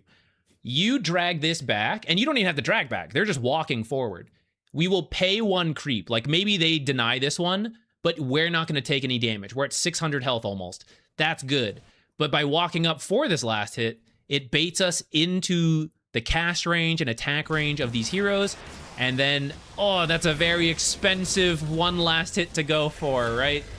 So in the lane, especially if you know, this is true no matter what, even if you're winning, but especially if you feel like, hey, I'm melee versus range, it's very annoying.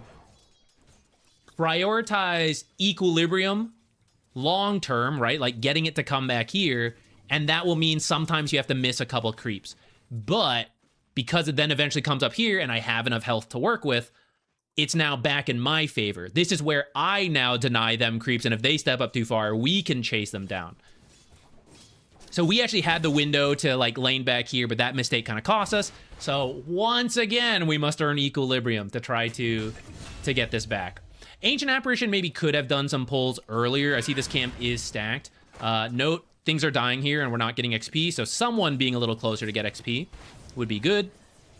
Now, it looks like they are coming to contest this soon. Okay, we didn't take too much damage for that. Try to keep this creep wave. This pull killed our creep wave. It's killing our creep wave. They're not all dead yet. This is the creep wave they're supposed to fight here. This is the equilibrium we've been talking about. So to get it to lane here, we need some creeps alive when ours are all dead. That's this wave. So this wave cannot die to the tower. Otherwise, we're just back to this creep wave versus it's somewhere here. This creep wave is going to fight here. And like 4th or 5th time, I'm going to have to earn equilibrium. I'm going to have to get it to come back. So make sure it stays out. Ancient Apparition did it in this case. It could be you. And you can just drag it over. Like, especially if you're strong enough to fight those pole camps. Just drag it over. And this camp will be fighting your creep wave. Their creep wave will be fighting your creep wave. So all of your creeps are going to die. And some of theirs will live. Unless they connect into the camp, then things are getting messy. But we're not going to worry about that right now. This pull doesn't actually need to happen. These creeps supposed to fight these creeps. And this is actually the wave from earlier. So actually, you're good to go. This wave, this does not need to be pulled. It's going to get interrupted anyways. What? Yeah, you're getting a little baited. There are some like last hits and eyes you really want, but it's getting you too close to the slows. Frost Arrow plus Poison Touch. And I want to show here, these are the moments you got to be really careful of. The danger of having Equilibrium push-up. It's generally good for you.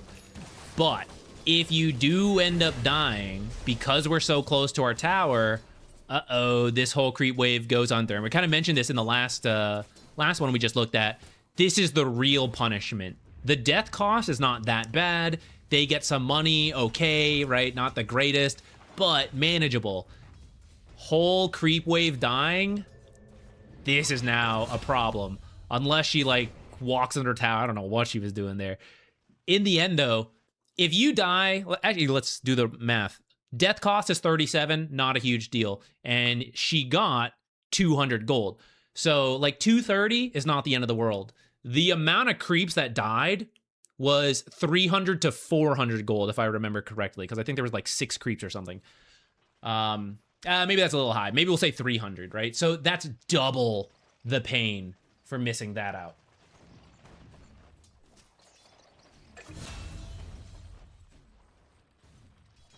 It's a different fighting game genre, but yoinking advantage, disadvantage, neutral from fighting game scene has been pretty useful for me. That's true.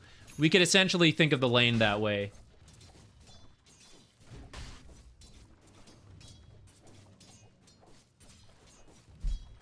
That was a hot take. Did he think it was a live game? I mean, you can definitely learn from live games, but there are some learnings that you just need to sit down and think and talk. This comes up in my YouTube videos a lot too, where I pause and talk, and I get it. I could probably do some like editing magic to keep stuff going. Like, you know, the zoomer mindset that we all have now, the age of instant gratification. But for a game as complex as Dota, it's like you can't get into the real detail without like doing some boring talk and math and stuff. And if you just want like the really quick 5-minute videos, it'll improve you a little, but you won't actually get the like the depth. All right, this kind of stuff. Math. This kill was 185 on Ancient Apparition. Let's say you kill Dazzle. Let's just do 200, 250 for easy math. 250 gold for killing Dazzle. Banner creep is a melee creep, which is 35 gold, plus the banner, which is 45, 46, it looks like. So we'll say 70, 80 gold, right? Then 35. Then these are about like, I round up to 50 to keep it easy on the range creeps. This is worth the same as the dazzle kill and then the catapults. This will be hard. You'll have to earn this. You'll take a lot of damage for it. This is pretty easy if you're good at last hitting. Onto the tower will be tricky with some oh, there was another creep. I didn't see it. A bonus creep was in there. That's where these are the easy gold in the lane. I think for you, Slardar into Drow Dazzle was already a little tricky. We've now died a couple times. So for you, it's really important to switch the mindset here. There may be times I want to fight, but now I am heavily incentivized to do what's chill. Do what's, you know, basic, safe farm. That's okay by me. Here's another creep wave coming under the tower. You made it back for about 2/3 of this, so not as bad. But you see you're actually a little scared of them, so you're missing it. Yeah, Ancient Apparition is unfortunately not the strongest partner with Slardar. Cold Feet Crush is kind of cool. Unfortunately, it's double range, so it's very hard to set up. And Ancient Apparition can't really set it up for you. And then being high damage, he's not really that hero either. Yeah, like that one, right? You guys were thinking about going on Drow, but it's kind of scary, and you actually have Equilibrium in a good place. Now you're scared, you're backed off, we actually missed the banner creep. Backing up a little too far again. The things that have killed you, it's almost always Poison Touch. Poison Touch plus all the slows and everything else. He used Poison Touch earlier. He didn't have it just there, but he walked up, he scared you away from a creep. I'm not saying I want to give him a bunch of free auto attacks, but a creep for an auto attack, kind of worth it, as long as you're not taking more. So, internal time, I know it's hard, but the abilities are on cooldown, right? There's like this whole power spike happening, not even items and levels, it's just like the ability cooldowns on these like 10-second timers. Save us, Lena. We're getting owned. Help us. Kill this Dazzle. This is actually a very hard rotation, though. Because none of you are playmakers. Or you are, but you don't have the items you need. This is very rough. Coach me, daddy. Teach me how to mid.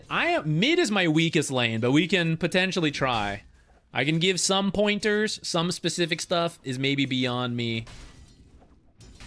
I think we actually do. This is probably good. We've covered a lot about what has led Slardar to be pretty far behind here. So if you guys do want to submit those match IDs, possibly a mid one, feel free to drop them in now.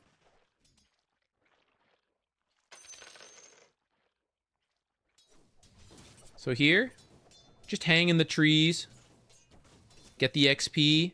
Wait for a pull if that's available. If it's not available, you don't have to do it. Bonus trick for lanes that are really bad. Spend this time walking around. You have a ward here to help keep you safe, though I don't love it, but whatever. Sneak around. Next creep wave, it's like right around here right now. You can look at your own mini-map to see where your creeps are, and then theirs are mirrored. Theirs are going to be over here.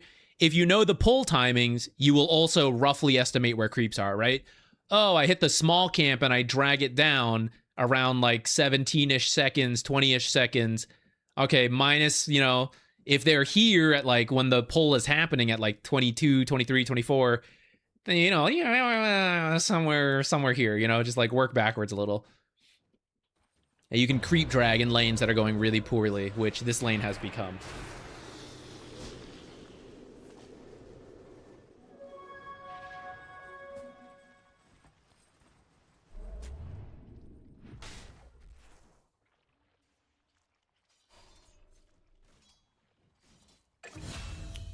Robo, I recorded a video of those kind of split push examples, and then the audio got messed up.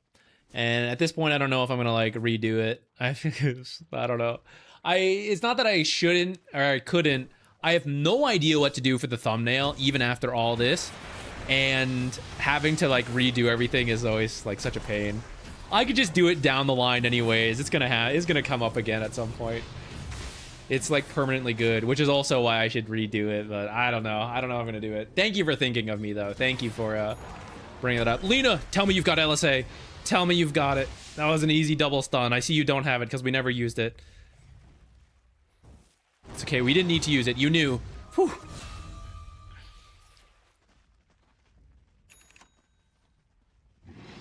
Can't wait for off-lane tier list. Oh, I didn't know if I was going to do an off-lane tier list. Should I?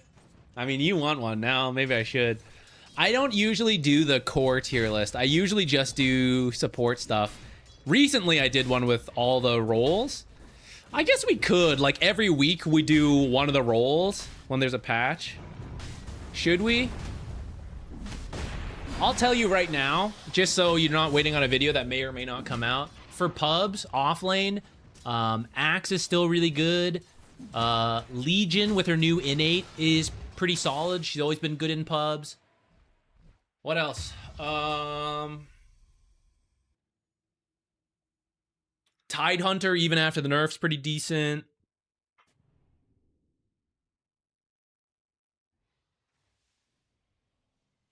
%, do all the roles. The content's good. I never know.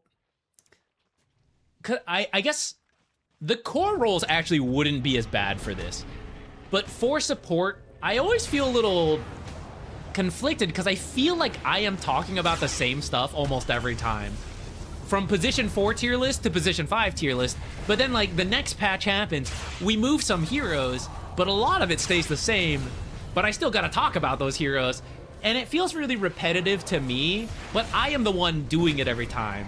From you guys, I guess, like, does it feel that way? Like, if you watched 7.4 tier list to 7.41 to 7.41B, does it not get overly repetitive? That's my worry about doing tier list too much, as well as, like, flooding the channel with, like, the same type of thing. But that's where I'm always a little undecided.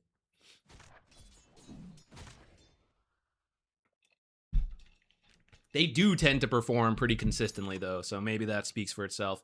Give me 1 second. Before I pick the next one, I'm going to refill my water and all that.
From my perspective, everything in Dota is repetitive. The trick is finding the nuances. Very true. You could pull up the previous patch tier list and just show what changed. I kind of did that before. But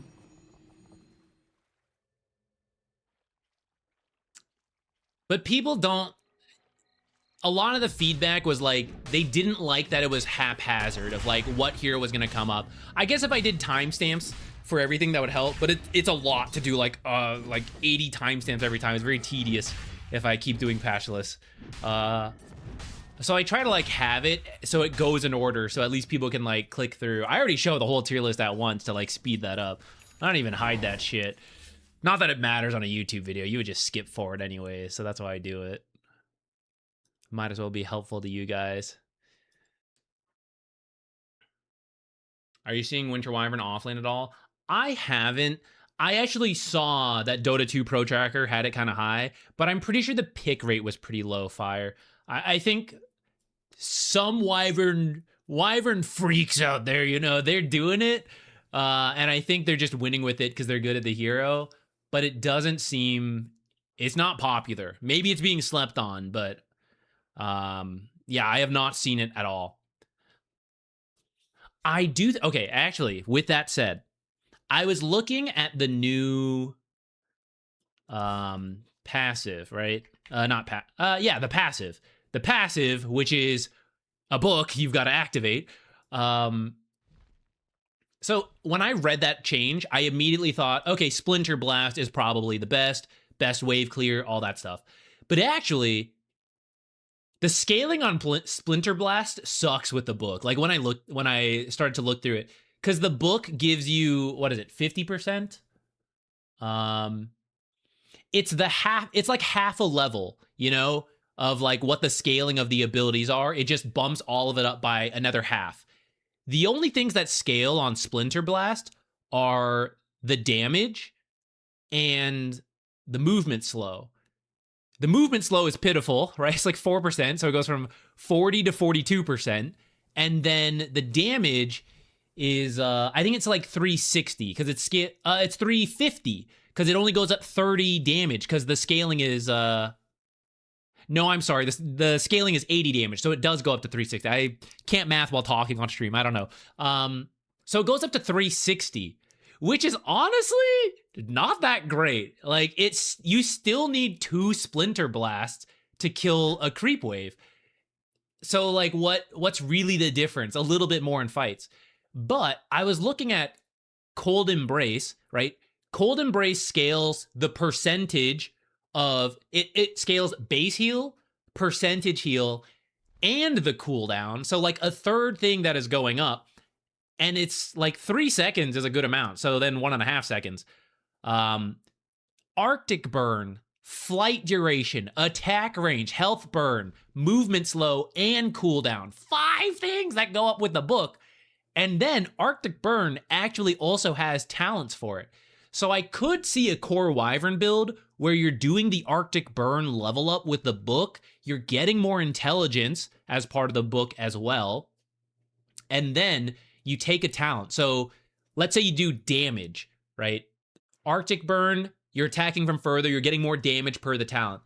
The debuff is lasting longer. So all your book upgrades are getting a little bit more value from that talent as well. Then same at 20 if you take that Arctic burn slow.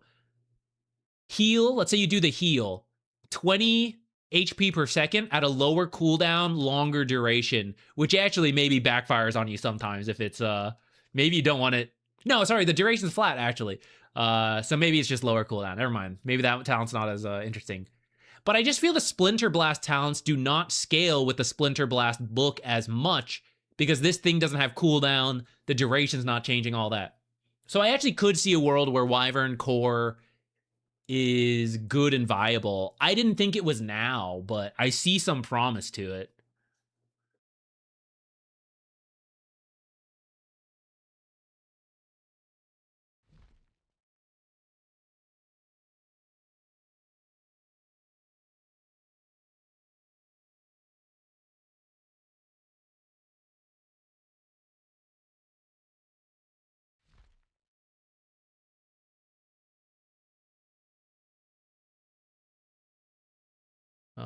Let me see. Sorry, I'm just reading through everything you guys put in to see what we should do.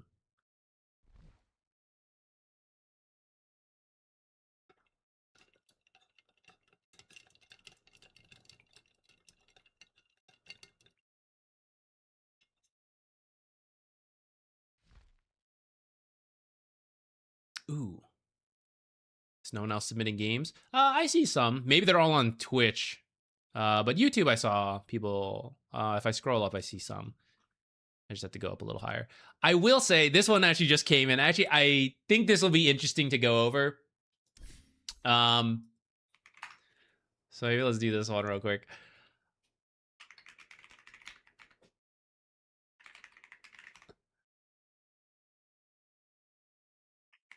Now, I am very open-minded when it comes to Dota. I'm very open to all sorts of mix and match things. And you're doing this in party queue, which is going to be necessary.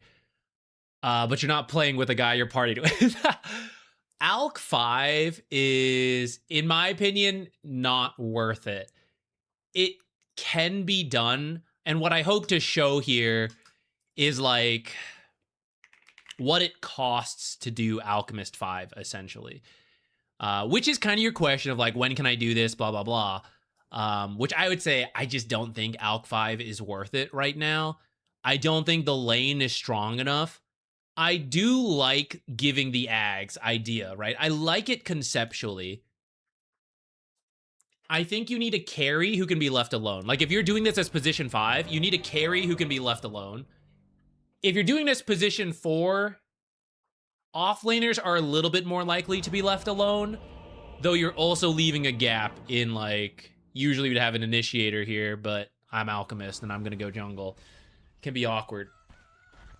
Alch 5 is basically troll since its dividends rework. So not fully. Like I think Alch is moderately viable as a support, but not in a great spot. I think it's pretty low down. So first, with this said, guys, as we get into this, I have not like done my own testing. So it's not like I really have a deep knowledge pool to pull from for like the exact itemization. Like I'm going to say, I don't think you need Quelling Blade right now. I am mostly going off my understanding of like the flow of the game, why Alch 5 just feels too out there for me, but you can get away with it in pubs. Like it will work. And I'm going to try to show why it shouldn't, why it can, and how to punish it. That's like the goal here, why we're covering this one. And this will kind of apply to like other greedy jungling type supports. Like how do you actually deal with this? Or pull it off. So first, I think you need to play the lane a little longer. You're not going to jungle very well at like level 1, level 2. You need a couple levels, and that's fine, because we're going to prioritize doing a lot of pulls, which is going to get us some bonus gold and get us levels, and I'm contributing to the lane. I am managing equilibrium. I'm helping out. You don't need the Quelling Blade for that, unless there's like, maybe I missed it. No, I don't see like Tree and Hoodwink type heroes. So I don't think you need the Quelling Blade to start. You can get it later when you do start jungling a little bit more. I would get a Sentry, if not 2. Acid Spray and Concoction are actually pretty good in the lane when fighting people. Look at Unstable Concoction. 150 damage and 1.7 max stun. There's not a lot of abilities that do that much damage. Like, let's take Lion. Earth Spike is 105. Jakiro, very annoying with this combo. The combo is that when you use both Liquid Frost and Dual Breath, you get like 200 plus damage. This is 150 in one ability. It's actually pretty good. If you just like sit in the trees, chuck it out, like step out of the trees and chuck it. It's actually pretty annoying if you repeat that. So I would get something to like boost your mana pool for that. Iron Branches, Magic Stick, Mango, things like that. Because we wanna be throwing those. I see a Battle Fury queued up. I would say no. Okay, if you want to pull Alch support off, like legitimately, we got to play the lane, got to do normal things. I think if you had a really cooperative team, you could maybe do Radiance first. I honestly think you go straight Ags. Like, you do Boots, maybe a Soul Ring, and at that point, I think you're going Aghanims. The old Alch support that was, like, legit was doing Force Staffs, Solar Crest, Drums, Blink, that kind of thing, and then the Ags giveaway, which I am still a little bit open to, but I think as part of getting the bonus gold sooner, you would want to do this sooner. So, like, Boots, Soul Ring, And then maybe we're thinking about Ags at that point.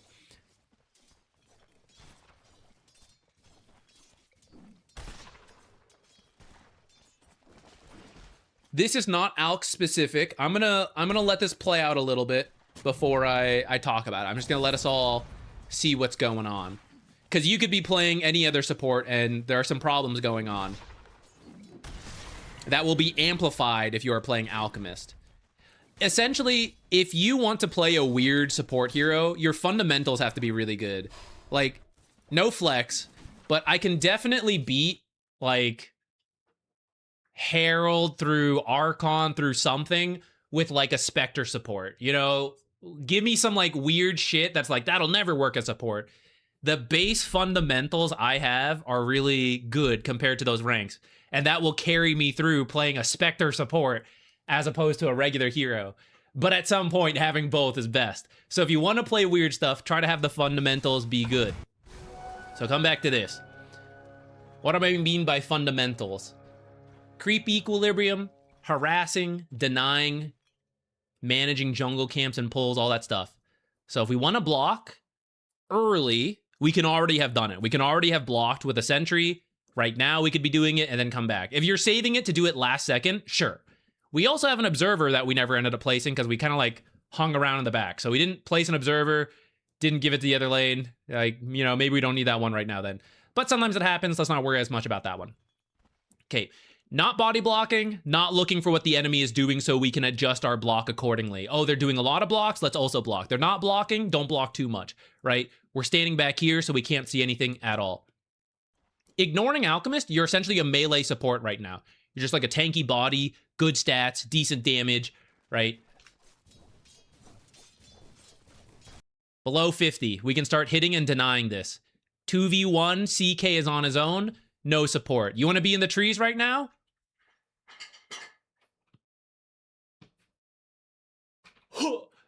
Throw that freaking concoction at him. 150 damage on CK. Gunslinger. Knock him back. With dead shot. I guess in this case, no dead shot. So we're just gonna like do that. Why concoction? Because it's easier to throw concoction.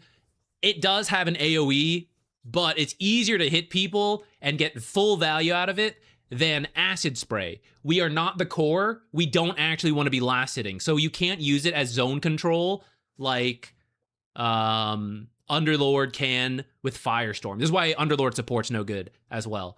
Acid spray is very difficult to use because it does 25 DPS. So even if the guy walks out after 3 seconds, you got 75 damage. That is half of unstable concoction. And you shoved your lane if you acid sprayed anywhere near the creeps. And if you didn't acid spray near the creeps, why would the guy stand in it? He would just immediately get out of it because there's no reason to stand there. So that's why acid spray level 1 is really difficult to use in my opinion for support Alch. And that's why concoction, just chucking this shit out. You have almost 400 mana with Iron Branches, Mangoes, Magic Stick, right? 4 to 5 plus casts of unstable concoction. Every time you use it, you use up a tango. 3 concoctions, this guy's out of regen, you know, something like that. So denies right now and harassing him. We kind of like go for the courier, step out. CK 2v1, went up for a last hit, backed out, took 1 auto attack from Muerta. We actually haven't done anything support-wise, like ignoring the Alchemist pick. We haven't contributed to the lane at all until like now we've come up and punched him now. And look, we took off half his health immediately. So we should have done that like 20 seconds ago. Like deny, and when he walks up, hit him with the unstable concoction, fight him. That's what we want. We like walked into the lane, walked out to do the sentry. So I always recommend, you know, do this stuff as much as you can earlier. If you're trying to do it last second, then just do it like right here. Because that's literally step here, bop, boom. That way you're in the lane as long as possible. That's part of why people do that. If we were going to try to put it somewhere sneaky in the back, we need to do that earlier. Because now he saw you go do it. Like, if he's checking it all, it's like, there was a sentry, and now, poof, it's gone.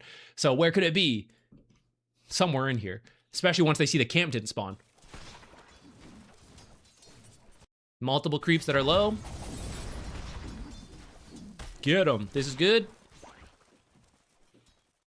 Pulling. Do this fast. Run over. Because this is what we do as the Alch support. I am not a good harasser. I am not, you know, my strengths are not the best. So I got to be on time for this. We use acid spray to do it, to pull it off. That's not too bad. I will also say, I think Alch support may not want to block this camp, because that's possibly your camp. You can do a lot of pulls. When you do shove the lane with Acid Spray, you could then come and do a hard pull to fix it and get Grievel's gold early. Now, I need to do a little math here. Let me think about this. Max stacks, debuff duration. Because this has been reworked a couple times.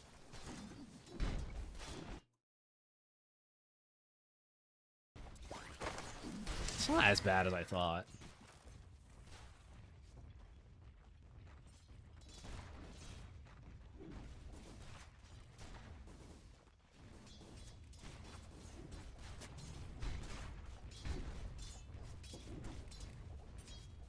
There's no way this is worth it over the stun.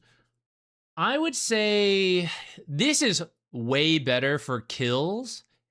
And I want to say most exchanges this would be better as well. Because now you can combo the negative armor with Unstable Concoction damage too. And then Unstable Concoction keeps them in Acid Spray longer.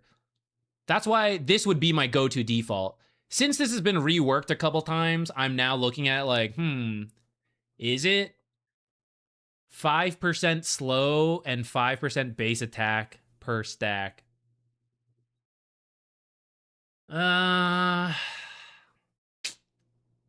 Need 2 attacks for this to be kind of good. But by 2 attacks, they're probably out at that point. I think I'm more open to like WE than QE. I don't know if QE makes sense compared to WE.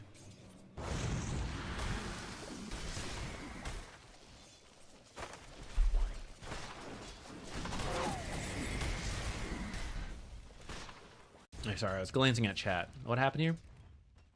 Okay. Thinking about the pull. If you don't need to pull the first wave, I'd really recommend you stack it.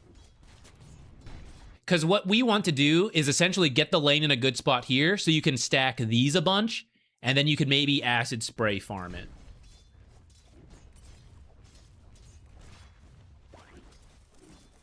There's part of the reason I want to skip this, because I don't want to skip Unstable Concoction, but I think for you to start jungling, we need 2 points in Acid Spray. We did body block this, though. Again, maybe we want to have it up. Yeah, it's like moments like this. I wish we had Concoction, you know? Concoction, I feel like could do work in some of these.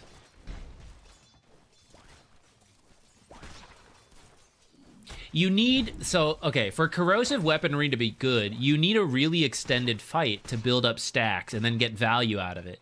Because it's not flat value, right? It's base attack damage reduction. So it's as they hit me, I take less damage than usual. But that means I need them to hit me to see that realized. So only in longer fights does this pay off, which is why I think if you stunned them and built up stacks, usually you'd be like, okay, he doesn't have stun, fight him. But now it's like, oh, I've built up, like, I've got 7 armor stacks on me, corrosive weaponry stacks on me, like, I can't fight now.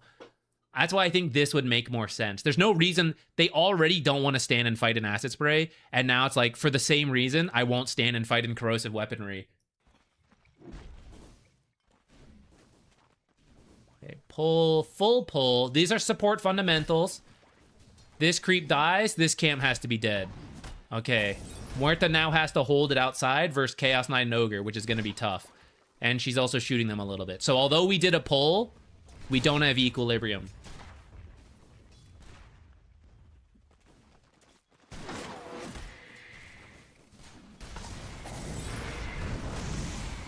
Oof, ouch, owie.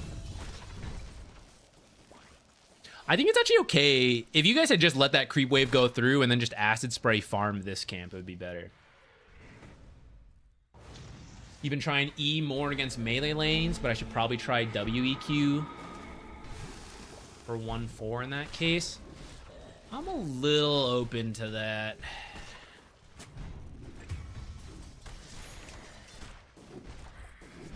See, these are yours. Well, I don't know if you should have been lasting it when she's like right there, but in general, those can be yours. You can Acid Spray that stuff. I would try to get like boots faster and everything as well. Because you want to stack, so the faster your move speed is, One, that's always good on a melee hero, but two, then you can make it to stack and come back to lane faster without committing as much. I'm going to talk a little bit about this Battle Fury. Essentially, in my mind, for Alch support to pay off, it's about the Ags giving over, right? That's why it's different from the usual, like, Grief jungle. It's like, it's not, yes, I gave up a lot of space, but now I give it back to you to hit some new big timing. So one, your lane has to go well so that your lone hero is not griefed while you end up going to jungle. So that comes back to our support fundamentals we just talked about. Now, the reason I don't think you'll need Battle Fury and why I also don't think Radiance is necessary, supports can farm without farming items, right? It happens every game, and Alch actually already has some natural farming tools. When you finish this Battle Fury, that could be the Aghanims. We'll see what time that ends up being, but essentially, by going Battle Fury first, we then now need to farm the Aghanims, which that Ags and future Ags will technically be a little faster because of the Battle Fury, but the first Ags being given away is like, that's the power spike of Alch support. And we are kind of pushing that off by twice as much by buying Battle Fury or Radiance first.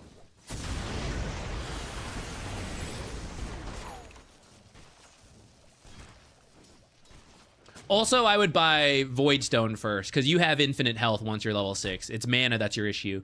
And you're going to be jungling by using Acid Spray a lot. Like Acid Spray and then Unstable Concoction, which actually is another reason we might just skip Corrosive Weaponry, because AoE Unstable Concoction is how you can farm with no farming item. Radiance, Battle Fury, all that stuff, right? You just Concoction, drag the camps together, boom. You see core Alchs do it a lot. You're going to do the same.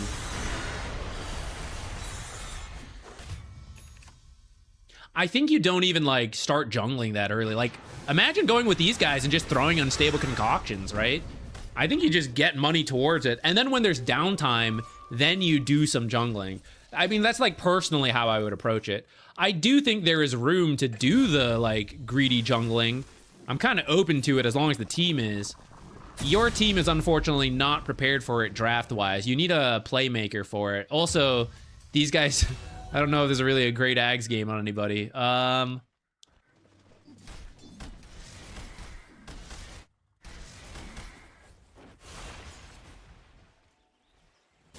The Ags payoff is a little lacking here. Actually, I would probably have just adjusted to, like, Blink Solar. Oh, yeah, you're going to do it here. Boom.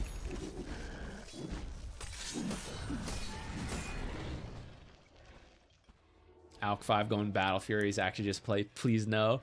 That's what I would say if I saw it in my game and I was like looking over, I'd be like, oh God. I am generally pretty open-minded, like I said, with these kind of stuff. I'm willing to see how it plays out, but I am going to speak to why I think like a better way it could work, which we're trying to describe. The enemy team should punish it though, right? Like Muerta should end up with less farming space because Alch is over here. And then because Alch is throwing so many spells at jungle creeps to do this, and whoever ends up jungling also tends to do this. They're low health, low mana because of the difficulty of early jungling. The side lanes and the mid, like any play you go, there's one less rotation that is likely to happen. And even if Alch rotates, he's probably missing resources to do it. So sometimes when someone starts jungling, what the enemy tries to do is like, go find him, like send the lion in, go mess with Alch. But it's Alch's half of the map, which actually we're going to get into. I don't know if it should be. Alch's half of the map, so he can just like run wherever and still jungle. And Lion has to like take extra time between towers and all that. And then he might get killed. And when nothing's happened, Alch can jungle, or whatever jungle pick's been picked. Lion cannot. So actually, leave the jungler alone unless you can actually kill them, or you can jungle yourself and just kill the towers, kill the side lanes, and push in. Because right now, Alch has this space because Muerta still has this space. Once this is gone and this is Muerta's space, Alch will be overlapping, and there's no more space at that point. So that's actually the way you deal with junglers. It's just like whatever lane you want to do, it doesn't really matter. Just do things in the lane. Don't pivot out of your game plan too much. Take the towers, and then you will push into the jungler. And then that's where the jungle draft is bad, because like now there's not enough space for everyone to do things. Which is going to lead me to my next point. If I were to try Alch support, what I would actually recommend is you're still playing a normal support at this point. You did boots, you did soul ring, you did whatever. You're normal support. You're playing with your team to take this tower. You're throwing concoctions, right? You're just this tanky frontliner. They can't really kill you. You throw stuns. You're just playing that way. You help take this tower. Now we can start invading this area, and now you start ramping up your jungling. You start jungling back here. You start shoving in lanes while your team is doing other stuff. I think this early jungling is, in my opinion, it's really weak. It's fully dependent on being carried. Like, it's not our own gameplay. It's like, God, I hope my opponents don't punish this, and I hope my teammates carry me through this.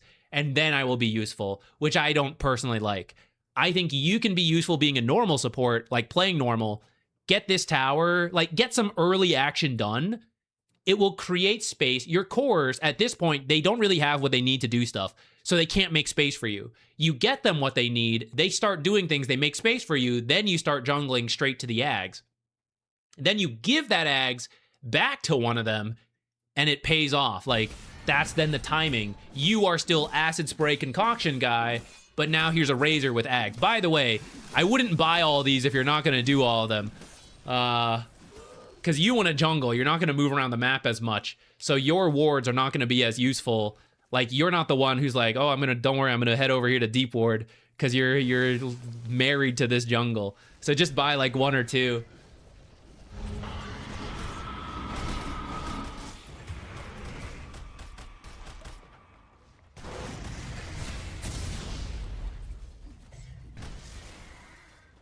Yeah, this kind of stuff. See how they like kill the Muerta? There's no help. That's good. Funny enough, I actually think you should just keep jungling, but yeah, and then they kill you, they take this tower. So now is where we will see the issues of Alch support. Muerta was kind of doing okay up to this point. I say that, she is kind of like lower on, you know? Also, just to highlight what I mean by like, Alch does not need to be jungling right away. Jakiro's ahead of you. He has not spent any time farming, really, that I've noticed. I haven't really been looking at him, right? He has just been winning the lane. Granted, it is like pretty good. He's 3-1-5, so you're not usually this rich on support. But that's what I mean for Alch support. It's like, it's not that you aren't getting money. It's just instead of jungling, you are trying to get kills in the lane, whether it's your lane or other lanes, with Acid Spray and Concoction, because you could still end up in these positions where Ogre and Jakiro are, and then start jungling, which is going to be a lot easier for you and your team to work with, because you started jungling with like nothing, so it's been really slow, and your teammates had nothing, so they couldn't manage on their own. If we reverse the order, in my opinion, it'll be way more likely to work out, and you'll probably catch less reports. Support jungling before 10 minutes? That's bad. Support's jungling after 10 minutes? Like, could be strategic. There's a lot of money on the map. We gotta secure it, you know? We gotta change it. We gotta change the order. Oh, and then that brings it back to me. If we could be jungling the enemy's half of the map, that'd be better. Which goes back to, like, play aggressively, take it to open this up, and then steal their stuff with the jungling. That is going to feel a lot better to me in the game plan than doing this stuff, which is where really Muerta should be and all that.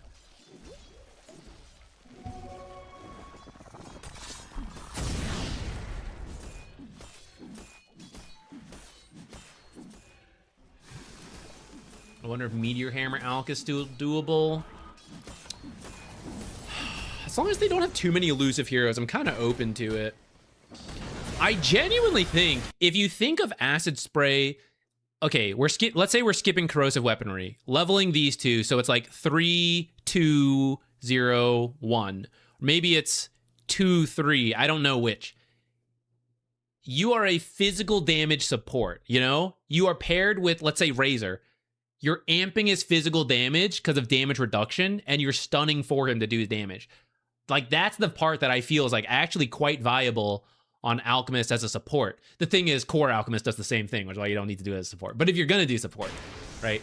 That's why I don't like the idea of totally skipping that part.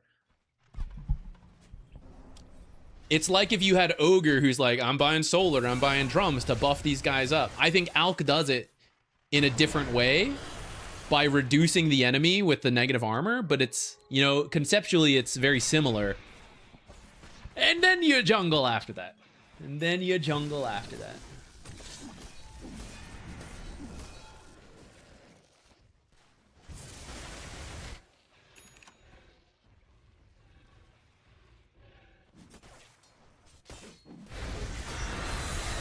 What about Ember support? Ember's level 1. So, like I mentioned earlier, the Concoction, I think, is pretty decent at level 1. We're going to move into another game now, by the way. I think I kind of said my piece.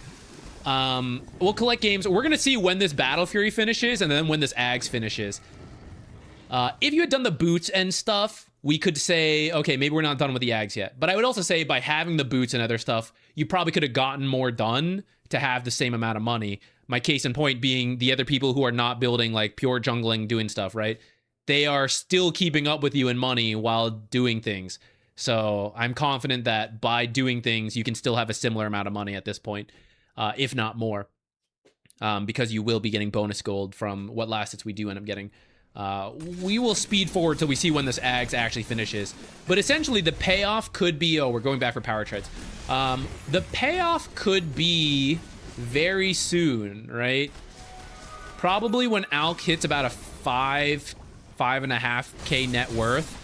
That is when the Aghanims could be, instead of building, like, the farming item first. Unless you literally wanted to rush the Ags. The same way we rushed Battle Fury, you know, straight Ags. And you can kind of see, like, the conceptual idea of, like, destroying the scales of these cores, which are all really close, and then one guy just gets 4,200 gold. Alch does not completely lose it. He gets some. And then you will still contribute with Acid Spray and Unstable Concoction. Okay, probably around now is when that Ag spike could happen. 19 minutes.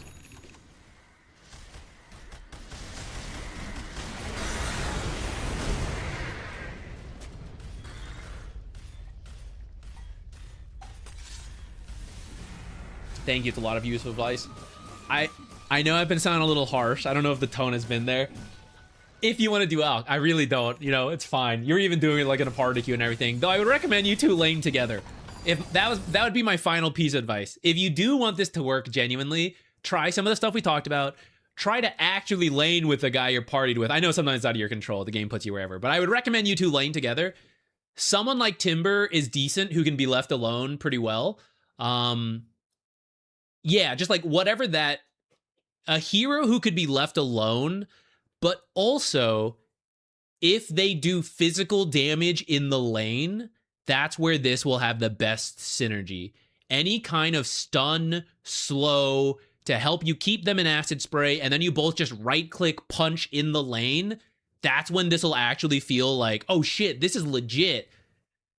And then you go jungle after that. What was I just saying before that?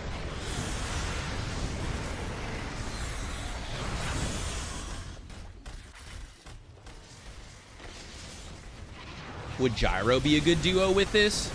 The issue with Gyro being a good duo with this, what you need is someone who doesn't actually need that much farm and has a really good Ags as well. Gyro's thing, and any flash farmer, is like, oh, I win the lane, and then I jungle all of this. And then you try to go over, and Alch is like, whoa, whoa, whoa, what are you doing? I'm trying to farm you an Ags. You're like, but I farm all this. You know, I have flat cannon. You're like, no, get out of here. You know? Which... if you play aggressive and you farm this stuff, could work. I'm like a little open to it. But I actually think it would be someone who does not flash farm that much. And you're like, I'm doing the farming for you. You're really bad at farming. I'm really good at farming. You know? This is how we tie together. I'm trying to think of what what could be the best pairing. What's CK Ags? CK actually could be a decent hero for it. I don't know how strong that is. It's like okay, maybe. Because CK does not farm that fast. He'd prefer to, he'd like, wants an early lead in the lane, could make use of the stuns and the damage and all that. And then you give him the Ags. But the Ags doesn't seem that strong. What about Venge? Venge Core. She's not a very good hero at being left alone, though. Queen of Pain's amazing from the mid lane, but that's not like with our pairing. It doesn't have to be our lane partner at the same time because of that. It could go to another lane like mid. Let me think about this. Medusa. I think it's the same. Like, Medusa wants to do too much farming on her own. Essentially, if you look at the map, like, sometimes when you're talking about, like, how greedy is a certain draft, right? You reach a point where heroes can maintain, like, 2 lanes on their own. It's like, I shove this, I jungle through, I shove this. You know? It's like a lane and the jungle's around it, or 2 lanes and the jungle between it. And the more farming speed a hero has, the bigger that gets, right? So Medusa Gyros, Naga Sirens, they start here, they expand to this, and eventually they want all of this. And sometimes more, you know? It just gets bigger and bigger. You still have 4 other heroes to work with. So it's like, we have a little here, we have a little here, you know? So that's the problem with these flash farmers who gain access to all of this too quickly. It's not really a problem. It's only when you're trying to combine it with Alch. This is why even 2 heroes alone is too much. Like when you have like Anti-Mage and Alchemist in the mid lane, for example, you're like, holy shit, we don't have enough space. Meepo, Alch, Meepo, Medusa. It's like, well, one guy wants all of this, and the other guy wants all of this. It's like, there's not enough on our half of the map. We're going to have to take it from the enemy. Oh, we don't have enough active heroes to do that because we have 2 heavy farmers.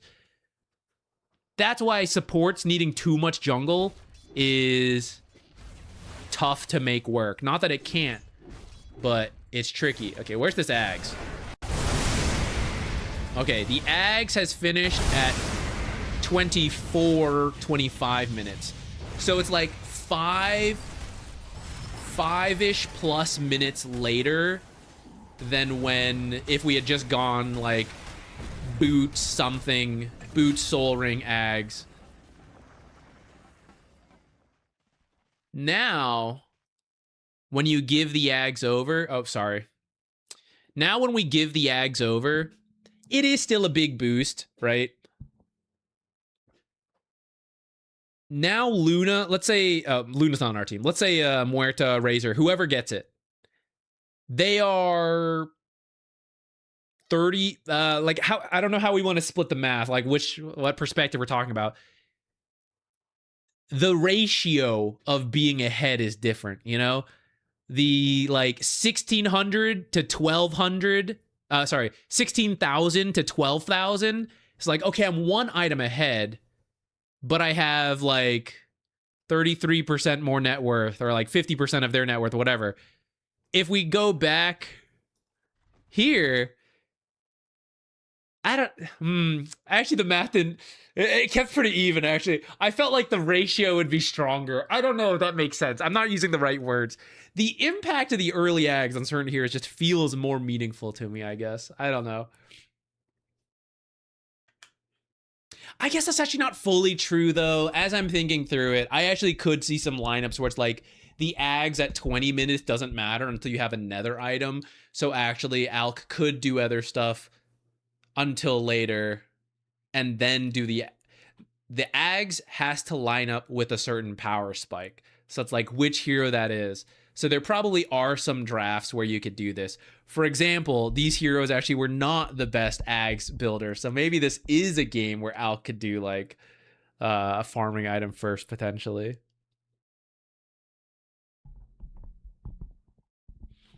Yeah. 50% increase in net worth versus like a 33% increase in net worth. Corn Killer. Lion's kind of popping off in pubs. I have seen it several times in my games, and it has looked pretty good. Its weakness is the same, which is like the early game is very slow. No natural farming speed, really. But actually, it's a little better than before, right? Because now you use Finger, and you do get AoE cleave for a little bit. Sorry, I should clarify. Cleave on the punches for a little bit. That is farming speed, right? It's like you gave a guy a Battle Fury a little bit and took it away, and then like gave it back, and then you took it away again, right? In those moments, he is potentially picking up 100 to 200 plus more gold than he was before. And once you get like level 2 Ags, or level 2 ult, plus some other stuff, like as you get to the Ags and all that, the ultimate is lower cooldown than before. The scaling is stronger. Like that early game is still very awkward, but I have seen a lot of games where Lion gets through that, and then the rest is ridiculous. And it's no longer just like this one-shot kill kind of move. It's an AoE Finger into like cleave punching, right? You can actually kill multiple things with this scaling, whereas before it was like a one and done. I'm warming up to Core Lion the more I see it. But I think if you could have some kind of farming amp, that could be good. Could it be the Alchemist support? Is that it? I don't know. I don't know about that. But I like it more than I used to. It was very much a meme before. I think it's actually climbing into viability. Amnesia. Right. What about Ember support?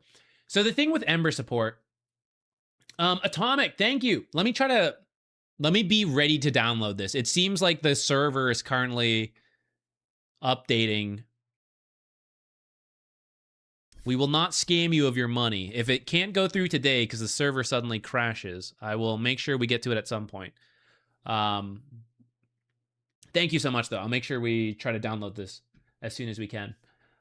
Okay, the Ember support. The reason it's not as good, I don't even know if I want to say as good as Alch support, but like as other weird things. He's very level dependent, and a lot of his stuff scales off of having something. Searing Chains, kind of useful early. Losing Chain Gang, though, you only hit 2 units and they're out of your control. This is your main crowd control, right? This is one of your biggest offerings as a support. And you're like, sometimes it will connect. Yeah, it's already a little bit dicey on that. Sleight of Fist, sure, it's got some bonus value on it. Bonus on heroes. It will not help you farm. I'm a support, I want to fight. Yeah, okay, fair enough. It also does your attack damage, which... Why is this opening up right now? What should I take?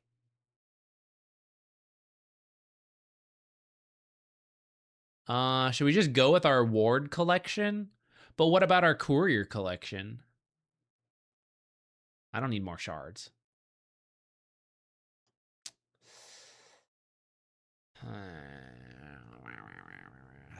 I gotta think about that, guys. I don't know.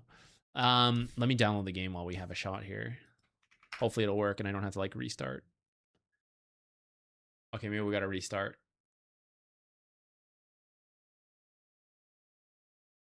Okay, anyways. So Sleight of Fist scales better with items, such as, say, Mage Slayer, right? Even though it's not damage, you're just applying a dot to everybody. So the item really amplifies Sleight of Fist. There may be some cheap versions, like Orb of Corrosion, you know. It's not as good. Flame Guard. Good, but it can be removed. By Dispel, sure, same as Chains.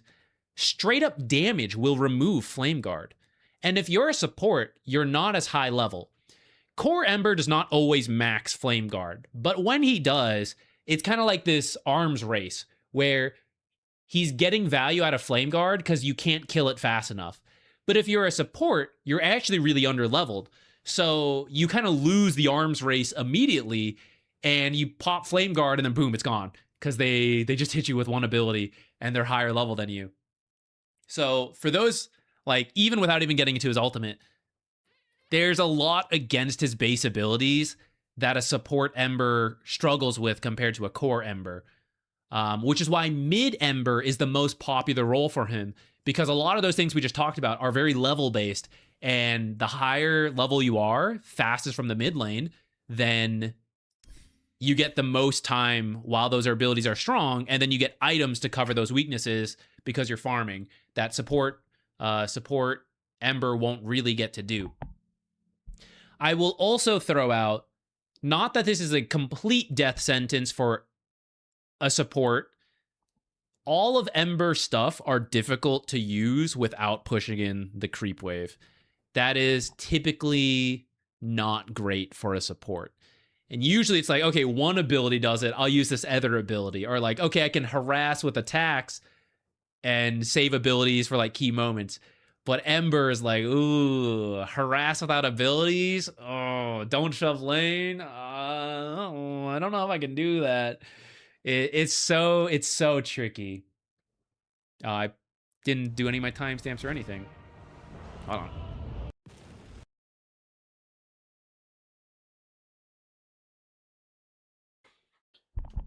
So what would you say is the best weird support? I actually just did a tier list. If you want to see the video, it's on the YouTube. Off meta, some options. This is like the proper tier list. Off meta options that I think are somewhat viable. Over here, this is, what was this? This is position 5.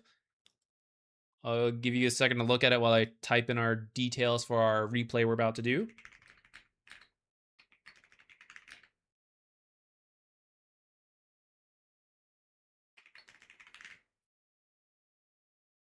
And then position 4. Which ones you want to do just kind of like depends on the style you want to play. Legit tier list. Position 4, weird ones that kind of work, kind of grief. That's the fun. I don't know. It just depends on like what style you want, how effective it wants to be. I'm going to leave this up so you can look at a little bit. You can ask any questions you want. I'll be right back. I'm going to go to the bathroom before we do the next one.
F is here.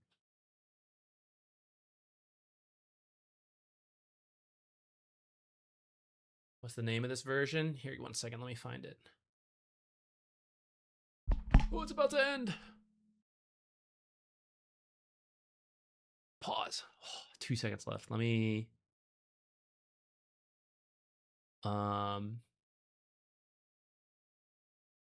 Here. Well, this is on Spotify. I don't know if you have Spotify. I will link it in Spotify first, and then let me find the name of it. That was on our Lo-Fi radio. That was Friends in My Heart from Kingdom Hearts, the Lo-Fi version by Slow-Fi. If you have Spotify, that's the link I was...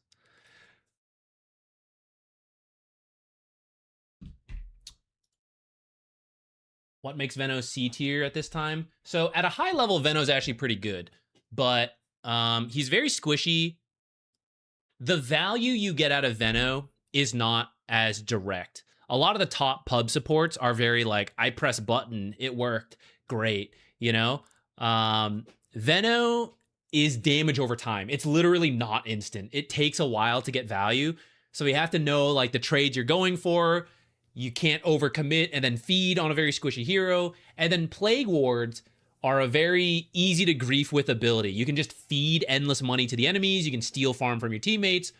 Or it can be exceptional vision. It can be moving like zone control of defense, offense, tactical jungling here, block camp there. There's a lot of potential for both success and grief on like how you play Veno. So I actually think he's very good. I'm really enjoying Veno right now, and I love the fact his win rate is low because I'm hoping he will get buffed, except the pros are picking him a lot, so I think he's going to stay where he is. I would actually just play Veno every game. I don't care. If I wasn't a streamer content creator, I would just spam it out. But yeah, I got to play other stuff so we can talk about it. I think he's in a like fine position. I'd put him at least B to A tier.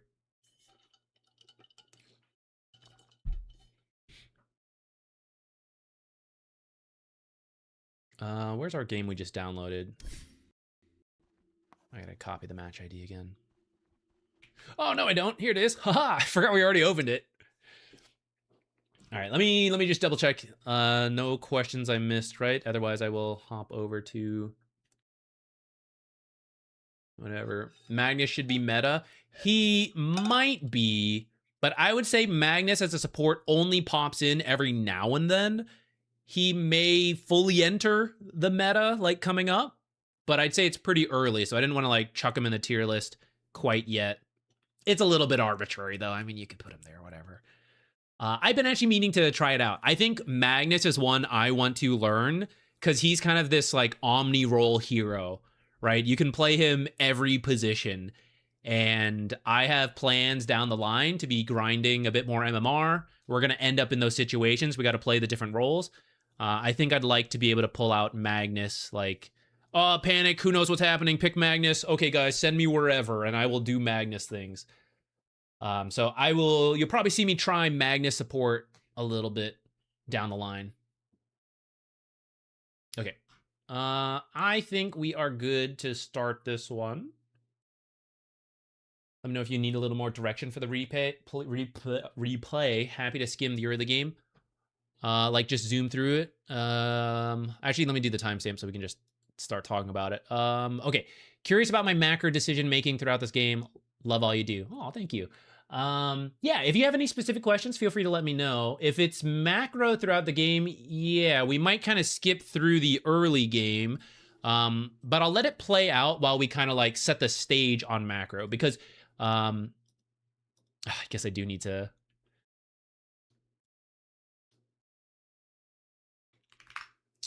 You're an Immortal. Looks like we're still at the edge of like Divine Immortal trying to push up.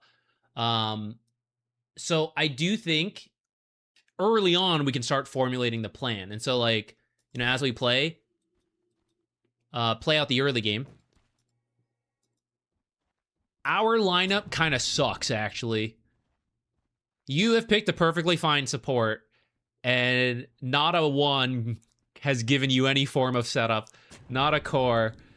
Dark Willow stuff also needs help. So our ability to make things happen early is very tough. What we can do is walk up to buildings with Viper, with Death Prophet, a sniper who's playing aggressive.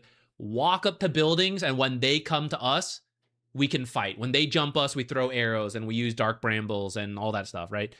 But needing to catch the guy here, smoking to find a kill, very difficult for our lineup until we solve it with items if we want to do that. So for you and for the vibe of the team, if there's any communication going on, we kind of need to decide. Are we trying to play super fast? I would say probably yeah, because their late game is godly. Holy shit. amazing late game scaling on this side. The best you have is Sniper. Supports are okay scaling as far as supports go, but I mean, RP, Chrono, like double global, you know, we're cooked in the late game in my opinion. So we can go fast. You can do auras. Atos, I think, is also a very legitimate option for you. Atos or Yules, especially if we want to double up for the silence, so we can Yules Arrow. That'll be our setup. I have to do it myself. Independent, strong woman here, Mirana, because none of these want to help me out. You could do that if Dark Willow, right? Thinking about this. Sorry, I said we'd play it out and I paused to talk. Think about Dark Willow. Does she have that choice? Aura Builder, Atos, Yules. She's very inclined to go Yules. And maybe Atos, maybe Blink, right? She wants that kind of stuff. She doesn't really want to be building auras. So I think you would be leaning towards auras. We can see what everyone picks, but I'd be open to you doing auras. She gets the setup. You guys push up to things. If she can't find a catch to kill, then we're just going to objectives, towers, buildings. So that's kind of the macro I am thinking about to start. First, we have to like do well in our lane, of course, but then as we go, okay, who do I need to enable? Who do I need to have a good game? Do you have, you're holding the point. I might have been willing to take arrow there when the bramble hit. I think you could have arrowed for that kill. I think Q is fine for decent trading in the lane, but arrow to get a first blood, I think, is fine.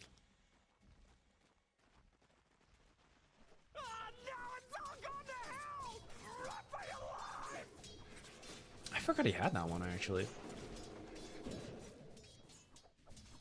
Okay, a little bonus tip here, especially for a heavy trader like Mirana, and you have someone like Viper who is quite strong as your laner. Okay. I wasn't sure, like Silencer 4 or 5. I thought Shadow Demon would have been a little bit more normal, but it actually looks like Shadow Demon is top that we see in a moment here, right? So you're kind of careful right now, unsure what's going on. So we're kind of like, okay, poke, this is fine, right? Okay, now, if people are communicating, if you're noticing, so Shadow Demon's top, which means Silencer is actually in our lane. And if you checked his items, he has Tango boots. So he's already not the best at trading, and he's lost a chunk of his health. So now that I know I'm dealing with that, I didn't want to like go too aggressive, and then it's like, oh, Shadow Demon's down here instead, and he's got full health and all that stuff. I want to be a bit more aggressive on this Mirana now. So I want to change the way I'm positioning from back here. I want to get a little closer. And I don't have to go too crazy because I got Viper. I want the lane to stay here, but any extra I can do, I want to be harassing. See, we're kind of like, this is like more passive positioning play right now. And they're avoiding you on this side, but I want to start running at him. He's trying to chill until he gets enough health to fight you on even footing, and I don't want him to do that. Every time he has like a tango going, I hit him once or twice, I keep the health advantage. Look at how we're standing. We're back here, they're over here. Viper and Mirana both have a mechanic to harass without drawing aggro. That's like one of the huge pluses of Celestial Quiver, unless I'm wrong on this. I'm pretty sure I tested it, if I remember this correctly. You can manually activate without drawing creep aggro. So both of you can position more aggressively to zone them off of creeps. I mean, not now, but let's see on the next one. All right, here's the next wave. Like, how did this guy get to body block our camp? You're stronger than him, right? He's dead. He is dead. Run him down. He has to run away first. Until Pango gets close, then we relax, right? We've maintained the health lead, though. 5 seconds. Let's go run this guy. And Pango has to keep running over. He's like, oh, I gotta have that silencer, have that. He's out of the lane. He's not doing anything. Viper is not managing it well. God damn it, Viper. But that's our part being done. You know, how can this pull happen? It can't. We stop it. Though we should have maybe blocked that camp.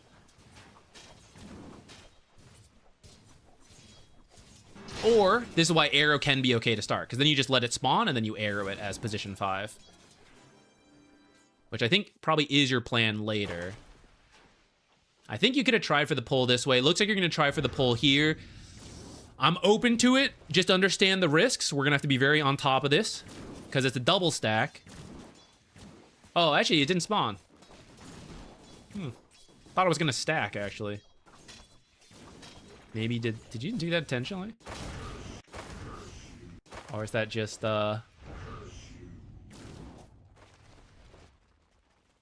is the last second, barely walked out. So usually the danger of this is that it stacks, and it does deny a creep wave, but usually they come over like they have, and then they have access to a stack camp. I'd say for Mirana, it's not as dangerous because you're gonna get arrow, but it's still kind of scary. But then it didn't stack, so actually that kind of worked out for you. Though Viper is once again not really... okay, actually maybe I was wrong. I besmirched your good name, Viper. Maybe it's fine. Okay, sorry, you didn't even care about that much about the lane. I couldn't help myself. I got so into it. Skip ahead. Actually, let's do here. I am looking to go mid. Magnus and Pango are their playmakers. Their supports are also awkward at doing things. They're the same as us, right? They're more like follow-up type heroes. Vaseless with Chrono can do stuff, but it's a huge cooldown, and he's a carry, so he's mostly going to be farming to start. So it's Pango role and Magnus. With how we lane, that we kind of like skip through a little bit, but hopefully you have slowed down Pango because we have a Viper carry, right? So that should have been Pango slowed down. So then it's Magnus versus Sniper. And this is the guy I have to slow down next so that they can't make plays. Because as part of like walking up to buildings, what's the biggest danger? Blink, RP, global, roll through, right? It's the counterplay from these two. So those are the ones I want to mess with. We've messed with Pango. He looks sad.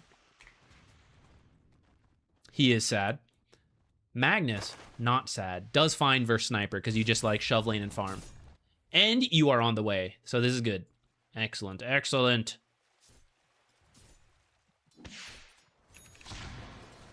Sniper do this? Excellent. Very nice. Oh, come on, Sniper. You don't need it. You don't need it, Sniper. You don't need it. Be real, Sniper. I do think you could probably place this deeper. I don't hate it to like look for rotations on Sniper, but clearly Sniper does not plan on playing too aggressively. He has a jungling ward down. So in my mind, this, along with the fact that it's a silencer who's going to try to rotate on Sniper, not really.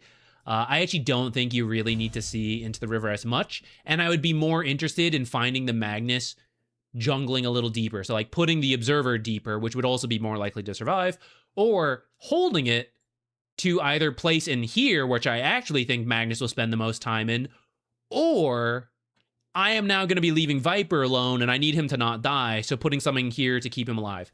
That is kind of what this one shows, so like I think I'm like fine with it. Yeah, get him. No, I meant just like the initial trade. I didn't actually mean to like commit for the kill.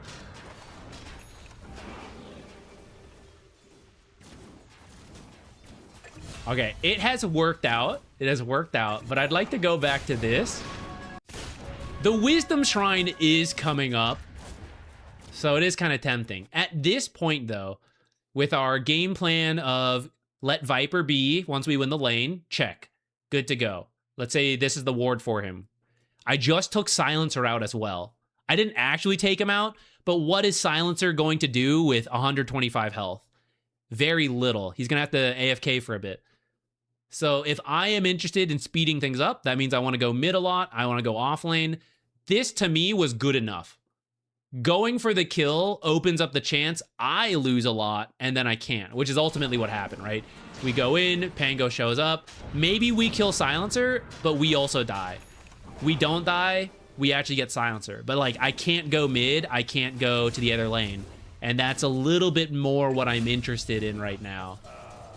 I don't hate this in the end. I'm, you know, just nitpicking. But yeah, here's us going home. Ah, perhaps this is where I could be.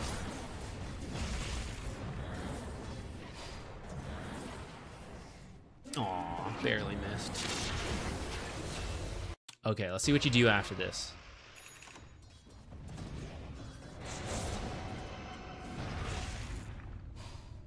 Oh, I don't have Exorcism yet. We need Exorcism.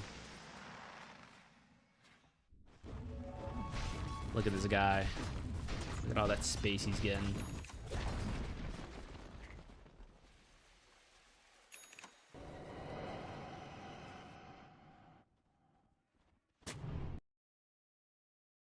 Are these for show?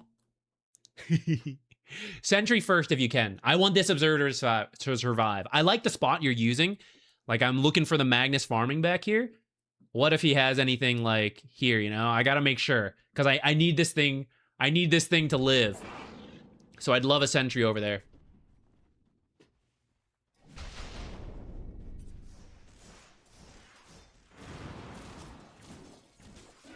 I think while you're over here, you can arrow like some of these too as well.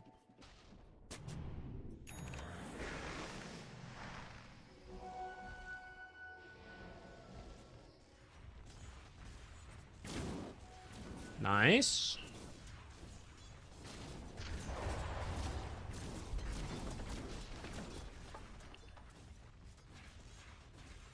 Oh. Gotta trust you. I will say, guys, how are you feeling about Forager's kit? I loved the idea when I saw it. I grabbed it all the time. I think it's kind of bad. I think it's kind of bad, actually, unfortunately. It's just, it's so inconvenient in multiple ways. First, it's like 5 extra seconds, you know? Here I am, I want to go, oh, I'm gonna go mid now. And the tree's like, hey, I'm the foraging tree. And you're like, oh shit. Gotta go walk over to the tree, stand there, and then walk back to where I was going. And then look at this, like, you have good, you're making use of the slots, you're itemizing well. And then you're like, oh God, where do I hold all my mushrooms? Oh. It's so annoying, actually. I really want it to be good, but those 2 pain points, and then like the items themselves are like, I don't know, I get it. Like, it's a free stat here and there. It's long term, potentially, when you get the nut. I like that, but I don't know, didn't you just walk back? Am I blind? Or are you blind? Who's blind? Brother, this is the most valuable thing here, isn't it? Get this one.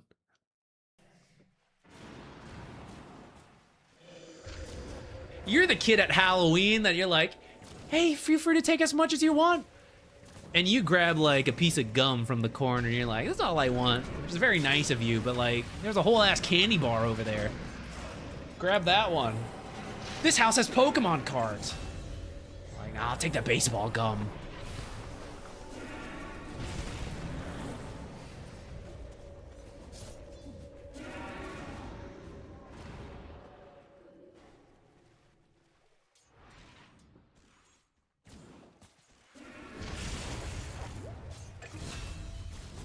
I'm that kid. I would just eat the piece and just... Hey. Stop digging through trash. Get out of here. A raccoon cat. They have different bounties? Brother. Yes, they have different bounties. You don't need to know the exact amounts. The hard camp, like the biggest creeps, are typically the best thing for you to arrow. The centaur in the medium camps also counts, but you can check them like down here. You can check them. Yeah, your Mirana win rate just went up. Learning the creeps at different bounties. You just gained some MMR right there. You're gonna get richer now. More XP too, which you can see by hovering the creep abilities if you want.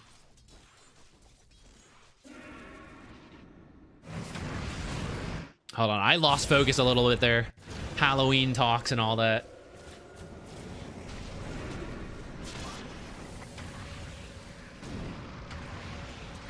I gotta be a little aware of this. I didn't really expect it to hit anyways. This is really hard.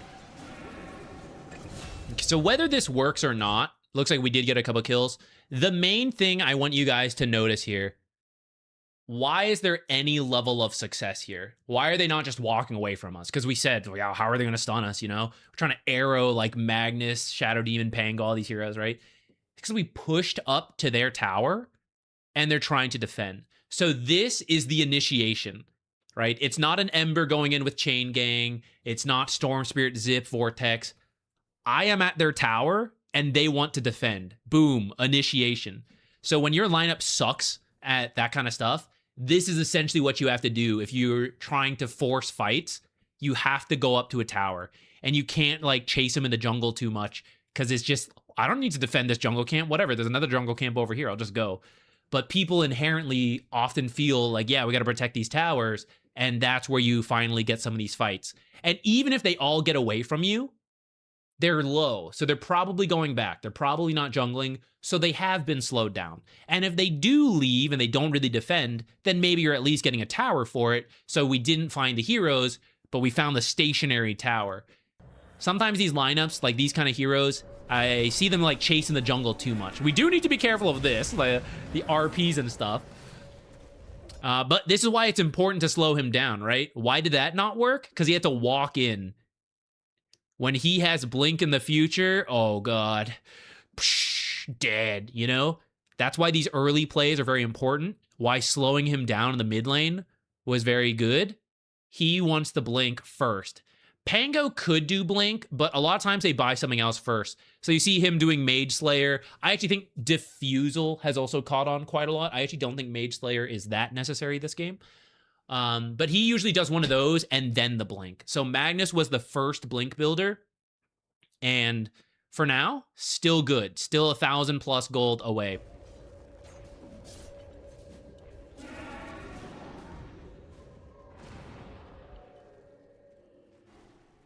We had some very polite, sorry, now I'm thinking back to Halloween. Now that we've seen what happened. We had some very polite Halloween kids. We were essentially... we were getting rid of candy, you know? We still had some candy from last year. Because this is the first time that we lived here, and we're going to have to go through this again because we're going to move. But like, oh, we don't really... We've seen a lot of kids in the neighborhood, but we're like, I don't really know how many trick-or-treat. Let's just buy a lot of candy. Had a lot from last year. Gonna move. Don't need all this candy. We were dumping this shit out on kids. Like, you want more? You want a handful? You want two? You want the bucket? Here you go. But there are a lot of kids who are like... took two and it's like, you could take more, and they're like, no thank you, this is enough. It's like, wow, you're a really good kid. You're very polite here. We did have some kids who were like, yeah, the bucket, yeah.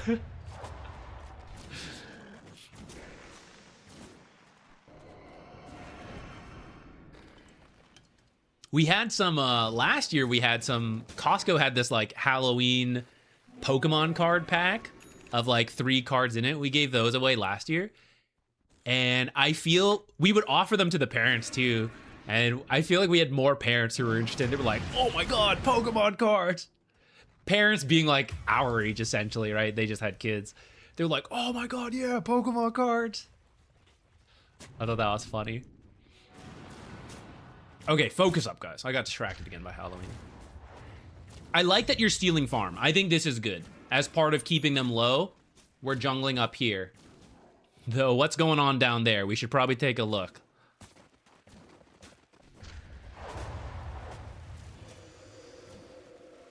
Death Prophet, run it back. Do it on my own. If she's gonna ult, you should probably go over. You should probably go over. I do like stealing farm, but this is ultimately about 200 gold. Death Prophet kill, gonna be worth a lot more.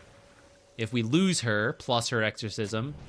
If we get kills together, a lot better. And maybe we could have actually done more tower damage. But that was like 1 Magnus rotation, and he held. She also probably should have waited to get some support before dropping the ult, but... See, like, Mirana's gonna go to this random-ass tree over here to, like, get her nuts out. It's just strange. I think, okay, Forager's kit should stack. At least the mushrooms should be like alt, like self-cast to toggle through the items. Then it would be a lot better. The amount of slots they take up is absurd. And only some heroes can be like, yes, I buy boot and save 2,000 gold so I can hold all this stuff. Only a few heroes can do that. I do like your choice. I dislike this choice a lot, though. You should know Blink is around the corner, and you were just like, let me also walk under tower to get RP'd. You just stand back here. You just, like, wait to arrow and use abilities. You don't need to actually go under the tower. Certainly not next to your heroes. Be careful.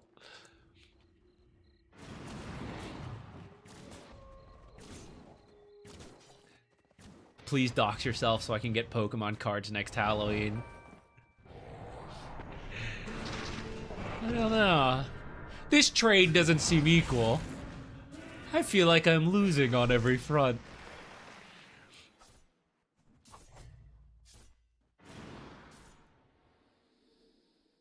All right, I want to show you guys this. We're going to cheat a little bit. So you see how Mirana's team has been pushing up. So here they came to try to defend, right?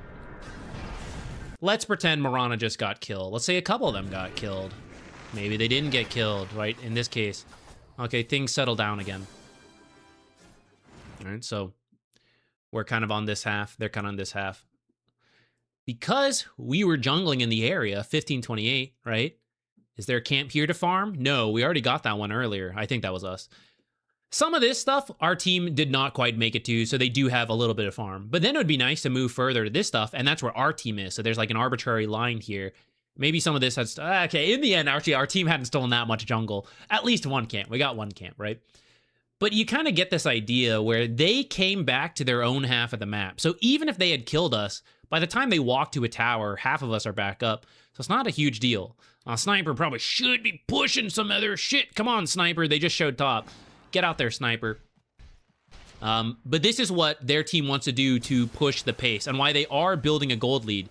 Even though it's 10-2, it's not like an absurd amount of kills. They started to avoid us. But we're on their half. We're stealing their junk. Slowly taking towers. Now, this part's a little iffy to me, that we went back for the Wisdom Shrine and they're up here still. Let me tell you, they'll catch up an XP when they wipe your team, so be a bit careful. Someone's in the wrong, either us for going back or them for staying up. And I'd have to check levels and cooldowns to know who's who.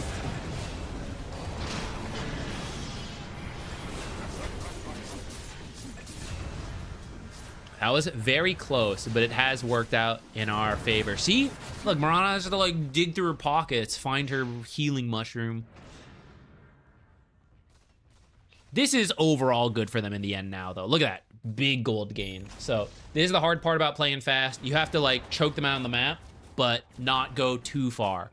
I don't know. I'd have to go back. I don't know what team comms are happening. They need to back up when you're backing, or you just leave that Wisdom Shrine till later. And if you lose it, you lose it.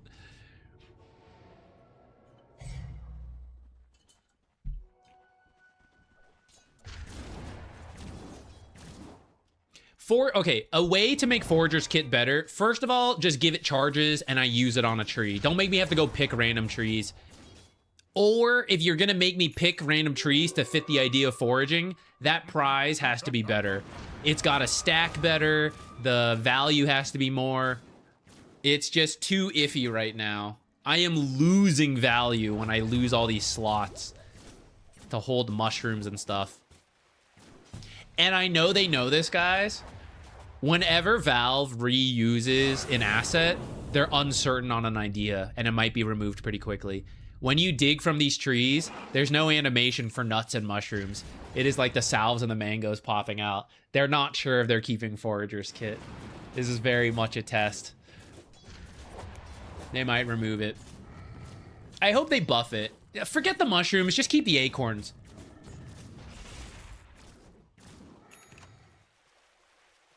Just keep the acorns. Take out the gold too, who cares?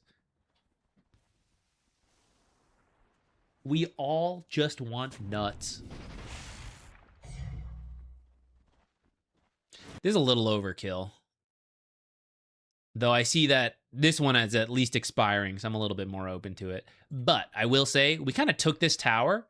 So I'm kind of interested in playing down here now a little bit more. Work this tower down, which we can do from over here. So I'm open to this, as well as being our general deep ward here. Mainly because this one's about to expire, now that I know that. If that one was not about to expire, I would very much dislike that observer. I think my sniper has built a little house in the triangle. It's true, I have not seen him very much.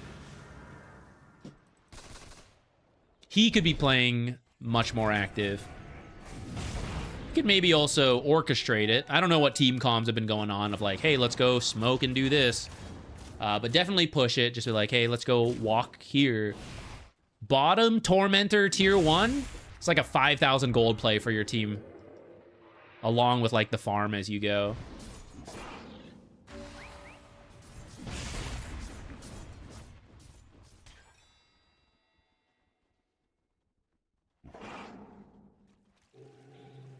This will occasionally happen, so I'm not going to worry about it too much. But I'm going to hit you with an idea that technically anyone can use, but it matters more as you go up in MMR. First idea that applies to everyone. If you're building the auras are only good if you're with the team. So there is some amount of like, oh, split push, do all that stuff. At the same time, when they do stuff, I kind of have to be there. So from top, twin gate over to make sure you're here, because like I built these auras and it's doing nothing on myself. It only works with these guys is when it's got value. So separate thing. Next, there will come a point when you're trying to play fast that you cannot defend all these towers and you must give some up. They will try to split you up by pushing other things. We do want to stop them. But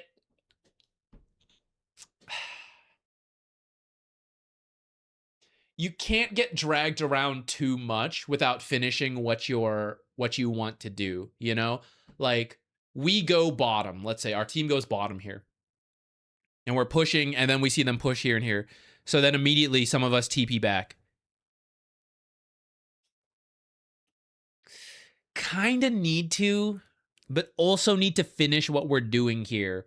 Like, if we push for the tower, we kind of need the tower. If you try to defend like every tier 1, it's going to slow you down, and we're the team on a timer, so we can't get slowed down too much. This is like really tricky because at the same time as they push other things, they're catching up in gold. But that is essentially it, right? That is the race of our drafts of like, I push quickly, you try to delay and get as much gold as you can, and whoever does it better wins. If you try to like meet them halfway too much, they win late, right, is what we're saying. So every time we fall back to defend, it's getting a little later. There's an inherent advantage to them. And so there will need to be some amount of sacrifice where we give them farm to try to do things. Now, what we do should have been Roche. That should have been a Roche play after this tier 1. This should be our next objective more than like any tier 2. Actually, with Death Prophet, you guys could have done Roche probably like 5 minutes ago. Probably one of the tier 2 pushes should have been Roche. I hadn't thought about that. Felt weird pushing bottom as we have all our vision top, but for sure should have gated. I know it feels strange, but here's another way to think about it. You guys are 5k up. We do need to start respecting the like blink RP, chrono, Panga roll, all that stuff, right? But let's just go with this idea, we are stronger. If everybody, and this actually ties back to like giving up some stuff on the map too. If nobody has a tower, what team feels stronger? The team that is richer, the team that is ahead, right? Oh, none of us have towers? Like, okay, we're stronger, so that's fine. If nobody has vision, who feels okay? The team that is stronger. So in these kind of moments where you might, and it's very hard to say, I know, like in the game, we leave the wards top and it's like, push bottom, no vision. That can be bad, don't get me wrong. If we already have the tier 2 though, maybe it's fine. Especially earlier it was like a tier 1 push, right? We go bottom, we have no vision, but maybe that's okay. Especially if it was before some of these like big team fight blinks came up, right? Who cares? Like, how are they going to beat us? We're the stronger team. And we will leave this area temporarily, push bottom, and then if they're avoiding us, we're going to see them go through the wards, so then we will come back here. Like, that can be a viable approach. Now, you do need to be careful because they have all the blinks and stuff ready again. Pushing in no vision and then they blink RP us could be a death sentence. So kind of conflicting, but Really, the way to do it would have been to get Roche with your ward to then go push bottom. Actually, I will concede that. That would have been the right thing to do, and you would have felt better playing with your vision and still getting an objective.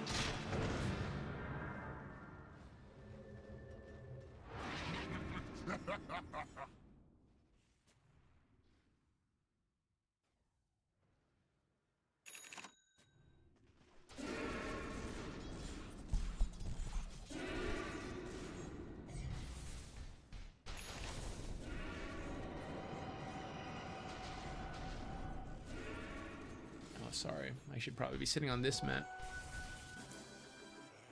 I was catching up on the chat.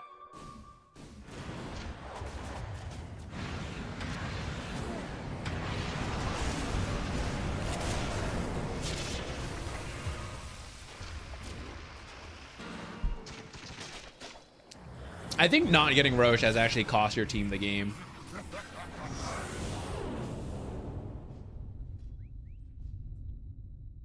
I think the push bottom, instead of doing Roche, and then you guys lost a hero here, was like enough to kill your momentum. The game is feeling really, really hard as I'm watching. I think Roche into Tormentor into the rest could have been it. Some of it's also Sniper. He could have played with you guys sooner. He was going for this Ags. I think he was... I can't believe it, you know, but like, if he had just done right-click Sniper, it would have been better for us. Tempo draft is basically just get Roche 2 and get Barracks with Banner. Yeah, I kind of agree. It's the safest plan right now. If you're doing really well, you can sometimes skip steps, but most of the time people skip steps when they're not that far ahead. And they were like 5k ahead here. Granted, their draft is also kind of one-dimensional, but a better draft maybe could have done it with 5k, but...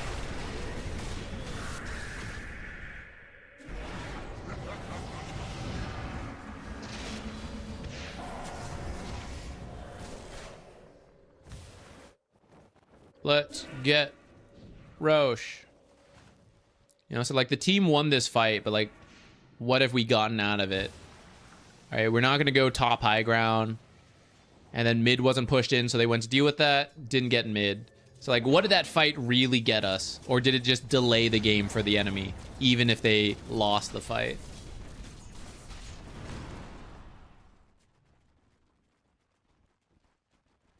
Let's see, what time is it? I'm starting to get tired. I'm feeling it.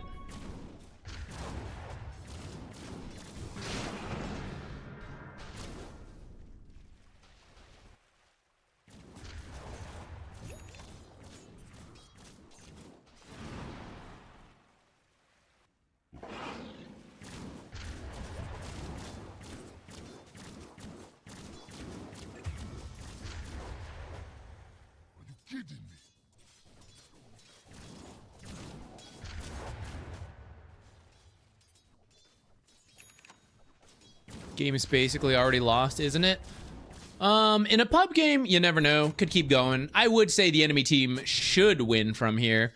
I do think there is a nether chance, essentially behind Sniper high ground, where they overcommit, we win, we push down, and then our lineup is so good at taking buildings when we actually do it, it'll look a little bit like this, actually. The enemy overcommits. The reason we think they're stronger is because of the way they take fights. Like, proper team fight should be good. But everyone screws up on high ground, so this isn't even the high ground. This is just a tier 2. They overcommit. They push too far. So, Sniper, high ground buildings, Viper, Shard, Death Prophet ult, assuming it's still up, if I assume it got used in the fight. But our team is actually pretty good at taking buildings, so that would be my backup win plan. I guess it's always my backup win plan on any draft, especially with Sniper.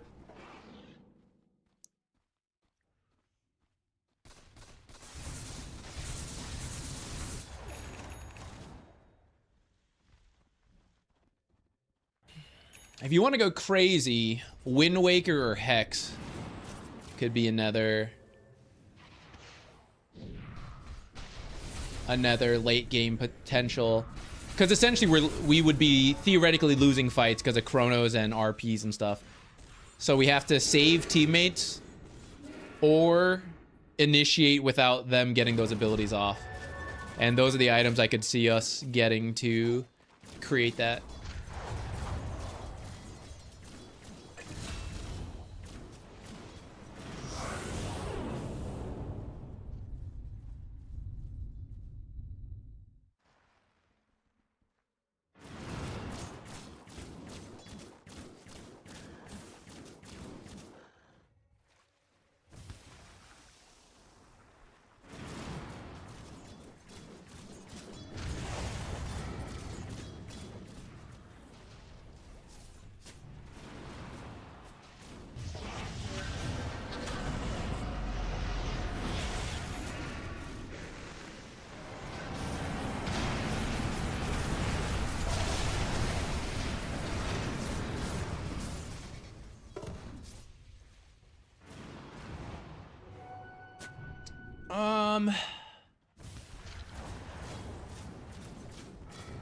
Okay.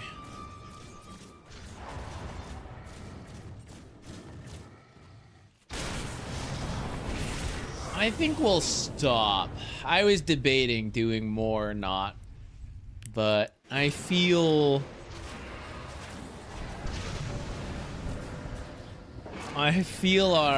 our feedback is gonna go down a cliff soon. Also, I think I have to cook a little for dinner. I have some leftovers. I either have to make some rice or some porridge. Arrow stunning this guy probably would have been pretty sick. I doubt this shadow demon can waddle away if you guys just cancel blinks with like auto attacks. Getting that TP could have been good. And I think, was that silencer or faceless? See, I've already forgotten. I don't remember. Okay, you push top, and now you're backing. And our team...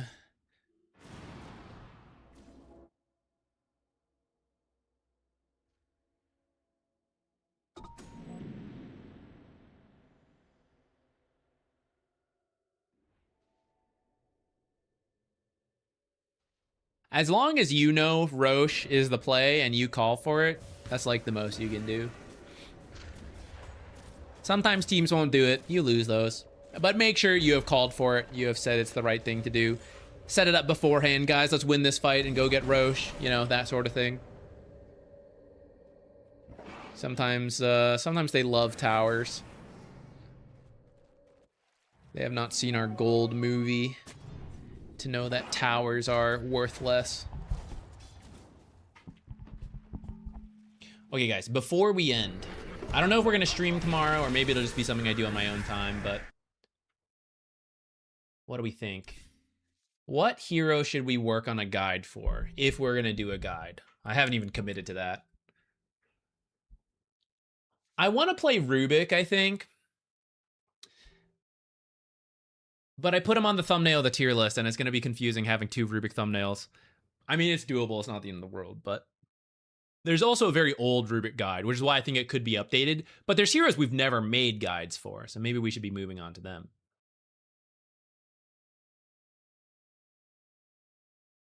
No problem. Happy to help out. As position 5 ogre, is it wrong to start with only consumables like a bunch of tangos, mangoes, and just 2 branches? Potentially. It depends what you're playing into. I will also say, think of how quickly you can call new consumables, right? Let's say you pick up the bounty rune. Let's say your team gets 2. That's average. You buy something right away. Maybe you wait a little bit, but you buy it pretty soon. The courier... gonna get to you by about 1 minute. So, like, how many consumables could you possibly eat by 1 minute that maybe you could replace out for some longer term value? So all tangos, all mangoes, right?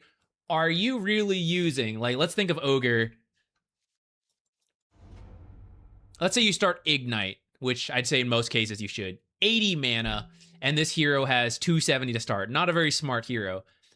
But it's still 3 ignites. And by the time 3 ignites have passed, 17 seconds each, that's 1 minute actually, right? But maybe some happened before the rune. So 4th, 5th ignite. Maybe we did need some mangoes.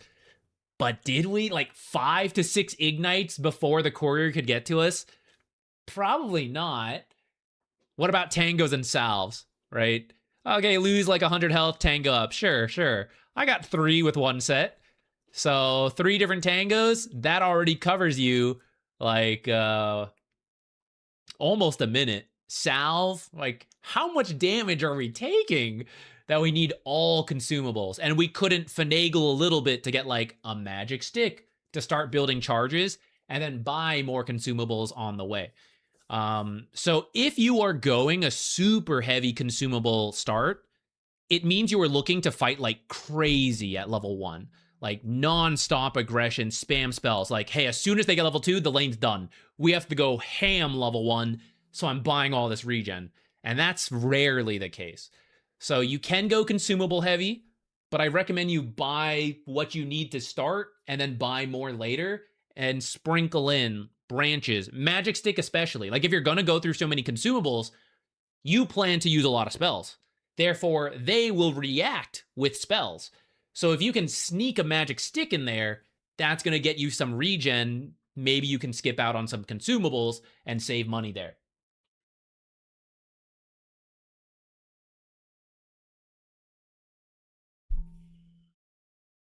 Death Prophet, Wyvern.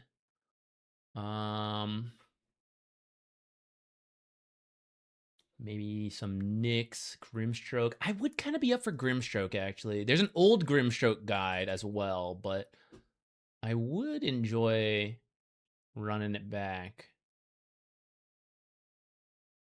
Love a guide on some of these flex heroes, trying to learn to transition between core and support roles. Like if you're playing support, when to switch to core, or like playing between the roles.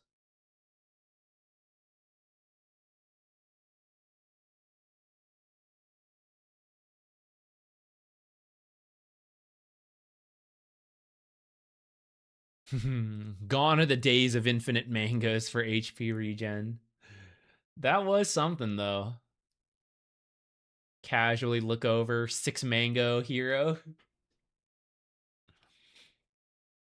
How about new Oracle? Maybe, but is new Oracle really that different from old Oracle? You just have to like be more worried about double edge. I don't know if there's like a new mechanic. With that said, I don't think I've ever made an Oracle guide because I'm not much of an Oracle player, but we could do it, learn it, do a guide for it. What's on my other tier list? I think we have a Mirana guide. Who's on here that doesn't have a guide? Have I done a Dazzle guide? I don't even want to play new Dazzle. Just do another Veno guide. I've got a Veno guide. I feel like I haven't even made guides for all the heroes. I feel like I need to cover a new hero rather than redo an old hero. But I cover the heroes I want to play and I am interested in, as well as like top meta. So there's some heroes that just haven't been good and I don't like them. It's like, do I really need to make a guide for it? I foresee Zach not making an Oracle guide. Could be. That may be the case. Ah, gotcha, Pasmati. I see. A Naga guide. As support, Naga's kind of dead.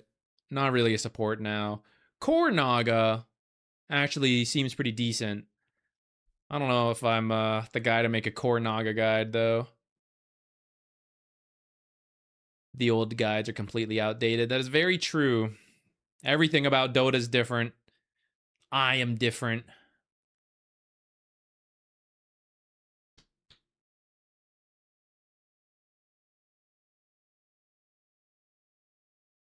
Cave into the bounty guide. I don't even know if the old bounty guide is actually that outdated. I guess through and through is gone. Yeah, maybe. I could maybe do a bounty guide again. I like bounty.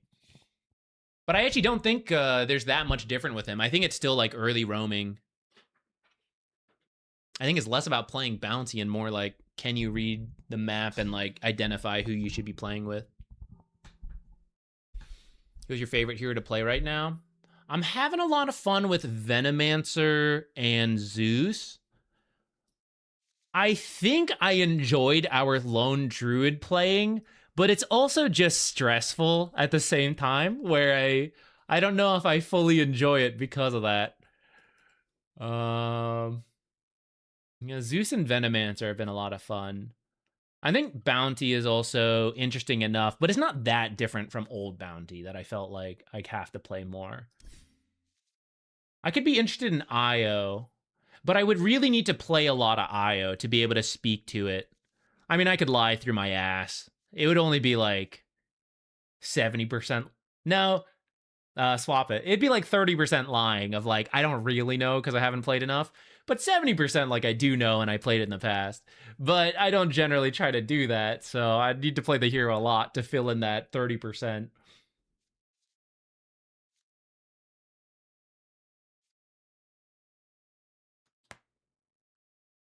That's fair, Jack Mert. Yeah, like there are different YouTubers for everything. You don't need to like strictly cover everything as one single YouTuber.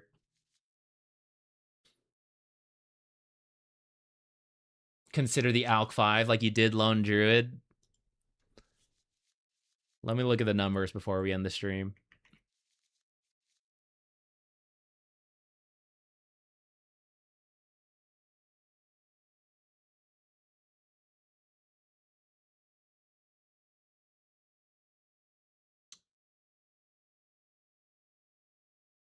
If I max this, we're getting, what is this, 400, 600 damage to jungle with. Concoction. Start level 1, 150 damage, 100 mana. I buy a mango, an extra concoction. What are my base stats? 2.5, 1.2.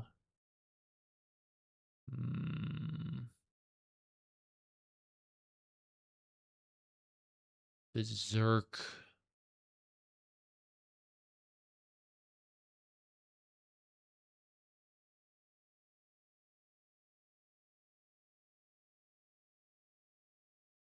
It's so funny. My immediate reaction when you pitched out Alchemist, I was like, ooh, I don't know. I'd be kind of willing to. I'm kind of interested, but is it griefy? We were literally playing Lone Druid, which certainly more people would feel they're getting griefed by a Lone Druid support than Alch. But maybe that's not true because Lone Druid is like such a weird hero that they're like, am I being griefed or is this good? I guess we'll see. But do I believe in it? Do I believe in it? What would I do? Concoction spam, like we said. Unstable concoction radius. Big AoE stuns. Acid spray. Ooh, 20 talent's tough. But I think the left, right? But at level 20, maybe I'm scaling up if I'm giving ags away. Maybe I still want to transition to right click. That's like what, 760 concoction damage though? It's a lot. It's a lot of damage. Big AoE concoction. It's kind of a long cooldown nowadays. 17 is a lot longer than it used to be. Although that needed to happen. Do you guys remember that talent? It was like 10 seconds. 700 nuke. Crazy. That's what Iowa Spirits is now. That's why he's caught on. Stun is kind of long. I think I would do like Boot, Soul Ring. Or should I just do Arcanes? No, let's do like Boot, Soul Ring, or Solar. That could be another one. Drums? Drums lost intelligence, though. We need something for mana. Earn? Yeah, it's too much. Okay, Boot, Soul Ring, chucking concoctions, and then either Soul Ring, maybe Drums. Soul Ring would cover it. Sorry, I think I said Soul Ring again. I meant Solar Crest. Maybe Drums, maybe Glimmer, but maybe none of that, and maybe it's straight ags. Maybe I queue a 4-staff and buy the Staff of Wizardry, but actually, guys, it's the ags.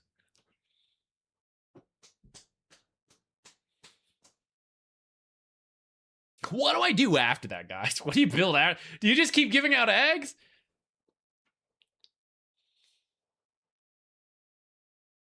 I guess it depends on the team if you just keep giving them out. Otherwise, you just like go back for support items.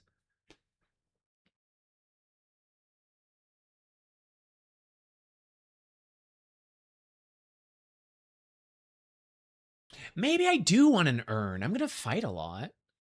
I like all these stats. Early armor and magic mana regen. And then the active is useful for early plays and healing teammates. I won't need it because of my ult. Maybe I will because of Soul Ring spam. Boot, urn, Soul Ring, magic stick, Ags.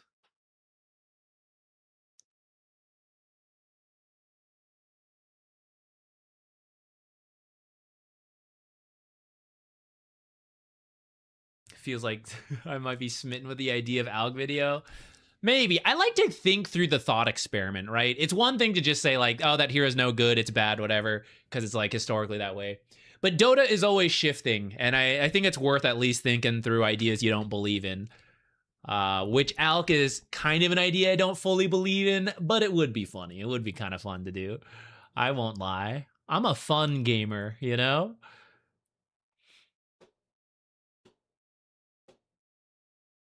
Man, if these were different stats, you could self-combo Meteor Hammer.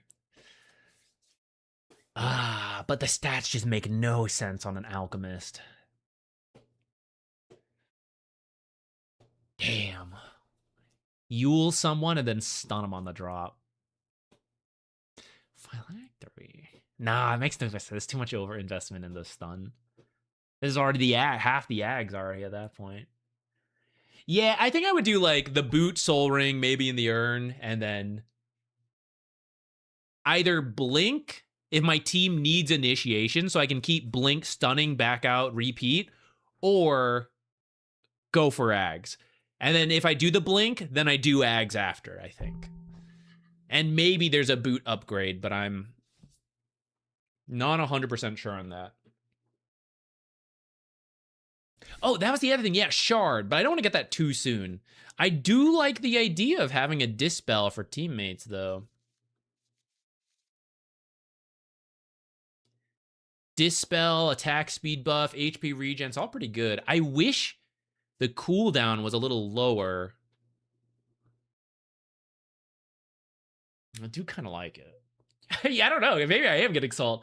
Maybe I'm getting sold on this. Perhaps we'll try it. We might try it coming up, guys. Especially when I have some fun. Stick it in there. Level 1 out, guys.